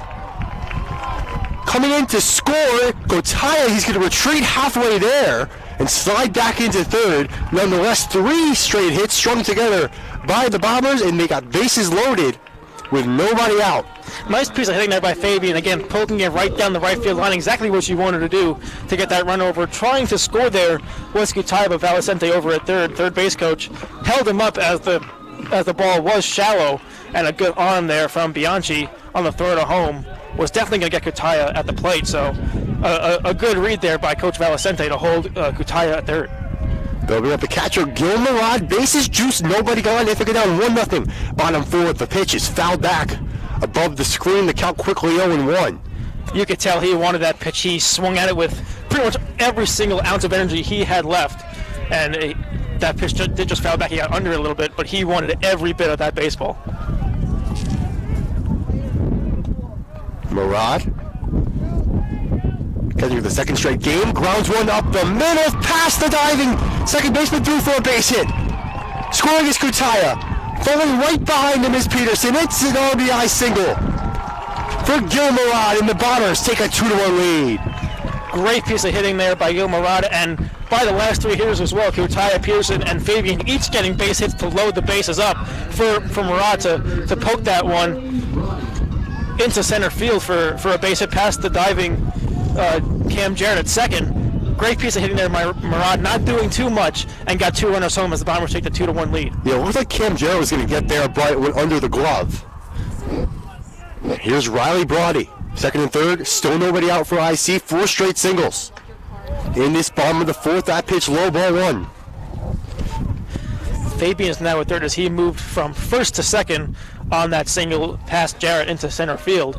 And Murad's going to end up at second as the throw came home and went over to third trying to get Fabian. So it's going to be runners on second and third. 1-0. Grounded towards second. It ate up Jarrett and gets into right field. Scoring is Fabian. Holding at third is Murad. That's going to go as an error on Jarrett. It ate him up, took a nasty hop, and blooped into right field off the bounce. It's 3-1 IC now. You gotta hate that as a fielder. I've had that happen plenty of times to me while playing the field. I played the outfield in high school, and that happened plenty of times to me, but as an infielder, he was staying right in front of that, down on the ball as you're supposed to, but that tough hop there on the Ithaca grass on the infield has gotta hurt. You know, that's the worst feeling as an infielder. That'll bring up Colin Feeney. 5 straight base runners have reached. Feeney looking to extend that, takes a strike at the belt. The count now 1-1 according to the board.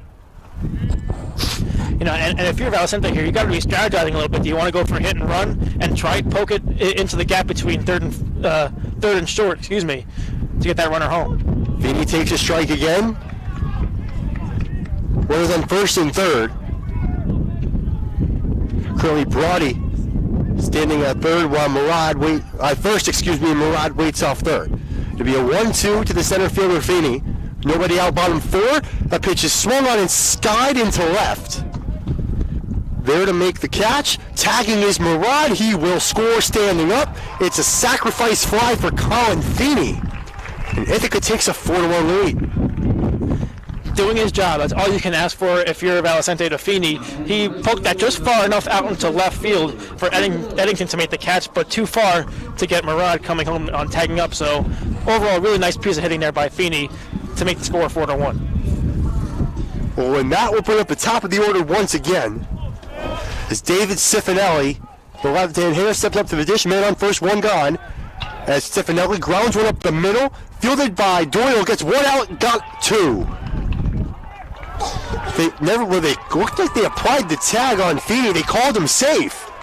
Much to the dismay of Caleb Doyle, he had something to say to the umpire after that. Nonetheless, it'll go down as just a simple ground out. Cam, on the play, Feeney was stealing second, which allowed Doyle to be closer to the ball when it was fielded. Nonetheless, the umpire says he did not get the tag down. Now they're going to meet.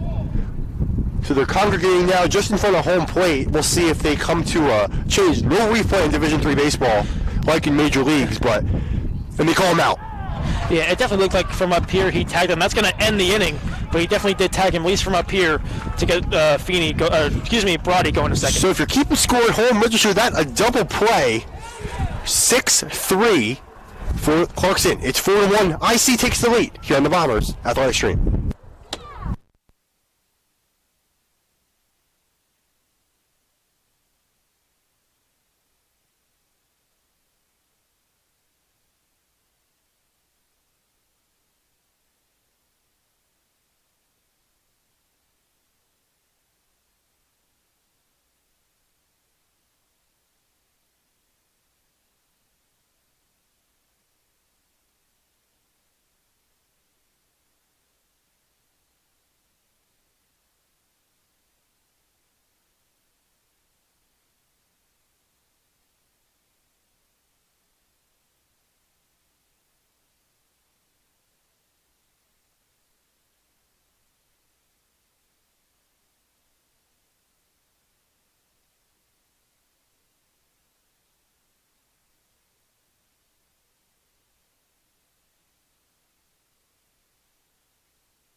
to Ithaca College baseball here on the Ithaca College Athletic Stream. Ithaca, after trailing 1-0 going into the bottom of the fourth, ascended to a 4-1 lead. Nate Scott now back on the mound, pitching with the lead for the first time. It'll be Bianchi leading off for the Golden Knights as Scott deals. That pitch is grounded to short. On the ground, Peterson throws the first in time for the first out. I mean, Connor Peterson is being tested a lot, but he has been flawless in the early going. Absolutely, and it's, again, those fundamentals of staying down on the ball, and he's gotten some pretty clean hops so far. He just stays down on the ball, gets his body in front of it to make the easy ground ball and play over to Shirley at first, who's pretty much is a brick wall over there for scooping anything that comes his way. Joe Pagano grounds it to third. Matt Fabian throws to first, and 2 pitches, 2 outs for Nate Scott. He's worked a very quick fourth and now on the way to working a very quick fifth. Quick 2 outs here for Scott, and a really good job here for him by basically slowing the pace of this game down for his team, and obviously the Bombers offense definitely helping him out there in that last half of the inning, scoring 4 runs. Michael Tito taking it all the way, takes the ball, going outside to count 1-0. But I also do like the approach here by the Golden Knights here. They're swinging at the pitches they like and making the Bombers defense work for the outs. And they're definitely working for the outs. They've done it successfully thus far as that pitch up and into Michael Tito, the count 2-0. Nate Scott deals. There's a strike at the knees. The count 2-1. Tito's 0 for 1 so far this game. He grounded out to Peterson at short in his last time up. Tito drops a bunt down, lunging at Scott, and he makes the catch. Nate Scott diving across the third base foul line, makes the grab to get out number 3. Yes, pitchers can be athletic too, and that'll do it for the top of the 5th. We're going to be right back on the Ithaca College Athletic Stream.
Welcome back to the Ithaca College Athletic Stream, where Ithaca baseball currently up 4-1 going into the bottom of the 5th inning. Jenny Goldstein here alongside Cam Gasmer. Cam, that was a really quick inning by Nate Scott, highlighted by a diving catch across the third base foul line. As that is stung into left field for a base hit by Louis Fabo to kick off the bottom of the 5th. Ithaca clicking on all cylinders right now after a slow start. Nice piece of hitting there. Beautiful line drive right in the gap between short and third for a very nice and clean base hit there by Fowler. But going back to that last play by Scott, he sprinted towards the third base line, diving to make that play. And you said it best, Jeremy, pitchers are athletes. Yeah. Well, Hofacker working out of the stretch once again as Buzz Shirley steps up and he takes low. The count 1-0. Luis Fabo now getting on base all 3 times in this game thus far. Fabo grounded into a fielder's choice last game, beating out the throw on an attempted double play by Clarkson. Shirley gets a piece of that, barely chops it foul right side. The count 0-1. Or excuse me, 1-1. Scoreboard a little delayed here today. Nonetheless, Nate Scott, who really couldn't put together a positive inning, doing a lot better now, working a lot quicker, getting a lot of great outs from his infield, including himself. Yeah, and actually right now warming up in the bullpen for Clarkson is number 40, Kenneth Coe, as Hofacker is definitely getting a lot of pitches here, especially in that last inning. And Coe's just thrown 6 1/3 innings on the year, Cam. So that's worth noting. An ERA over 11, 8 walks and 6 strikeouts. So he has not had the best of performances. Could be another chance for Ithaca to tack on. Again, this is just a 7-inning affair. We're in the bottom of the 5th, so Ithaca looking to extend the lead and make the pitching job a little less stressful for them as they look to take the doubleheader sweep. Yeah, and as we said, this game is big for the Bombers, and if they win with I believe an RIT win, they secure the Liberty League West. Yep, that ball is hit foul by Shirley. Shirley's 0 for 2 so far in this game. In the first, he flew out to right field and grounded to shortstop in his last at bat in the third. Definitely looking to get a hit here. That one missed. I believe the count is now full, Cam? Yep. I believe it is a full count here to Shirley. Again, he is a massive offensive threat here for the Bombers. He leads in pretty much all offensive categories for this team. Payoff is poke-checked foul. Used the hockey term there, but check swing looks like a very similar motion. That was like a defensive swing there. That ball was down in the dirt. I'm surprised he even got some contact on that pitch, but the count is full 3-2 and do it again. But that was a pitch on Shirley. I'm sure that Shirley definitely wants back. Some deflating news in the Liberty League. Rochester came all the way back in the top of the 7th, down to their last couple of outs to win 4-2 over RIT. So if Ithaca wins, no damage is done, but they cannot clinch the Liberty League West. That ball is grounded to short. Doyle on to first. It's a double play. Buzz Shirley grounds it to a double play, and there are 2 outs to the inning now. Definitely deflating there for Buzz Shirley. He's not been getting a lot of contact so far in this game. He definitely wanted to try and move that runner over, but ends up grounding into a double play. Well, they bring up Nicholas Kutaya, who got the offensive carousel going, so to speak, in the bottom of the 4th. And Kutaya scoring all the way from first on the first base hit of the inning, scored the first run out of 4 for the Bombers in that inning. The pitch to Kutaya, taken for a strike, count 0-1. Nobody warming up for the Bombers in their pen. Those last 2 innings for Nate Scott really saved his pitch count. Yeah, and the Bombers offense too, they really helped them out and getting going. Almost hit Kutaya there, the count now 1-1. And honestly too, like having that offensive breathing room as a pitcher is definitely helpful in trying to get a quick inning in the next time out. The 1-1 is swung on and chopped foul at the feet of Kutaya. Might have got off of him. He's going to take a couple of seconds out the box, count 1-2. Yeah, it looked like it hit him either between his legs or right off his shin. But that definitely is painful sometimes, depending on where the ball hits you. But seems to be okay for now. And Kutaya is DHing, so if anything, he could definitely stretch it out there in the dugout while the Bombers are on defense in the field. 1-2 on the way to the cleanup hitter from Hofacker. The pitch chopped towards short again. Doyle on to first, got him by half a step, and that'll do it for the 5th. Ithaca doesn't tack on, but they remain with a 4-1 lead. You're listening to the Ithaca College Athletic Stream. We'll be right back.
Welcome back to Ithaca College Baseball here on the Ithaca College Athletic Stream. Jeremy Goldston here alongside Cam Gassmer, and this is the top of the 6th inning as Nate Scott out for his 6th inning of work.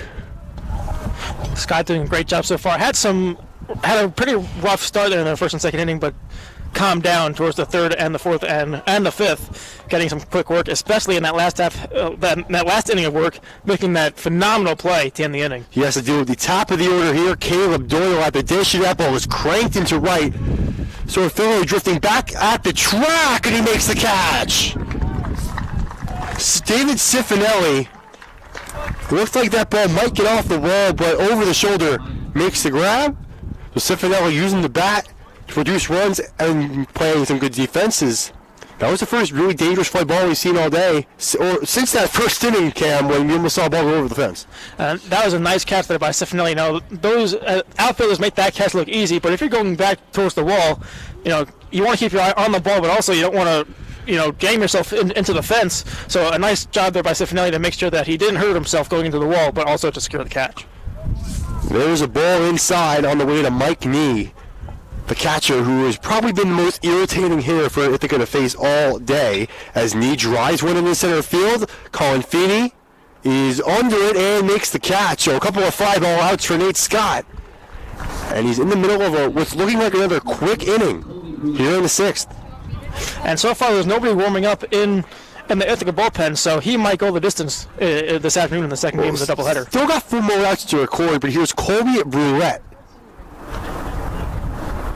who has the only RBI for the Golden Knights in this game. Got that in the top of the first as Brulette takes a strike.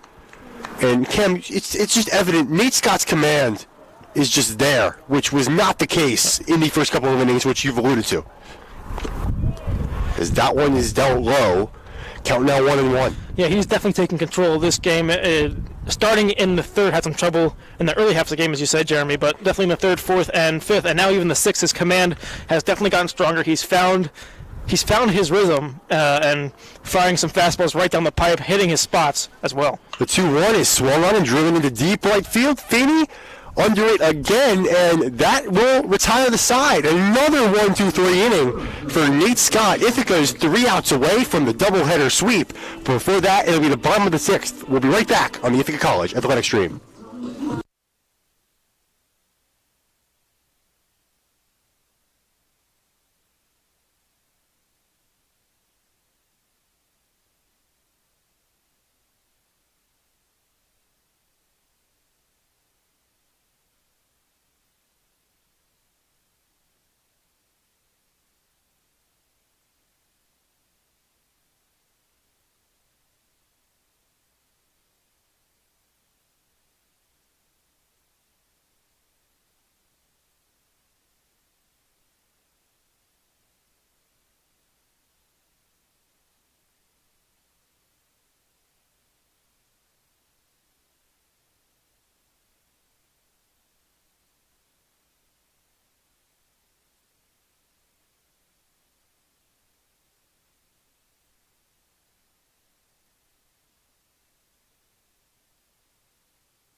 Welcome back to the Ithaca College Athletic Stream here on the...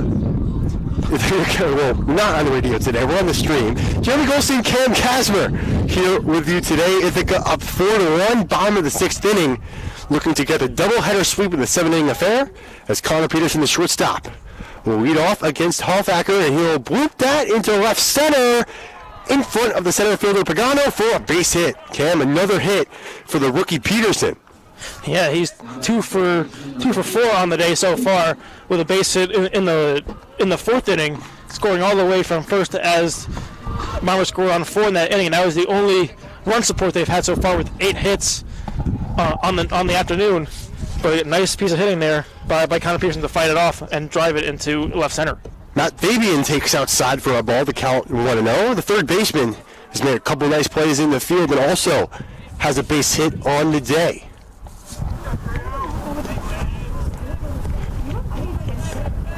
The pitch. Bounce gets by Mike Nee, and advancing to second is Peterson. So another runner in scoring position for the Bombers with nobody out, and Fabian has a chance to increase this to a non-save situation. Pass balls too. You want to take advantage of the little things, especially in baseball, where that's really all it comes down to is the little things. Some of the errors, as we saw in the first game of this doubleheader, played a big impact here for Clarkson. But again, this pass ball now leads to Peterson going to second and in scoring position. Infield playing close to the line. The third baseman is Hofacker. Looks to second and deals, and that pitch is above the belt. The count 3-0 to the third baseman, Fabian. And if you're Jim Kane here, the head coach for Clarkson, you had your infield set up for a double play, but now they have to play back and protect the runner from advancing over to third. So that's not really what you're looking for if you're Jim Kane, the head coach of Clarkson. Wilson and Tito at first and third playing no doubles defense as a 3-0 swing and a miss by Fabian. The count now 3-1. I like the approach there. You typically don't see that sort of strategy and getting the green light to swing on a 3-0 pitch, but now it's 3-1. He definitely has the green light, and he's definitely going to be swinging away here. The 3-1 on the way. In there for a strike. Big pitch by Hofacker, the count 3-2. Again, that's a pitch I think you need to swing at if you're Fabian to drive home Peterson to really increase the insurance here for Nate Scott, but Fabian's got to swing at that pitch, and now it's 3-2, so he has to protect it anything close. Payoff coming. Peterson with a sizable lead off of second. The pitch. Up and in. That's ball 4. And Ithaca with first and second. Nobody gone. With a chance to extend the lead going into the top of the 7th inning.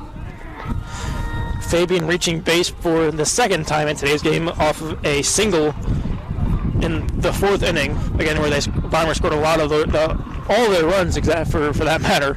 But first and second here for the Bombers. They'll bring up the catcher, Gil Murad.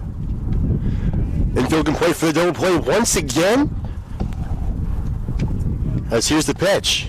Up high, count 1-0. And the shortstop and second baseman are playing a little closer to the bag, or at least the shortstop is.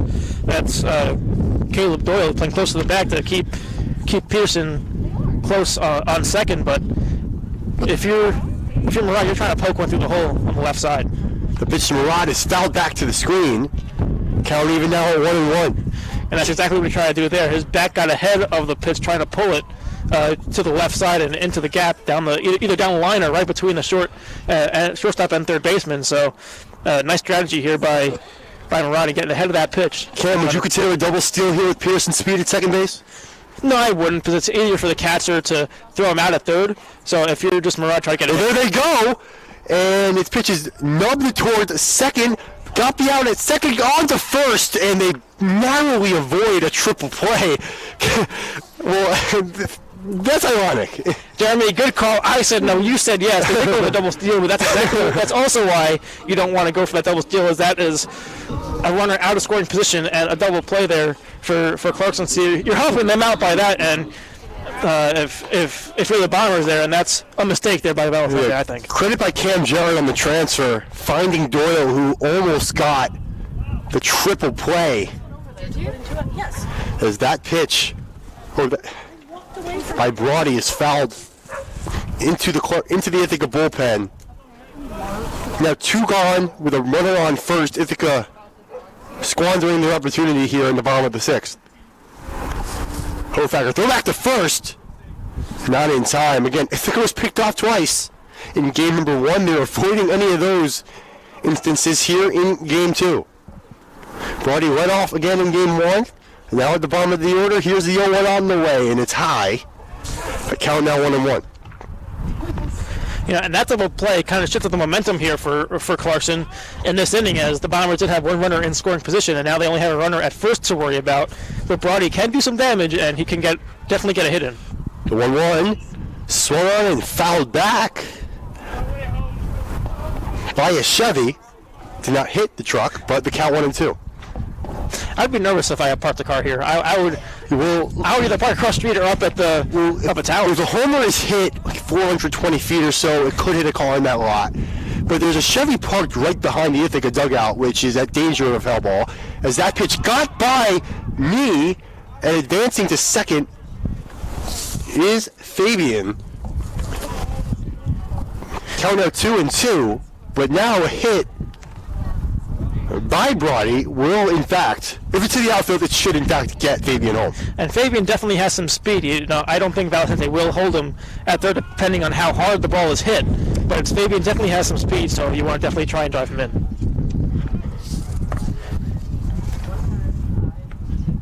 The 2-2. Outside, and the count's full. Now, Ken, I'll ask you again. Do you send Fabian on the 3-2 pitch? There's no force, so you don't have to necessarily, but would you send him?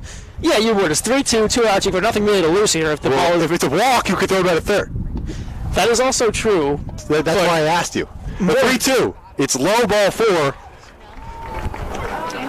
As Brody will take first and second for Colin Feeney, the 9-hitter. You were right again, and I said send them. You said no, and it ended up being a walk. Well, I didn't say no. I'll give you the benefit of the doubt. I didn't say no. I just asked the question. Yes, but I didn't mean not say no, but you did say that they could walk him, and that's exactly what happened. Brody did get on first, and good thing they didn't send Fabian, although he does have some speed, as runners on first and second. Here's Colin Feeney. Hit a sacrifice fly his first time up. Takes a strike at the belt.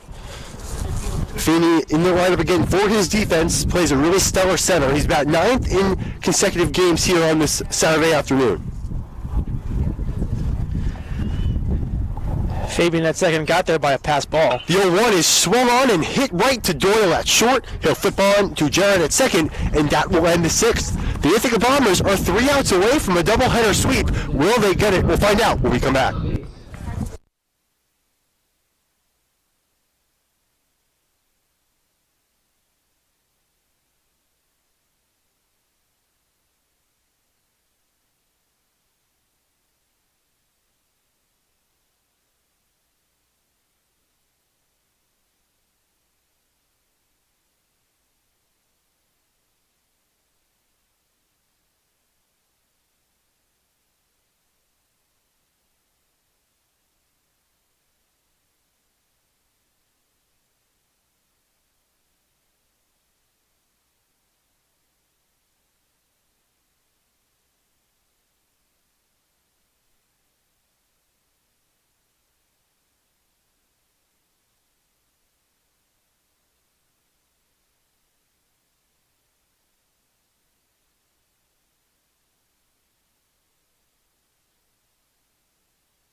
Welcome back to Ithaca College Athletic Stream. Jeremy Goldstein, Cam Gasmer here as Ithaca is trying to close out their double-header sweep. Nate Scott on, going for the complete game.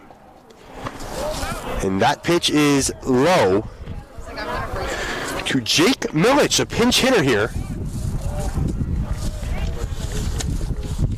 As the pitch to Milich swung on and missed. Clarkson trying to switch something up here. Going to Milich. This is his first appearance of the series, hitting 190 on the year, 3 RBIs, and 5 Ks. The pitch. Swing and a miss, ball in the dirt. Nate Scott goes ahead, 1-2. Nice job here again by Nate Scott, working quickly, firing it in, and making Milich work for it. Scott swing and a miss, strike 3. Cam, if I'm not wrong, you can check your scorecard. Is that Nate Scott's first strikeout? I believe so. I believe that is his first strikeout of the game here in the top of the 7th inning. And you know what? Pitchers they specialize getting weak contact, and he's definitely done that. But good on Scott for getting a strikeout there. Is the pitch to Kent Wilson is in there for a strike. That is his first strikeout for the game, indeed, as he was subbing in for Eddington. That pitch chopped along the right side, foul. Scott got a great jump on it, but the count 0-2. Scott really working that last at bat there.